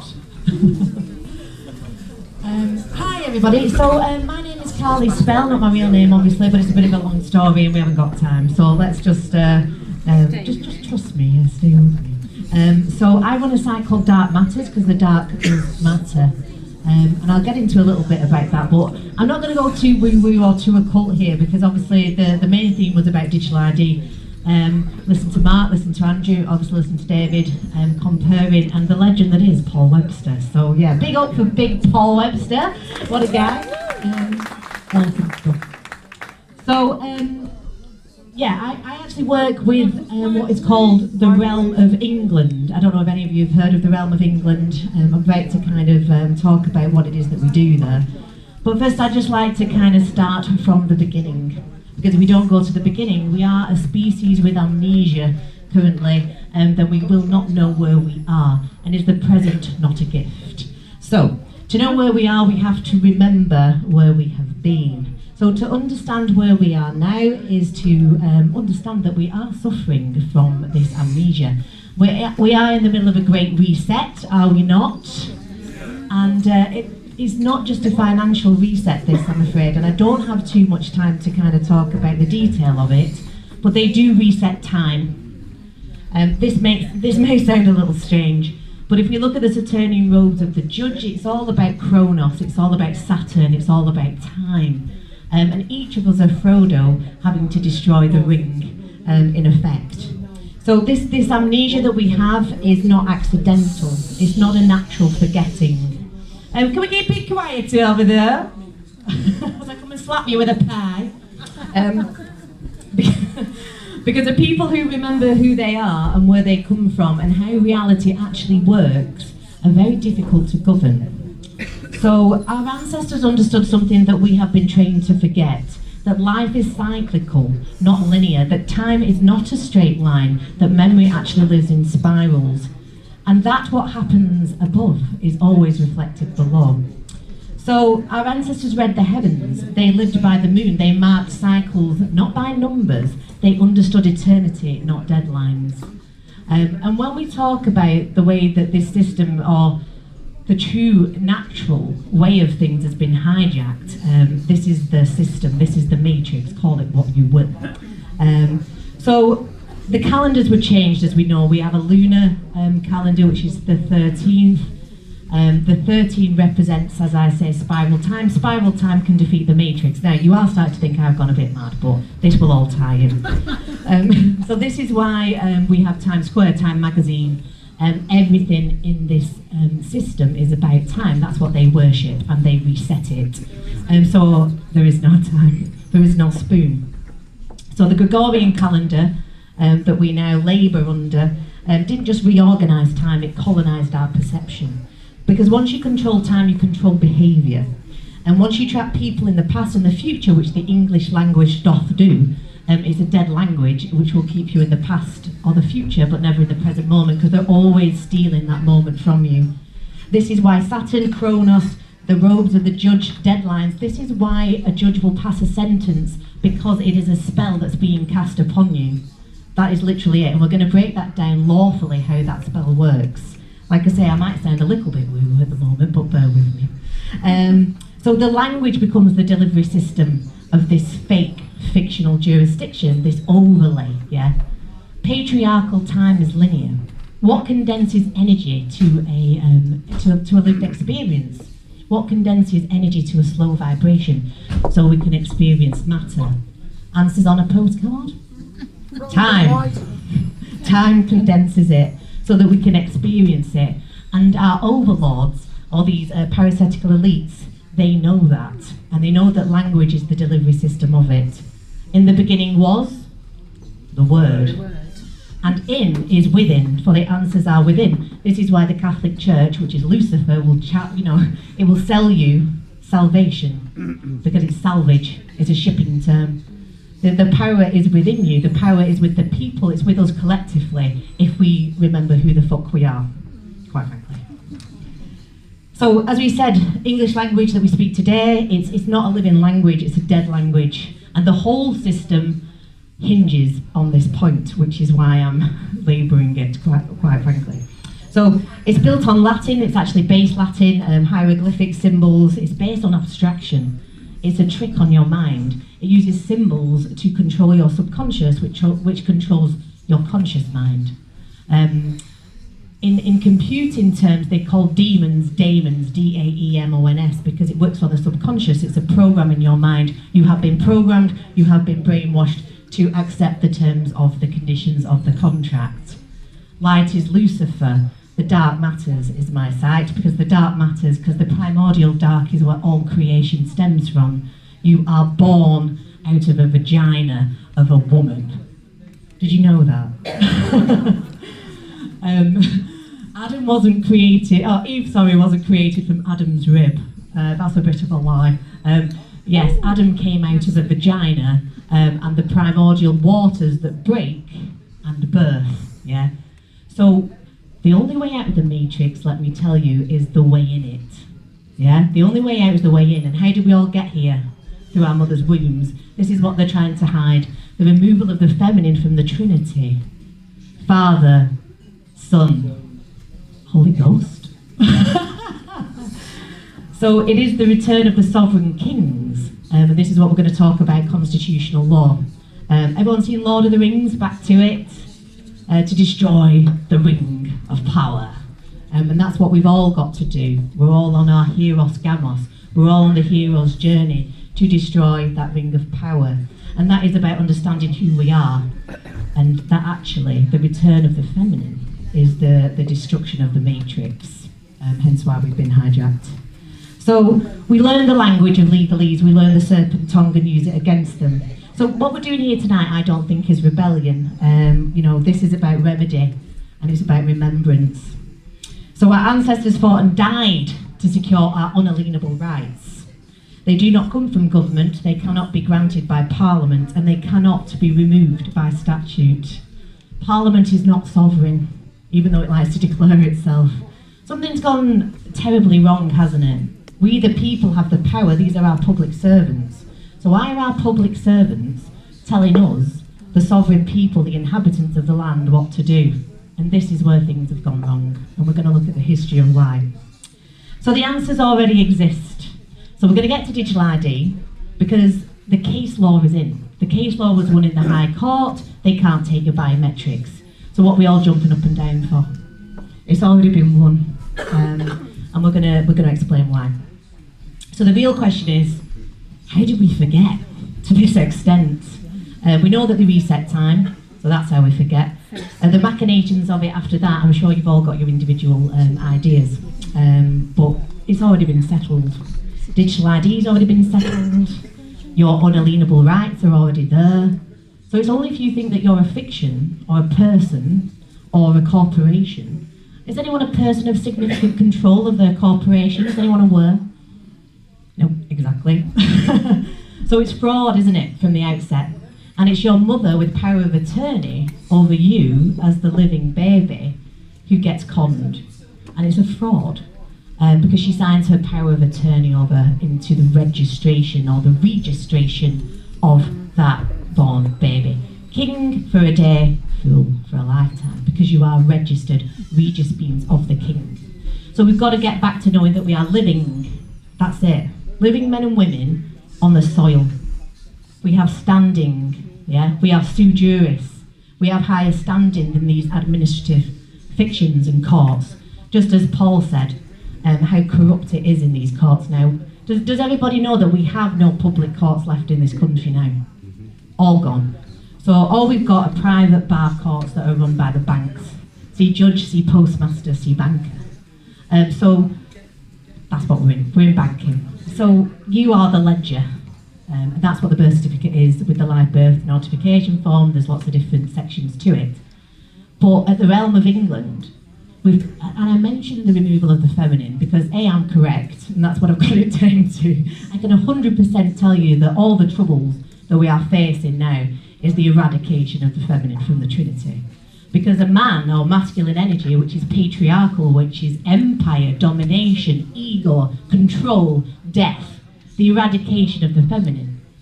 But when the feminine returns, or the sovereign king, because the woman is the king, and then the whole game falls down. Who's the most important player, or the most important piece on a chessboard?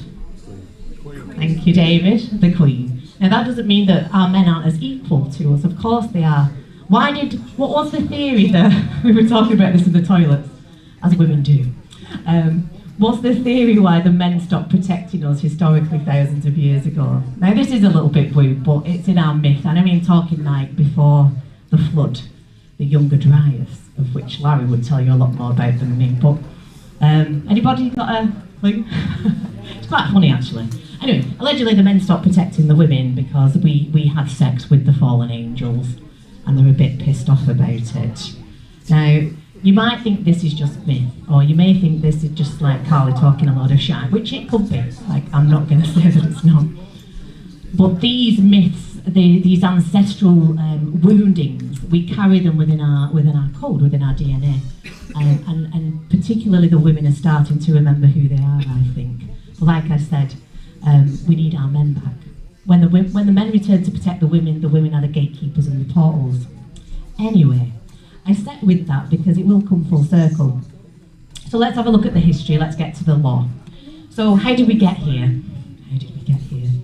So in England, Albion as I call it, sovereignty has never resided in Parliament, and it has never resided in kings or queens as owners. Kings and queens are the highest public servants, they are your trustee. They keep things in trust for the benefit of the people. Now we only ever delegated power to our representatives, our public servants, so they could carry on business of state. That's why MPs exist. I don't know where Andrew Bridgen's gone yet. Politicians, politics, polymany, ticks, parasites. Politics translates as many parasites. So these people, it's a theatre, it's a show, it's for your entertainment purposes only. You do not vote these people in. When you put an X in a box, an X is the mark of the illiterate.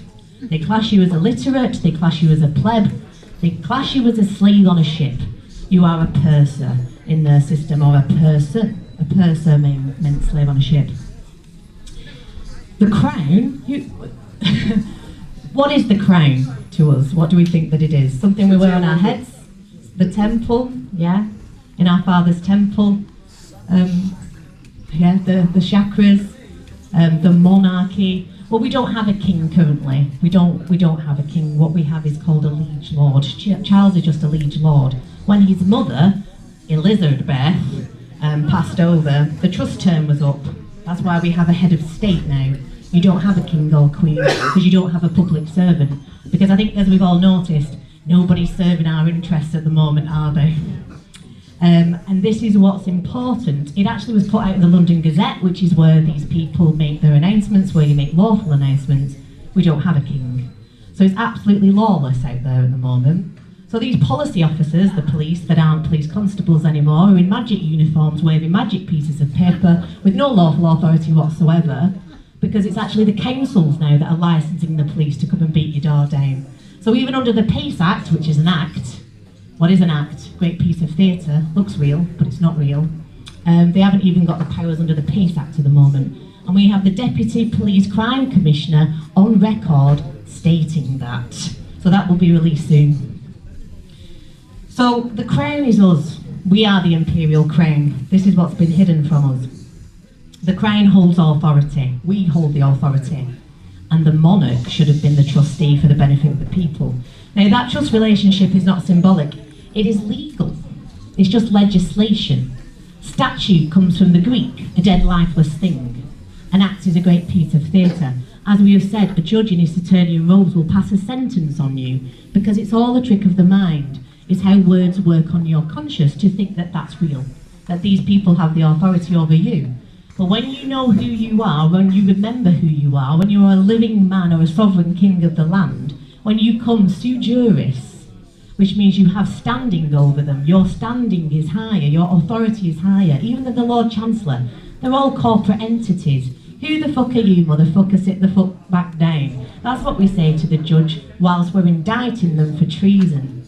Our country is in treason now. Our country is in high treason. And who is to hold these people or these fuckers accountable? The realm of England. We do. No one's coming to save you, not even Trump. Find me at the bar and we'll discuss his lineage. These bloodlines, as Mark has said, they keep it in the family. They're not bothered about us, and they're on a cull, and they're on an asset strip of epic proportions. It's always been about asset stripping. We have the QSIP numbers, we have the remedy. We are indicting judges. we need the people. But anyway, back to it. So, under trust law, yeah, a trustee cannot alienate the trust property. It cannot act outside the terms of the trust and cannot place their own interests above the beneficiaries. That's the system that should be working for us, but that is not the system that we've got until we return as living executors to our estates. So everyone's heard about the Sete KV Trust, of course, of 1666, 666, the number of carbon itself. They've demonised carbon, haven't they? You are the carbon they want to reduce. We are the carbon they want to reduce. So this is why we utilise law, English law, that, like I say, our ancestors fought and died for. This is why our maxims matter more than ever before. We must stay lawful, we don't want to go into legal. Legislation is only given the force of law by the consent of the governed. That's a Black's Law Dictionary definition. So you are not a person of significant control of a company that you never even knew that you owned. Your birth certificate is that company. You get QSIP numbers, your birth is a bond. Everyone aware of the straw man and the bond by now, etc.? Yeah, so I don't want to kind of cover that. So let's just have a look a little bit at the history. I know we haven't got loads of time. So when King John, so we're going back to the Magna Carta. Now, this is the trick of language. It isn't actually the Magna Carta, it's actually the Magna Charta. And this is what they do. They'll change a word, change a letter, change a thing, and slowly erode over time. So the Pope later ruled that it was void because England did not belong to him. He held it in trust for his successors, for the people. Again, I have to reiterate, you have the power, we have the power. We are the imperial crown. Now what's happened is, you know our royals, now are our royals from England? Where are they from? And under our constitution you cannot have a foreign national in power. So that's them gone, isn't it? Same with Rishi Sunak, etc. You know, this isn't about race or hating people for colour. I'm not about that at all. This is about the constitution of our land. This is about protecting our lands. This is Christendom. Yeah? We are the people of the Christos or the Christ. We have unalienable rights. And this is what I kind of battle against Rome for. I had a really good conversation with I went to Egypt, packed it, booked it, fucked off. Went to Egypt, and I had some beautiful conversations with some beautiful, Muslim people. But our lands are being invaded, and it's an agenda. Just like the transgender agenda is an agenda.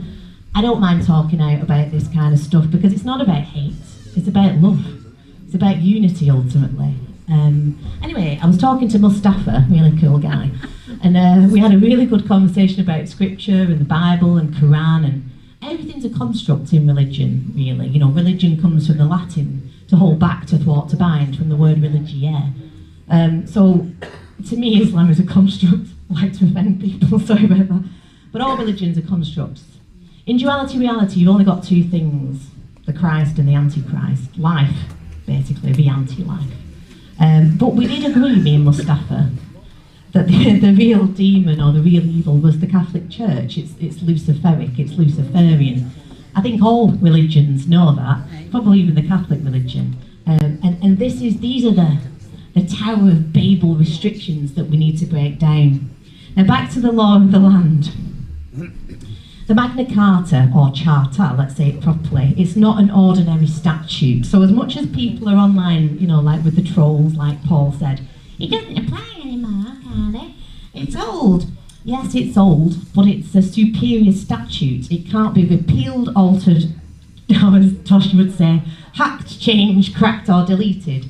They will do that, hence why they'll call it the Magna Carta, not the Charter.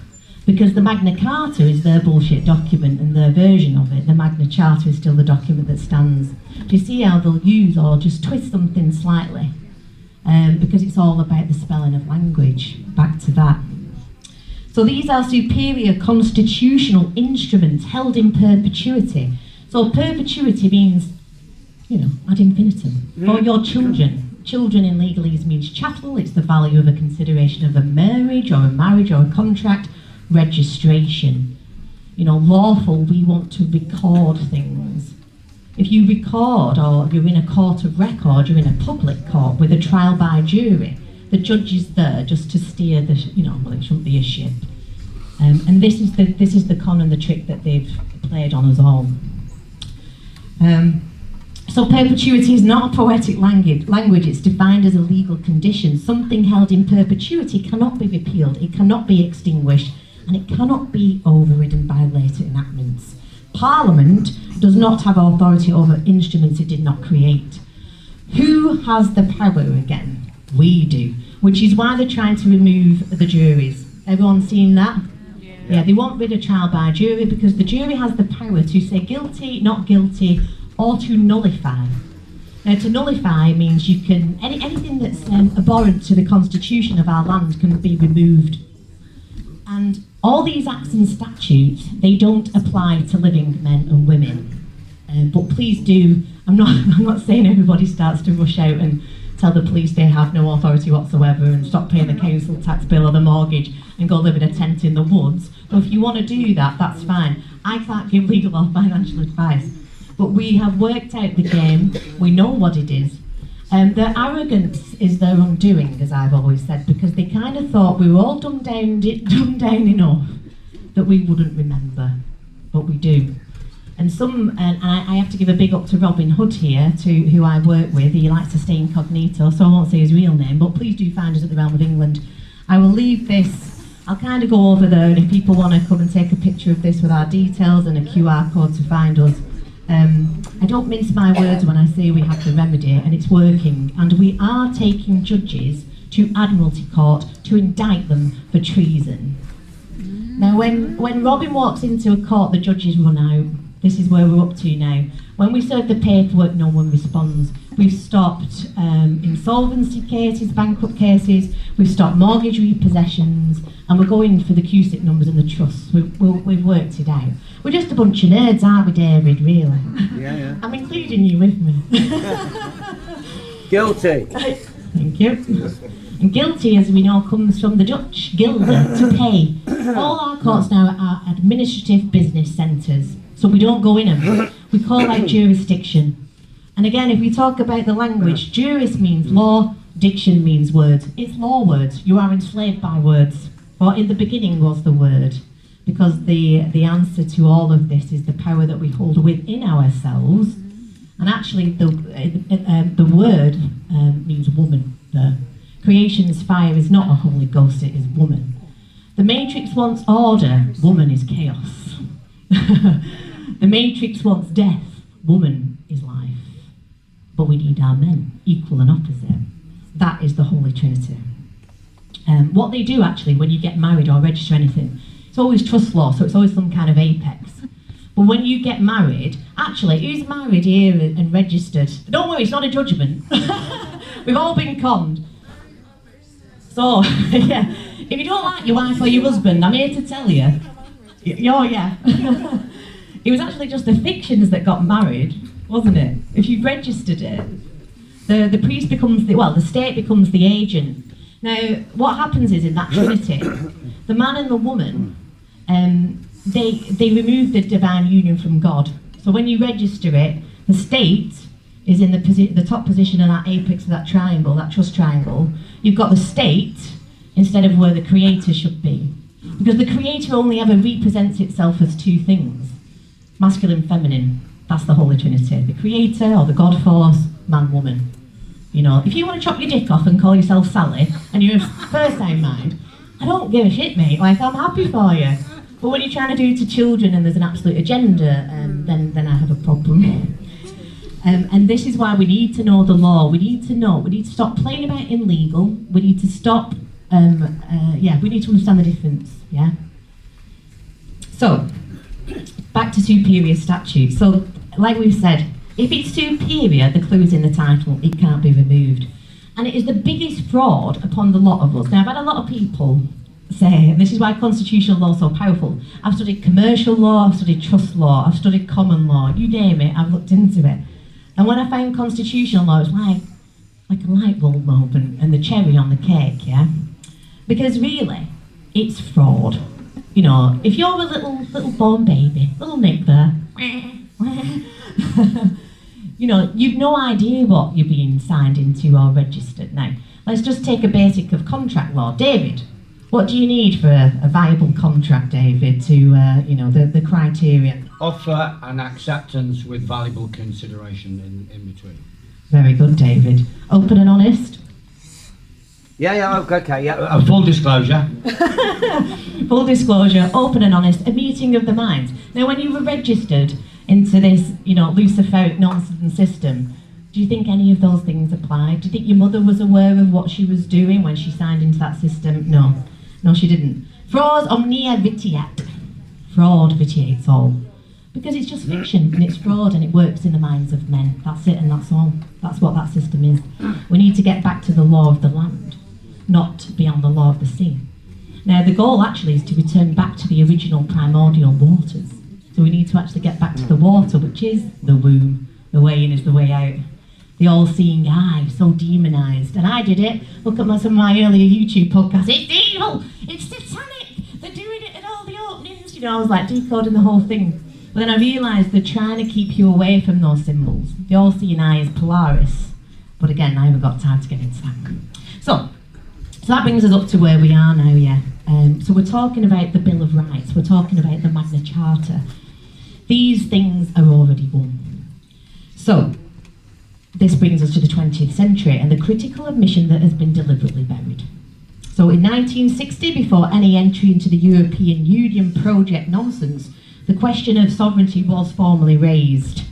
The reply came from the Lord Chancellor at the time, Lord Kilmuir, the highest legal officer of the Crown. Now, when we talk about courts being administrative courts, the judge isn't on his oath or bond, that's how we get them strike one. They're operating in a foreign jurisdiction from the United States foreign jurisdiction. That's why the Uniform Commercial Code does apply. Come and argue with me on my Facebook, but, you know, you won't win again. Because it applies. Because the United States are running our courts on licence, yeah? So this is what you can't have under the law of the land. Basically, we've been usurped, the people have been usurped, the truth has been obfuscated from your mind, and you have been turned into a pleb by the birth certificate. But we can unpick our way out of it, and unpick our way out of it we have. So he stated that, well, this was Lord Kilmuir's response. He stated that sovereignty cannot be surrendered because it does not belong to Parliament. Boom. He confirmed that treaty-making power resides with the sovereign, but not even the sovereign can give away sovereignty, certainly not to a foreign power, and not to Parliament itself, because Parliament is the servant body. Parliament should be doing what we tell them to do, not the other way around. Another maxim, and I should say for people who aren't too savvy with that, a maxim is something that underpins the law. Judges have to follow them. They are as old as time. And he who creates owns. So who created parliaments? We did. So they belong to us. But the trick is in lowering your status. Just like Paul said, if you're calling yourself a resident, a taxpayer, an occupier, those are all status lowering tricks. There is no general public. You've only got public servants. We are the people. So again, calling us the general public is the status trick. They lower your status so you can't claim your estate, your bond, which is worth billions each. The amount of asset stripping that they've done to us for thousands of years is unfathomable. We've been a corporate, well, government's been a corporate entity since around 1707. They've been changing it and slowly shifting it since then, hoping that we won't see it. He further warned that submission to foreign jurisdiction would breach existing constitutional law and engage treason statutes already in force, including the Treason Act of 1351 and the Acts of Praemunire. These laws have not been repealed, they still stood.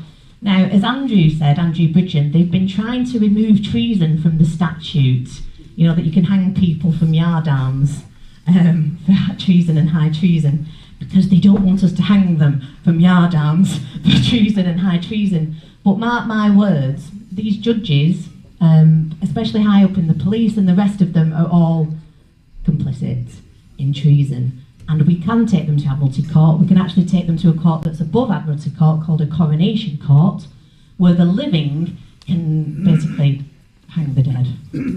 And we found that out as well, and that's what they've been hiding also. Look, I'm not saying everyone needs to go out and start hanging people by yard arms either, you know, like, I'm not inciting any kind of violence. Just tar on the feather.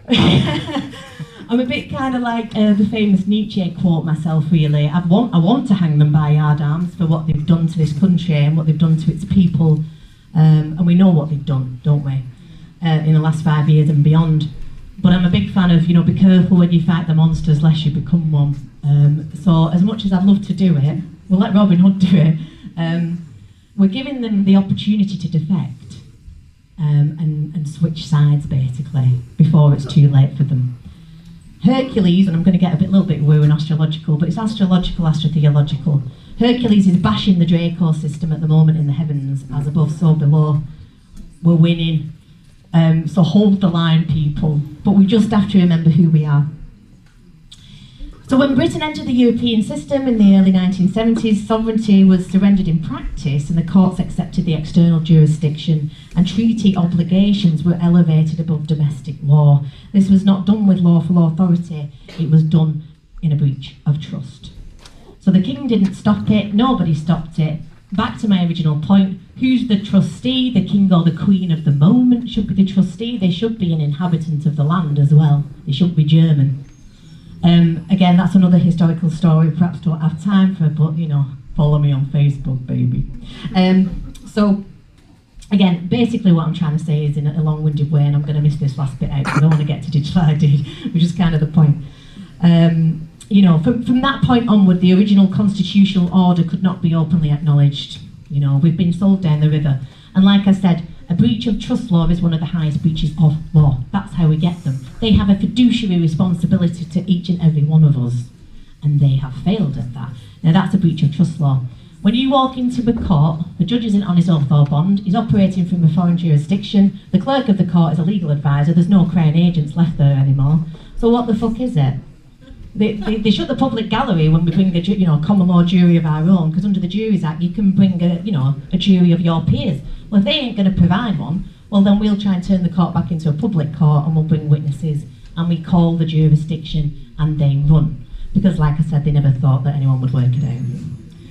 So law was gradually replaced with legislation and the law was obfuscated, buried. Judgment was replaced with procedure. Remember, the judges aren't on their oath or bonds. What we've actually caught them out doing is just getting the mates in to do it. Seriously, that's not even a joke. You probably just sat there, they hire the room and they get a solicitor to rubber stamp everything. They're not even judges. And actually, one guy, Robin Hood, went into a court and he went, I fucking know you. And it was the police crime commissioner, and you know, she's an alleged paedophile, let's just put it that way. So he robbed the rat catcher for details. It was her brother, just pretending to be a judge that day. I shit you not. This is how corrupt it is. And they're just doing it all for their own, lining their own pocket. So, you know, back to be careful when you fight the monsters, lest you become one. I do also slightly do want to hang them by yard arms, but I had to contain myself. We can be smarter than that. You know, we can be more compassionate than that. We have to be the thing that they're not, right? Else we're just creating the same thing, you know, we're just creating the same thing. As much as I want to. So, judgment was replaced with procedure, criminal law was displaced by administration, because that's what you've got, administrative business centres. And living authority was substituted with registration and status. Language was adjusted, as we've seen with the Magna Carta. Words are moved, removed, letters changed, meanings softened. Even the names of foundational instruments were altered, as we have seen. This is how power avoids accountability of its people. And then they give you dancing on ice, porn, sex, drugs, rock and roll, baby. I'm not saying I've not been lost down those little rabbit holes in my time. See David for details. Or Nick at the festivals. Anyway, not in that detail, sorry David.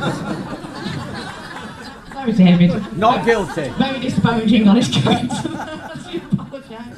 I just met you see me at a few festivals. Moving on. Okay. So by the time we reach where we're at now, the system no longer speaks in terms of rights at all, it speaks in terms of benefits, entitlements, titles, privileges, consent is implied, silence is treated as agreement. So when we call all this out, then we're ready to kind of have the remedy, aren't we? So where we are now is not the result of a loss of rights, but it is the result of breached trust law, concealed history and deliberate obfuscation of your heads. I'm working with Victoria Vixen, the whistleblowing midwife. Has anybody heard of Victoria? She works tirelessly, you know, and they don't like her. So another one of our campaigns in the realm of England is to start some kind of action for all the babies that are dying needlessly and being covered up in the Nazi harm service. That's another one.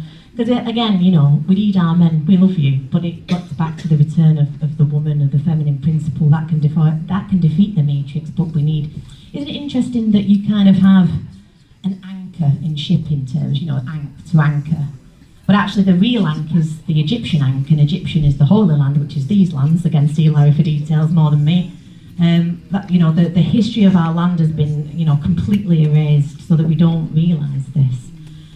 So actually returning back to the land is also technically returning back to the true primordial waters of the womb of creation itself, because creation's fire is the closest to the Creator. You are God. God is within you. So we are not a lawless people. We are people governed through fear, force, fiction, by a criminal mafia in extortion, human trafficking, child trafficking. Your courts are just places of trafficking now. I can put I've got loads of that to do, but let's not go that. So we'll just run over this quickly. So just to recap, because I want to get on to digital ID. How long have I got? 20 seconds. 20 seconds? Remember what's on to 9:48, 9:48. I've only been told that for like that anyway. You want to slow down? Not long. Okay. So we've talked about the removal of sovereignty. I've got loads of details, but you know we haven't got time to go over it. Parliament is not sovereign. Superior statutes cannot be removed. The switch from land to sea jurisdiction, and it's all about jurisdiction. Like I say, we don't even go and argue in their courts anymore. We just tell them to get to fuck, but very politely with the laws of our land, and they can't beat us because we are, you know, again, I call myself a warrior of the Christ of Christendom. You know, you could call that source, you could call that whatever you want to call it, that power that dwells within us. But certainly that system believes it's the anti-life of that, the anti-Christ of that. It's in its cause, it's in its language. So as I always say, you might not believe it, but they will certainly do. Yes, it is all about the woman, baby. Okay, so back to the infantry. No, we'll skip all that because I haven't got time to cover all that. Okay, get rid of the trustee. I've done that. Okay, so digital ID and biometrics. So this is quite big, and it's quite a big concern for a lot of people, isn't it? As we've kind of ascertained, really, it's already here, biometrics.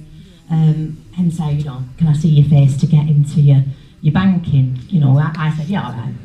Now, everyone goes, cash, isn't you? I'm really bad at using cash as well. This is like a bit of a confessional. I'm feeling quite emotional. I'm a bit of a debit card junkie. But anyway, I know, shame on me. I'll take it, I've got big shoulders. So, but the point is that I'm trying to make is, I suppose I make that choice, right? So with digital ID and biometrics, if I decide that the bank can scan my face to get into my banking, that's my choice, isn't it? You know, I've consented to it. But if the government want to come and mandate something, now remember, govern comes from the Latin governare, to control, men's the mind. So what does government translate as? Mind control. Mind control.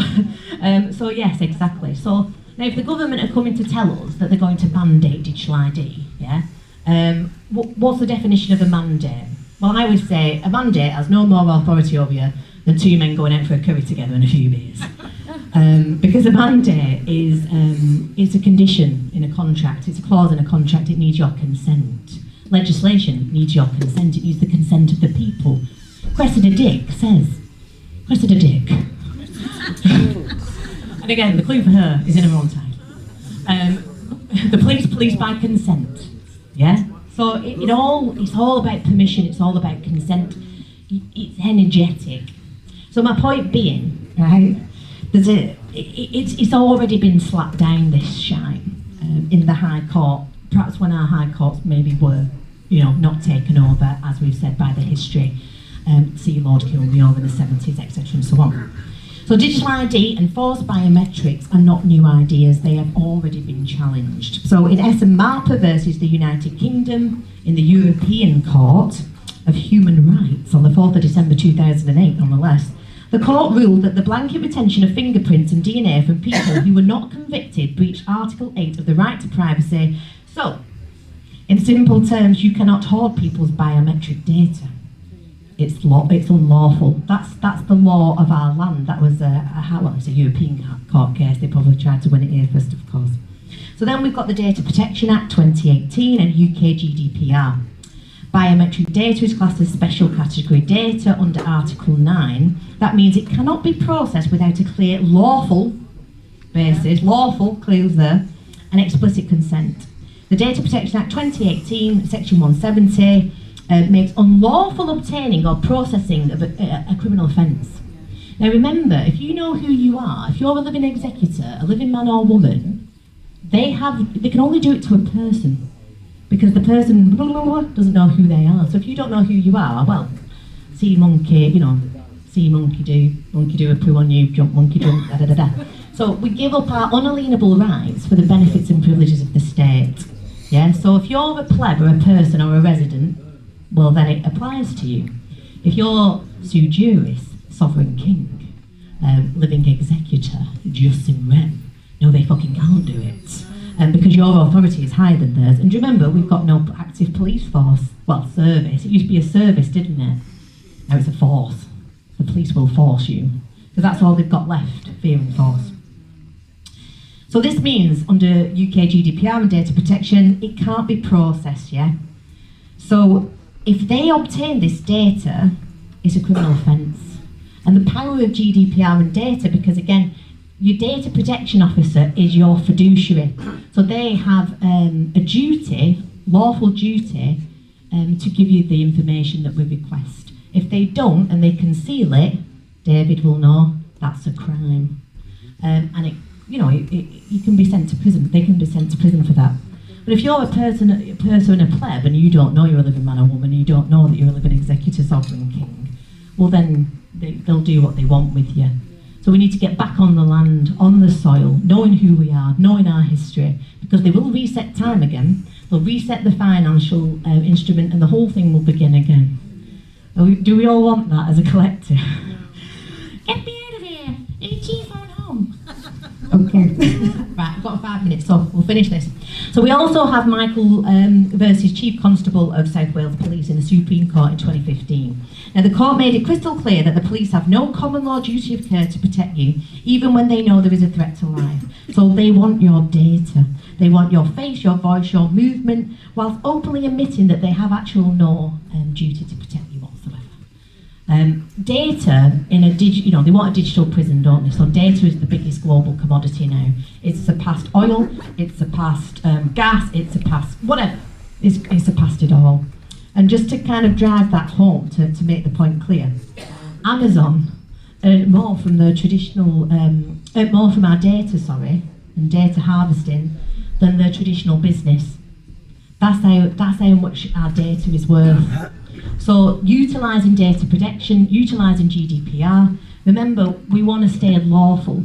So even though the data protection is an act, once it's breached by your fiduciary, it becomes unlawful. And that's the power of data. So when we stop putting our data onto their corporate servers, hence why, see Toshi about BSB, when we can put our data, then BSB, it becomes a digital commodity from the data. But it's our data, and we own it. Do you remember he who creates owns? As soon as we hand it onto Facebook or whatever, platform, corporate platform it is, that's, your cookies, we literally hand the asset over of the data. The data is the commodity. The data can free us. But again, that's a little bit of a longer story.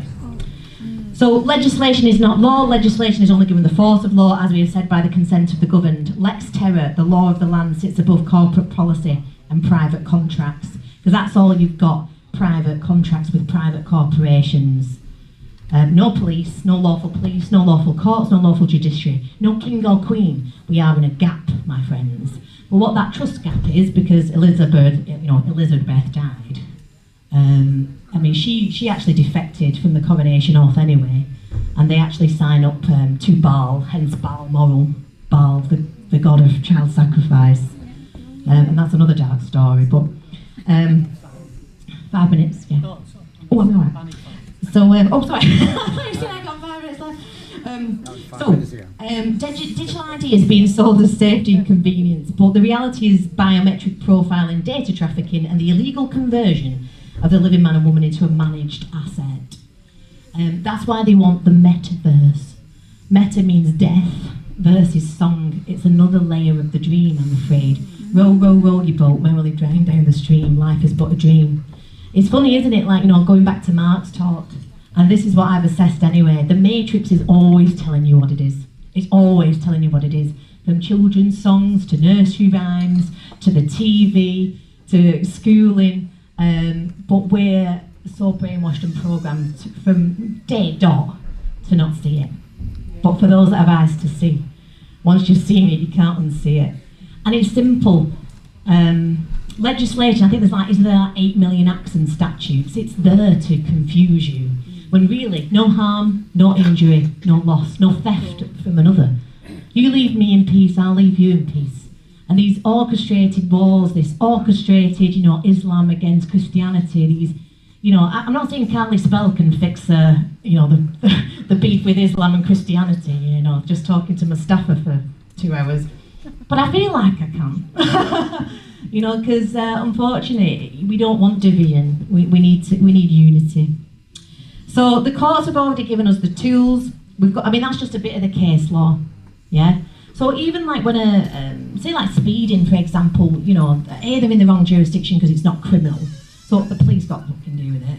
It's an administrative policy thing that's going on now. So we can break down speeding. We can get you out of things like that. But we've got all the remedies, and I know that sounds trite, especially after the last 5 or 6 years, because I've gone down so many avenues of trying to find an answer to this thing and met so many amazing people, who, some of them in this room and all of you guys, and it's not been easy, because as we speak now, and as we get them on one thing, they go remove it and turn it somewhere else. So it takes a team. And it takes a nation, really. It takes all of us to be able to know this stuff and to stand up to it. So we at the Realm of England, Alex is here. Alex is at the Realm of England with me. Nick, quite a lot of us here.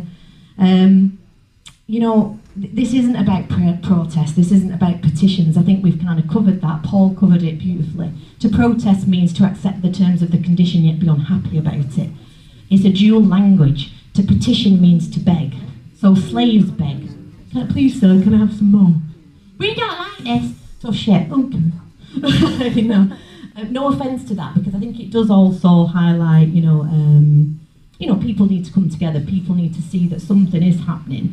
But all that money that goes down to the protest could actually do something a bit bigger, I think. But you know, again, that's another one. So all the courts are here now. The case law's here. So I'll finish off now because I'm obviously aware of time. If you want to find out more, I will kind of go to the back so, you know, someone else can get up and talk. If people want to join the realm, it's £10, 10p a month, and we've got all the remedy in there. We're not here to make money. We don't want to be another cabal, but we do need to indict judges and drag them in front of courts. You know, we've still got costs and things like that, so we keep it as minimal as we can. So if you want to join, if not, just Carly Spell, Carly as in the goddess Carly, the goddess of destruction and time. Because it is about destroying time. They're trapping us with time. It's out of whack, it's out of balance. And when the feminine returns with living memory, with sidereal time, and everything becomes balanced. You know, it's alchemy really, it's inner alchemy. We become whole or holy when we balance the masculine and feminine within us. And then we put that back out. That's why, because they can't return to source, these parasitical, whatever it is, because it's not human, is it? Whatever's operating this shit above governments and BlackRock, and I think we all can kind of know we're in a spiritual war. And I'm just about to go and have a good conversation with the Gibbo here about this kind of stuff. He's got some, I'm always up for learning. If people have got things to show me and tell me, I'm very humble. I did have my head up my ass a little bit in the early days, like, but you know, the universe will soon come and knock that shit out of you. If you're being a bit of a dick. So, you know, I'm always very humble and just so grateful and grateful to Carlo and to all of you being here, and David and everybody who stands up and says something and does something, because that is the way through, mark my words. But our ancestors, I'll finish on this, like I said, our ancestors fought and died to give us our unalienable rights, and we forgot what they are, and they're all still protected under law. So stay lawful, stay sovereign, and God bless everybody.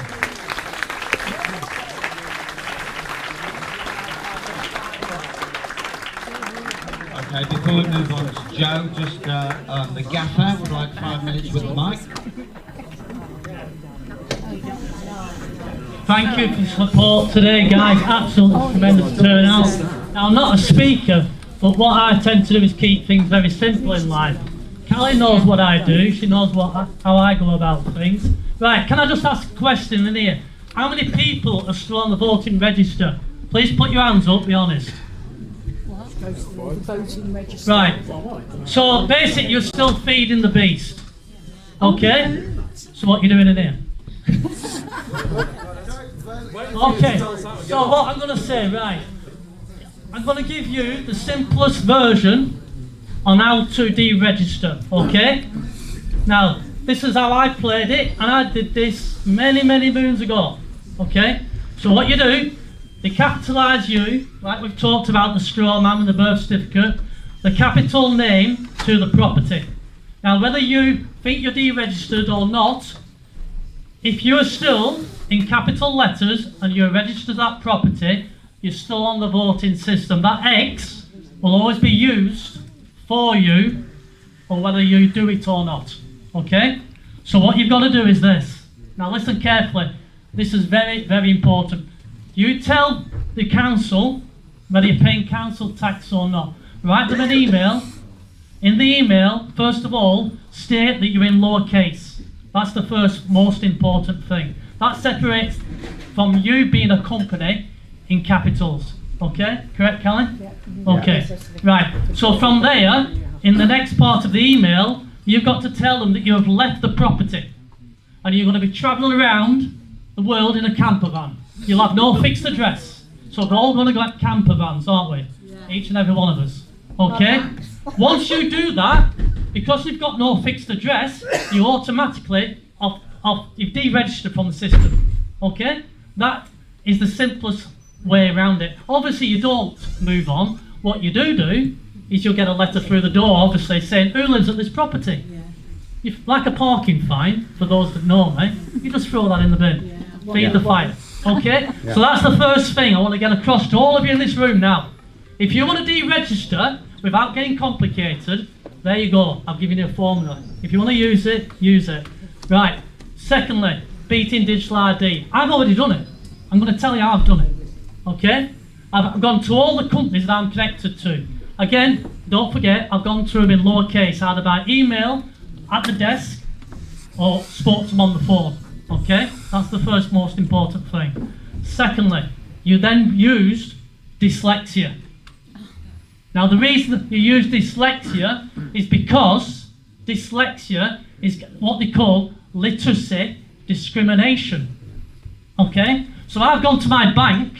Now, I've never had a credit card or a debit card in my life. I'm 54 years of age. Okay? How many people can say that in this room?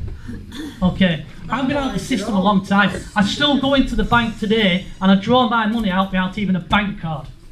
Yeah? I've gone into the bank in the last few months when I've learnt about this digital ID, this proposed imprisonment. Basically, all I've gone in and I've said, I have dyslexia. Now, when I was a kid, I had dyslexia. Yeah? But they can't even check whether you've got dyslexia or not because it's against GDPR. They can't even ask you for proof. Yeah? So, that's the other thing. So you go to them with this, say that you've got dyslexia, it also runs in the family, with your family, etc. And then they have to put it on screen for against the digital ID proposal, because what will then happen is it will come up on screen and said that you're allowed to use traditional services as we are today because you've got dyslexia. That's killed digital imprisonment for me already. every single company, phone, house insurance, car insurance, the job lot, they all know about it. If I ring them up now, it comes up on screen. You know when you go to the dentist, you have to fill forms in, don't you? Yeah? I don't have to fill forms in. I walk straight in and it comes up on screen. Yeah? Carlo, dyslexia. Yeah? They don't even give me a form. Yeah? Best thing about it, when I went to the NHS, which is my doctors, they asked me why it hasn't come up on screen. I said, well, you will notice I've only been to the doctors probably 2 or 3 times in the last 38 years. Now, I had my old doctors there when I was a kid, when I was, 1 year old. Yeah, Dr. Gornall, Dr. Smith, I remember them well. They've left the service a long time ago. They're probably not even with us anymore, to be honest with you. Now, these were good doctors in them days. They were good guys. Now, I basically said, well, if your technology does not show that that's on screen, that's not my responsibility. That's your fault. That should be up on screen. She's put it on screen. It's there now. So there you go. I'll give you two really simple formulas. Yeah? Take note of what I've said. Yeah? Please. Yeah? I put everything in my WhatsApp group. For those that are interested in my WhatsApp group, which is just a connection to my Facebook group, feel free to come and see me and I'll give you the number. People like David, Joe, Callie, all these people are in this WhatsApp group. We can all share information in there. Ask a question about a parking fine. If you get a parking fine from Parking Eye or anything like that, just throw them in the bin. I parked at Tesco's to the football match and had 22 home games, courtesy of Tesco's. Yeah, I went for a pint and got rat arse down Burnley afterwards. Yeah, in my younger days. Yeah, yeah, and then I picked the car up the day after. I was there for about 32 hours. Yeah, I got about 44 letters in here. Yeah. I've been to every single one of them. They send 5 and then they stop and give up. Yeah, they generally stop after 2 or 3. I've had 5 lots. So if anybody gets a parking fine, don't get into the misunderstanding. If you go and park on a zebra crossing or somewhere unlawful, which is absolutely just your own, that's your own fault. That's different. If you go through a barrier in a car park, for example, you've contracted into the car park. Yeah, so we're talking about third-party type processes. Okay. So I hope that's a little bit of information for you guys. Well done. Yeah? Thank you. And once again, thank you for support. Thank you, Dave. Well, I wasn't dyslexic before today, but I now identify as dyslexic. So they can fuck off. Right, well, without further ado, a very patient young lady on my right is Jo Wolo, who's going to talk about trust and anything else that she feels is relevant to today's speaking assignment. Thank you, Jo. No, it's on. Do not leave, because you haven't seen me yet. Come on.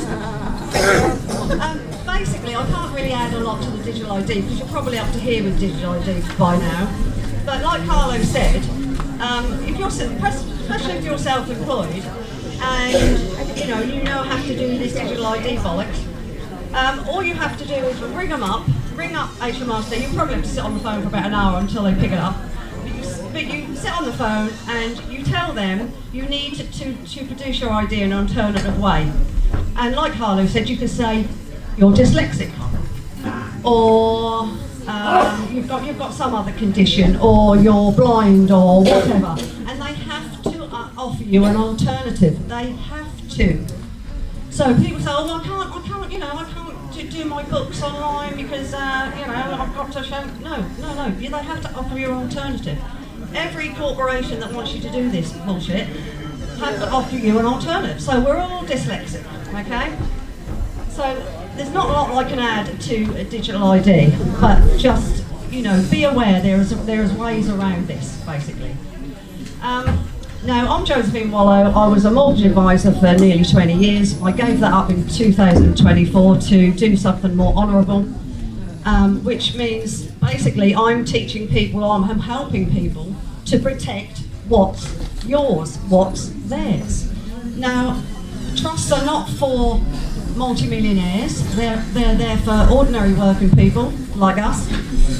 And the great thing about trusts is people say to me, well, how do they find out what we've got when we die? You bloody tell them. You know, when you die, your next of kin, or whoever, will register your death, and then they'll go straight to a solicitor, pay £2,000 or whatever, to fill in a form, the probate form, and then they list everything that you own. Everything that you owned, and they tally that up, and they go, oh, bit of tax here, we can get a bit of tax off these people. Now, if your assets are in a trust, whether you've got lots or little, it doesn't matter. You know, if your assets, including your chattels, you know, your contents of your home, if they're in a trust, then you bypass probate, which means your loved ones don't have to wait for their inheritance. It's there, you know, it's instant. Now, I do trust for people. We've just set up a new website, that's why we've got up. This is my third time here, by the way. This is why we've got this here, the new website. You know, I didn't have a website before because I really didn't think that I would get this busy, but it's been really, this is a very important subject. So, boring it might be, but it's very, very, very important. So, go on my website, have a look at the QR code. Now, when I do trust for people, and I'm not going to get into too much technical stuff because, you know, you're probably information overload by now. But when I've done a trust for you, you'll get it in this nice little folder. And in this folder is your trust. And these trusts will fail if you don't know what to do with them after your loved one has passed. You know, most people will register the death and then they'll run to a solicitor, do probate, da. You don't have to do that with trusts. But you have to educate your trustees who are in charge of your assets when you're no longer here to dish them out to your beneficiaries what to do. Because a lot of people are still unfortunately very asleep to this and think we have to do this, we have to do that. You don't.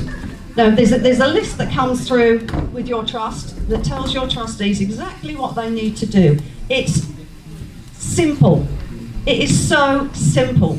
You don't do probate, you don't contact HMRC, you know, it's so easy. And the powers that be have no idea what you have. Now, to put this into context, people are always afraid of getting into trouble. Oh my God, if I don't tell people, I'm going to get into trouble. Well, those of you who are in this room who are awake and they're not paying council tax or utilities or whatever, you know, you've got the courage to do that in the first place.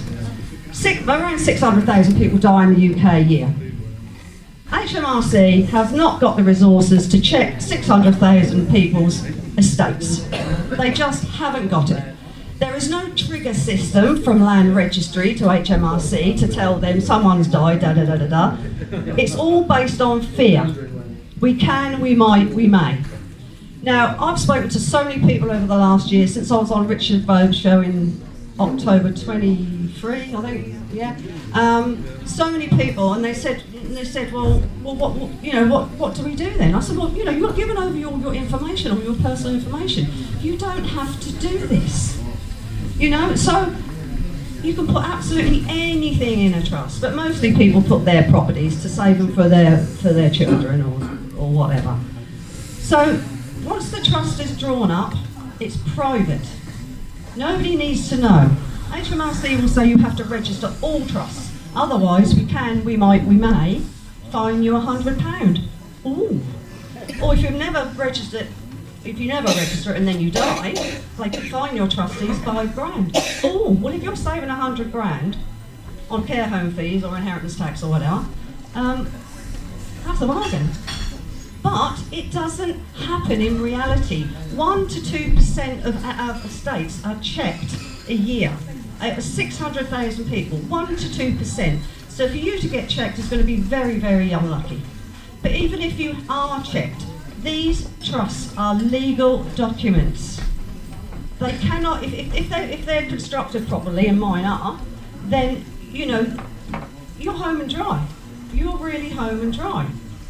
So, you know, I think the most important thing about trust, apart from the money aspect, is it really condenses the process. When you lose somebody, you haven't got to go through all that paraphernalia. You don't have to go to a solicitor. You don't have to go to a solicitor anyway, even if you have to do probate.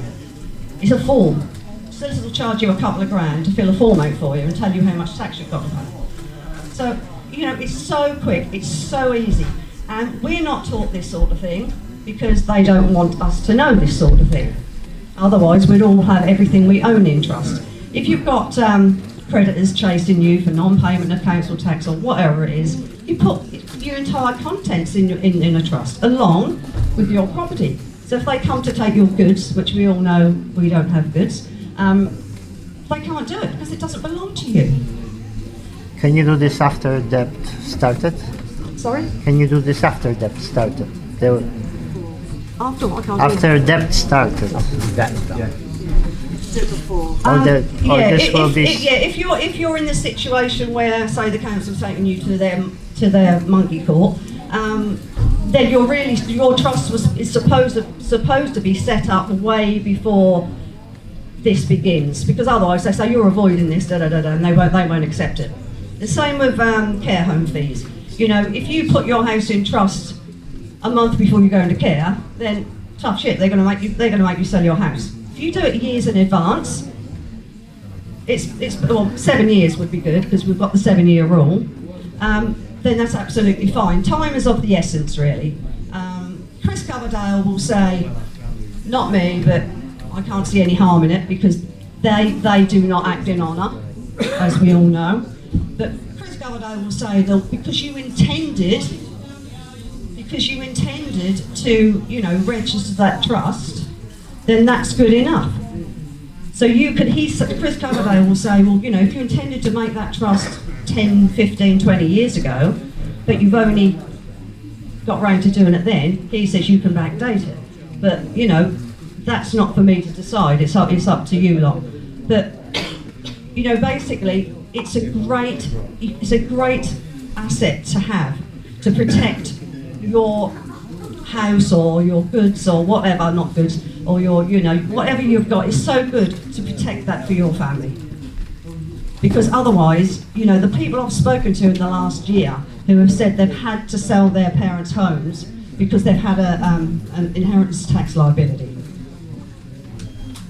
Well, you know, they didn't know about this. They didn't know about inheritance tax, they didn't know about inheritance tax, they didn't know about trust, they didn't know anything. So they got caught out. I'm going around the country giving talks on trust because this is really, really important and people need to know this. You don't have to be a multi-millionaire, you just want to protect what you've worked for hard all your life for your children or your grandchildren, whoever, without them greedy bastards taking anything more, because they take everything off us while we're here and they're going to try and take everything off us when we're no longer here. And this is the ideal way of protecting it. Even if you just want to, you know, it cuts the time down massively by not doing probate. You know, the assets are yours instantly. You know, probate can take anywhere between 3 months to over a year, especially if you haven't made a will. If you haven't made a will, you have to apply for letters of administration. If you die and you've still got a mortgage on your property, then the charges and everything are going to build up on top. So when you finally get probate granted, you have to sell the property to pay all these. So your loved one's equity is eaten away. Trust, if you go to a solicitor, solicitors are legally bound to tell HMRC that you've made a trust. They all do it. They all do it. And they, you know, every single one of them say we have to do this. Even though they're private. Even though they're private, they have to register them for you. If you do it through someone like myself, then it's not registered. And it's up to you whether you register your trust with Land Registry or not. You do not have to. If you've got a mortgage on your property, you can still put the equity in trust. But depending on how much equity you have, you may have to ask your lender for the permission to put it on Land Registry. So if you've got like 100 grand mortgage and your house is only worth 150 grand, they'll probably say no. But you don't have to register. You can register it 10, 15, 20 years later down the line if you want to. Simple as that. Has anyone got any questions? Because it's a big subject and I haven't got a lot of time. So if you do get your property in a trust, and then you owe council tax, will they not then chase the trustees for council tax? No. No. You're giving your assets away while you're alive, but it doesn't belong to your trustees. Are there to look after on paper. Your trustees are there to look after the asset, and then when you die, they pass it on to your beneficiaries. But if I'm not, I mean, I don't mean when I'm dying. It's saving now. Yeah, but they cannot chase your trustees for your debt. You can't chase somebody else for somebody else's debt. Okay, but you said there you need 7 years. So what if I just made the trust 2 years before now, today, Yeah. like 2024, then it won't, would that be a valid trust then? Would you say, well, you're trying to avoid... See, this is the problem. People overthink this. They think they've got all these tricks up their sleeve, which they can find out everything, and they can't. They rely on us telling them everything. We are taught to overshare everything with the authorities. Tell them everything. And we do, because this is how we've been trained. You don't have to tell them bugger all. None of their damn business. You don't have to talk to them, you don't have to talk to the police, and you can have an NDA on your trust. So everyone signs the NDA who's party to the trust, and they cannot discuss it. But what I'm trying to get across to all you lovely awake people is, if you don't tell them anything, and you go through this process after the settler, who's the person leaving the assets, giving the assets away, if you do that post-death protocol, they will probably never ever find out about it. Honest to God, they only check estates. They religiously check estates worth over 2 million quid. I mean, I don't think any of us here have got over 2 million quid. Me certainly not, but you know, but 600,000 people die in the UK roughly a year. How are they going to know unless we tell them? We're not going to tell them, are we? You know, it's that bloody simple. In my book, it's got all the frequently asked questions, like, can I still sell my house if it's in trust? Yes. Can I add other assets to it? Yes. Can I add other trustees, beneficiaries? Yes. But it depends on what sort of trust you've got. And I do express private irrevocable trusts, because in my experience, they're the ones that protect your assets the best. You know, they're probably not watertight, but almost. And you know, it's been on the news apparently. I don't watch that rubbish, but my brother said, "Oh, it's been on the news that trusts don't work, and they cause lots of problems, and really, just don't do it. They cost a lot of money. Don't do it." Well, of course they're saying that. They don't want us to do it. Of course they bloody work, because everybody who's got a bit of money, all the rich people, all the bloody elites, and everyone else, they don't own anything. Nothing is in their name. Nothing. And they don't want us doing it, because they're making a bloody fortune out of us when we're alive and when we die. So yes, I've got loads of books up there, so if anyone want a book, they're over there. If anyone's got any questions, email address as well, you can email me anytime you like. So just to recap, estate is more than 2 million and the trust is less than 10%. No, if you pass and your whole estate is worth more than 2 million, you will be looked at. They will check it, without a doubt. They will check it. So what's the difference between the estate and the trust? A trust is what you use to protect your estate. And your estate is anything you own, anything. You know, your house, your savings, your investments, your car. Yeah, you know, you can't put animals in a trust. You can't put people in a trust. And language. Oh my God. Not only have we got to relearn everything, we've also got to learn how to speak. You can't say good morning anymore. Oh, God forbid. I say, what do I say? I say, good dawning. Good dawning. Sounds a bit good morning. Good dawning. And you can't say people anymore. And it's like, bloody hell, what's going on? You know, because words are spells, and it's like, oh shit. We have to relearn everything. And I've always said, whatever the government tells you to do the opposite. You know, if they say, oh, don't eat that, eat loads of it. Don't do that, go and bloody do it. Because, you know, they are just, they've turned everything round. And they've trained us to believe this bullshit. Because it's all it is. And now more than ever, we need to protect what we've worked hard for all our lives. And I will do a trust for you for far less than a solicitor. Solicitors will start off at £3,000 for a trust, for one asset to go in a trust. And most solicitors will say to you, if you've got 2, 3, 4 houses, you need separate trusts for them. You don't. You can put more than one asset in a trust. There's a million questions I could answer, but I haven't got the time. But most of these questions are in the book, and if you want to talk to me later, then I'm over there. If you want to email me anything, the email address is, we've got cards and everything over there. I can't condense this talk, you know, it's too big, it's too big. But all I need to tell everybody is it's possible. You know, it's everything is possible. You can protect everything for your loved ones, and nobody has to know about it. That's it. Okay,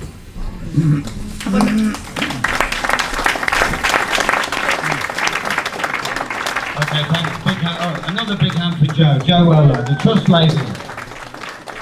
Okay, before I hand over to David, just a quick word about the kids. We haven't mentioned the kids. We've hardly mentioned the kids because we're old enough to know that digital ID would be a prison. But the young ones don't know that. To them, it's just another convenience. It gets them into school. The biometric entry into school now is pretty much 100%. No facial recognition, no entry into school. No digital fingerprint, no lunch, no access to libraries, right? Now, it's called the consistent pupil identifier, the digital ID that they're threatening us with, which we know we could just say no to. They're going to bring it into schools so they have a back door, they have a plan B, right?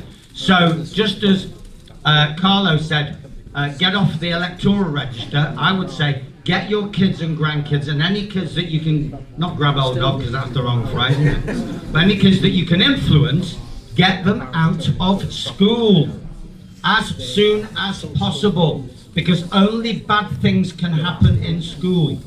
And don't take any crap that, oh, I've got all my friends in school. No, they haven't. If they're such good friends, they'll see them after 3 o'clock and at weekends, right? So don't take that bullshit. Okay, only bad things happen in school. I'm currently writing a book called Schooling and Other Crimes Against Humanity. And teachers are in on the criminality, heads and parents, unfortunately. If they send their kids to school knowing what goes on in schools, they are accomplices. They are aiding and abetting. That's the Abettors and Accessories Act, 1868, yeah. All right, so only bad things happen in schools. And you've got to get that, because the real danger is coming down the line. The digital trap is not for us, it's for the next generations. Right, on that note, David, thank you very much for coming again, sir. And please, a warm round of applause for David Shaler.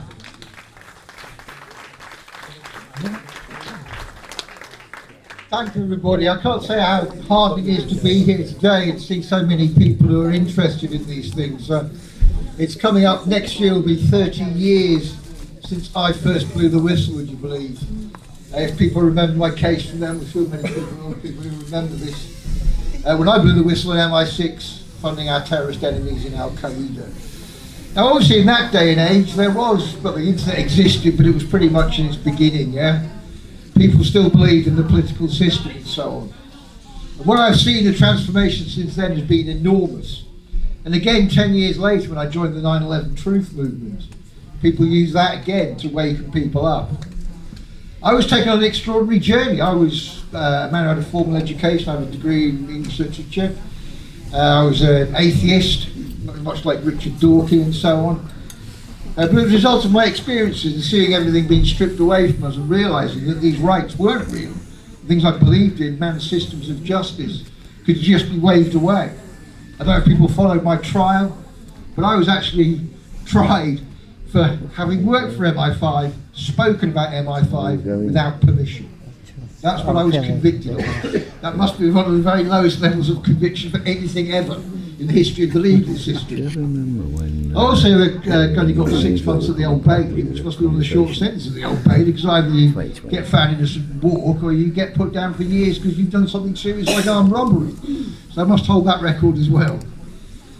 But obviously, as a result of that experience, people will know that I went on a spiritual journey, first through a conventional spiritual awakening, becoming interested in Kabbalah and so on. So obviously, people wonder why I mention this in the context of digital ID. Because there's no point in battling these people on every issue, as we'll see. Even with digital ID now, they'll change everything, as they say, in their favour. They introduce it in 2 years' time, 5 years' time, whatever. What we're up against is this entire system, the entire political class of people. And here I'm not just talking about the politicians, I'm talking about the bankers and the mainstream media and the NGOs and the legal system. Can we talk later? But what I found through my experiences and through my awakening, people here will probably know that the awakening I went through, I was told that I was the chosen one of God, foretold by many different cultures over many different millennia, basically. And this is the point where I lose a lot of people because they look at me like I'm insane and think, oh God, he's gone.